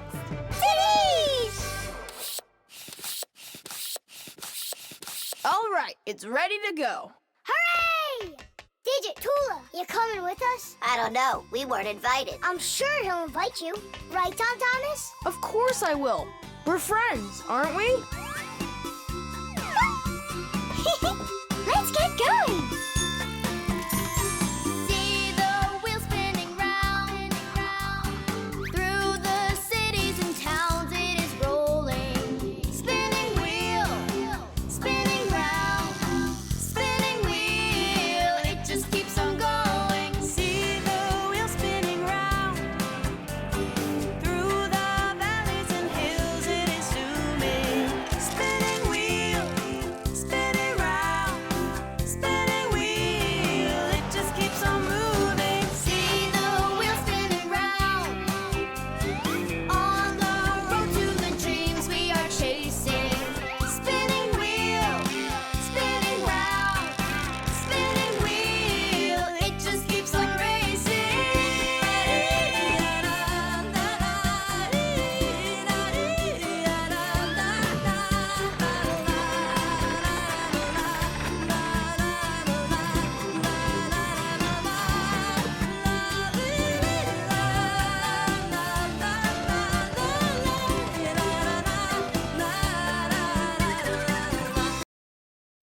the jewel. Tom Thomas, it's time to eat. Where did it go? Chusaka, did you see this tiny little... Can't believe now I'm asking a dog. Tom Thomas, are you looking for us? Hey, Fixies, maybe you can help me. One of these stones is missing. And so?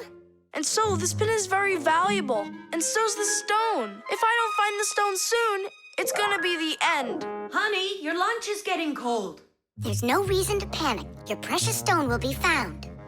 Wait a sec. Can stones really be precious? Of course they can. Gemstones are the most rare and beautiful of all stones, but it's not easy to find them. Diamonds, emeralds, rubies, sapphires, people find them underground and inside of mountains. Brave divers go to the bottom of the sea to find pearls. People have performed heroic acts and committed daring crimes to get these precious jewels. The magical shine of gems can both enchant and ruin. Remember, only gems acquired honestly bring happiness.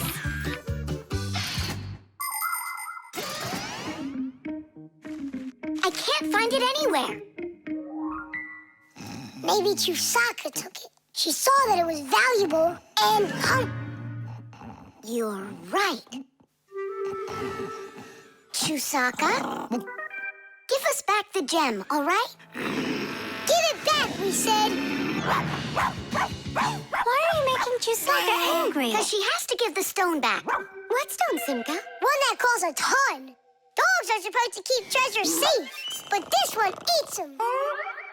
Maybe you didn't look carefully. For example, did you check inside that flower pot?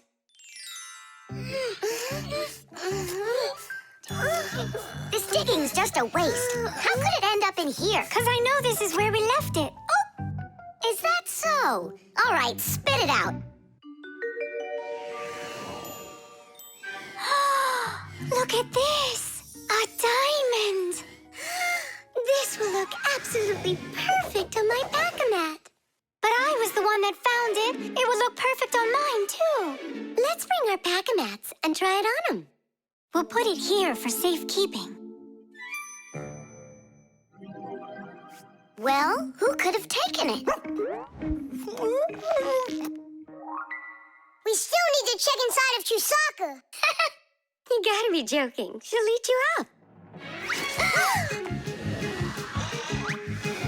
Where are you going, huh? Inside Chusaka, to get the stone out. No, don't, please. I'm ready to do anything my friend needs me to. By any chance, are you looking for this? Where in the world did you find it?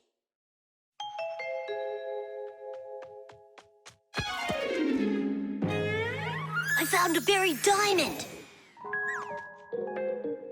It looks like a diamond, but to be sure, we'll have to conduct a test. A raw diamond looks like an ordinary stone, but after cutting and polishing each of its facets, that special stone transforms into a rare and very expensive jewel that can adorn a necklace, a crown, or a museum's display case. The truth is, only a small part of all found diamonds is used for jewelry. It's because a diamond is also the hardest rock on the planet. That makes it perfect for cutting glass. Diamonds are used in making strong drill bits and cutting blades. Many important medical instruments could not be made without them. With the help of diamonds, it's even possible to drill through a mountain when building a tunnel. That's just how valuable diamonds are. They can cut a pipe and go well with a dress. Isn't it pretty? Only it's not a... Tom Thomas, we found the stone! Oh. And now it's gone.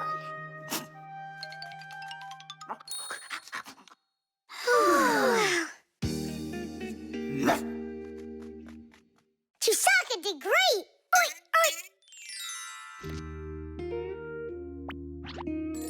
Thanks so much, Fixies. I was sure my precious present was gone. And who is the present for? Katya, I think she'll like it. I've got to tell you, Tom Thomas, that's not a precious stone.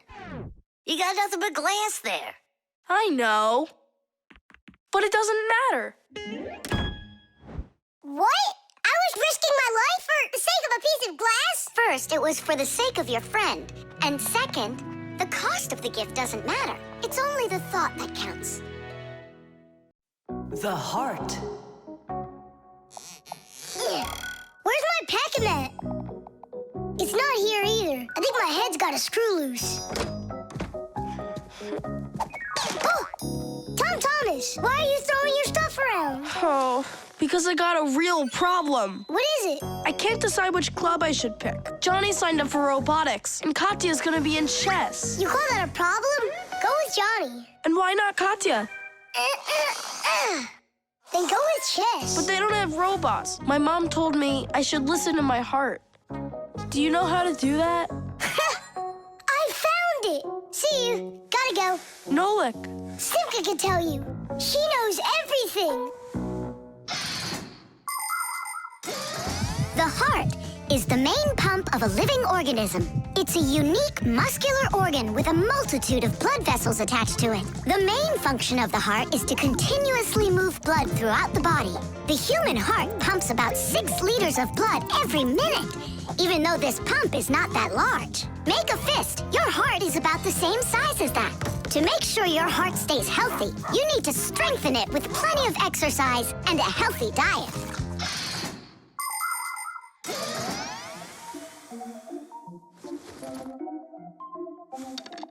Nolik, please come help me. Why me? Tool is stronger. Huh? Interesting. And do you know what is meant by the word heartlessness? Well, I think it's some kind of human illness. May I? Tula. Heartlessness is when a human or a fixie leaves someone who has a problem behind. Huh?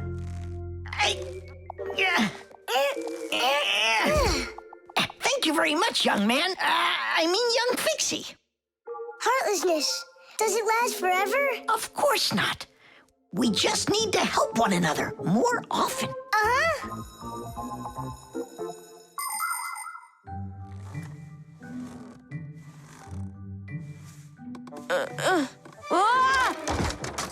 Tom Thomas, my friend. Here I am. How are you? How am I? Why do you care? Oh, by the way, I found out how you can listen to your heart. You need this tube. It's called a stethoscope. A stethoscope, but I don't have one. That's what I'm for. That thing is way too tiny. Your mom must have one. Oh, yeah.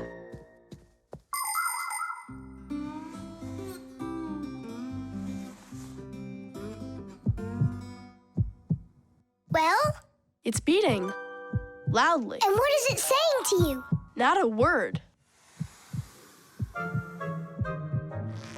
And now? It's beating.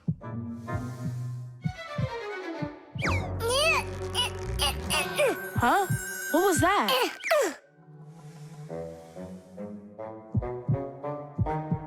This is just absurd. A heart can't talk. You know what? Why don't you just try again?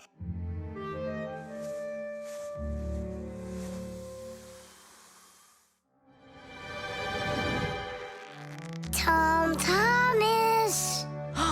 Who is that? It's your heart talking. Boom, boom. Can you hear me? Uh-huh. I believe that robotics is right for you. And what about chess? Who cares about chess? Robots are way cooler. This voice reminds me of someone. Heh, so that's what you look like, my itty-bitty heart. Well, I did it from the bottom of my heart. When a human is at rest, his heart beats between 60 and 100 times per minute. This rhythm is called the pulse rate. Place 2 fingers on your wrist or your neck. Can you hear it? Boom, boom, boom, boom. You can count the beats. When you're sleeping, your pulse slows down. But when you get excited, run, or get worried or afraid, your heart begins to beat faster and pumps the blood harder. Sometimes it feels like it's beating so fast that people say, "Oh, my heart is going to jump out of my chest." But don't be afraid, it's not going anywhere. And when people say, "Listen to your heart," they don't mean that your heart can talk. It means that you should trust yourself and listen to your feelings. And then you'll definitely find the answer you're looking for. Looks like at the end of the day, I'm heartless. I couldn't help my friend at all. Nolik, but you helped. You really did. I finally figured out which club I want to join. Robotics, like I told you? Not that. I want to learn medicine. Plastic. Chug it! Go! Chug it! Go, Tom Thomas! Faster! You can do it! Faster! Come on! Chug, chug! Chug! You're almost there! Tidish, that was one fast time. If you could just keep up your training, you could beat the record! Yes, you're right. Time to take matters into our own hands. Please hold on. Tom Thomas, did you take out the trash? I didn't have time yet. Good. That's just what I wanted to hear. And that bottle on your desk, do you need it? That's great. Thanks. I've got 5 more of them. And this is only the beginning of our mission. Operation Rescue. What is your dad up to? Operation Rescue. Could be... Your dad might be a superhero! Do you think? No, like, you're too funny for words. What's so funny about that? Who else would be taking part in rescue operations? And those bottles, you think he needs them for heroic deeds? Or maybe he decided that it's time to sort your plastic waste. Do what? Plastic is a durable and practical man-made material. Lots of useful things are made out of it. Packaging, toys, appliances, and even furniture. But you shouldn't just throw out things that are made of plastic. Nature can't digest it, and so all that plastic will leave the earth covered with a thick layer of trash. To avoid that catastrophe, we all can help. Put plastic into specially marked containers, and then instead of harming the planet, it can be turned into something useful. No, that doesn't make any sense. Simka, superheroes do not collect trash. And we'll prove it. You'll see. Of course. It's our evolution. I mean, a revolution. Together, we'll save planet Earth. You're so lucky, Tom Thomas. Together we'll save planet Earth.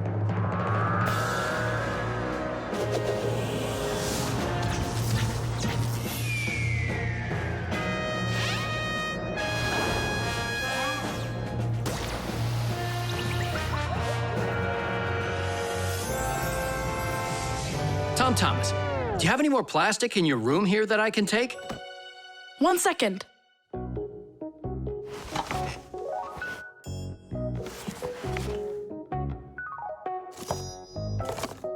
You still use those things? For such a noble mission, it's not a problem. All our useful things should be taken care of. Dad, I really want to do it with you. Want to do what? What you're doing. You know, the operation. About saving the planet, like you said on the phone. Ah, you mean sorting out the plastic, don't you? Sure. I've got a couple of these boxes filled up already. Will you help me take them to get recycled? Really? What for? Just dump it out with the trash. Son, if we don't start doing what we can to recycle, I'm afraid our planet will become one big dump.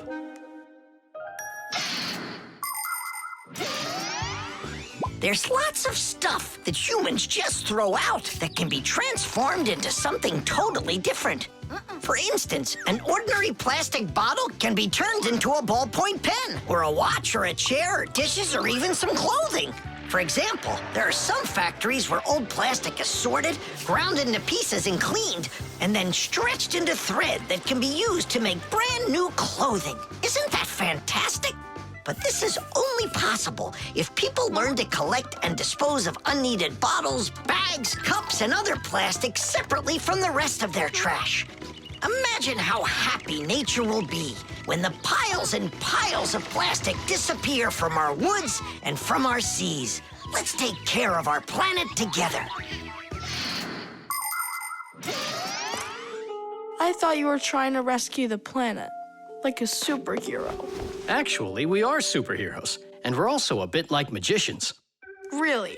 Give me a second. See this shirt here? It's made out of recycled plastic like that. Cool, right? No joke! So, you ready? Then it's time to go. Those lucky humans with their trash to sort, and we Fixies do all that we can to make appliances live longer. That way they don't get thrown away. And we should sort our trash as well. That's a good idea.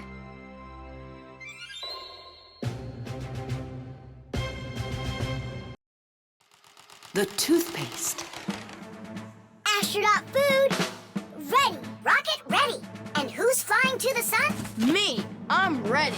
A real hero. Tom Thomas. Did you see? There it is. You nearly spoiled a vital experiment. Of global, interplanetary significance. Spoiled what? Our scientific testing of the latest toothpaste formula. I will brush my teeth with it. And I, as chief dentist, will be monitoring the testing. And so, I don't want you even touching it. Great. How am I supposed to fly to the sun now? Strange. They make that toothpaste for kids. So? Then why is your mom using your dad then? That's right. I'm gonna go tell her. Mom, that new toothpaste, I should test it. No, I'm using your dad, because he's a responsible person. And so am I. I'm very responsible. Who knew? Your room's a total mess. I had no time to clean it. You didn't water the plant. I forgot. Did you brush your teeth? Yeah, for a whole minute, too. You're supposed to brush your teeth for 2 minutes, in the morning and at night. Sorry. Great toothpaste, honey.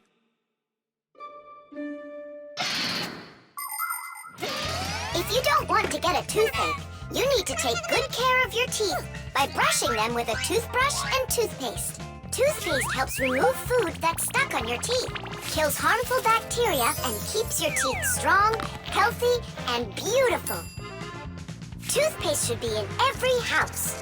Adults should use toothpaste made for adults, and kids should use toothpaste that is healthy and safe for younger teeth. It's important to make sure you're using a toothpaste that's right for your age.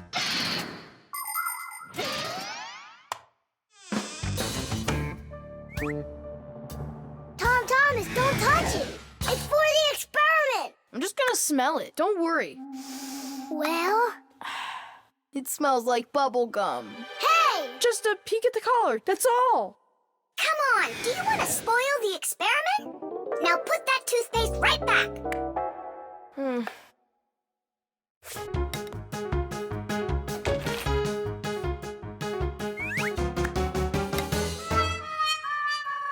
Again?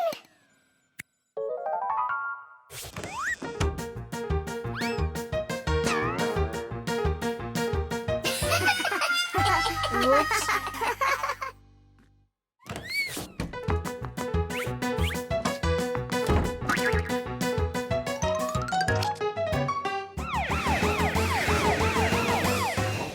Well now, so we caught you again. I want to try this toothpaste so bad, but how? Well, what if you...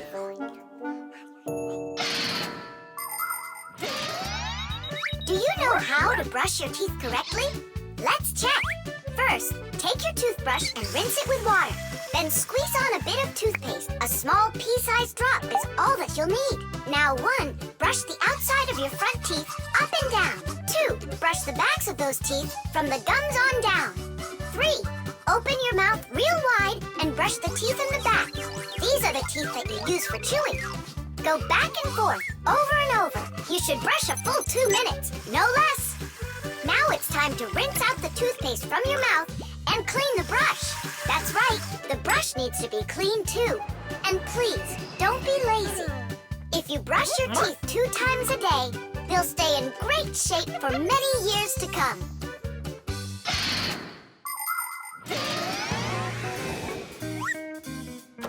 Mom, Dad, see? I've done everything. Well done. And I promise that I'm gonna brush my teeth the right way, as long as I need to, And twice a day? Only let me be a part of your awesome experiment. Please, would ya? Well, I don't know. I think we could try it. Oh. What? Well, we also have this foam for teeth. Who's gonna test that? Me! A real hero.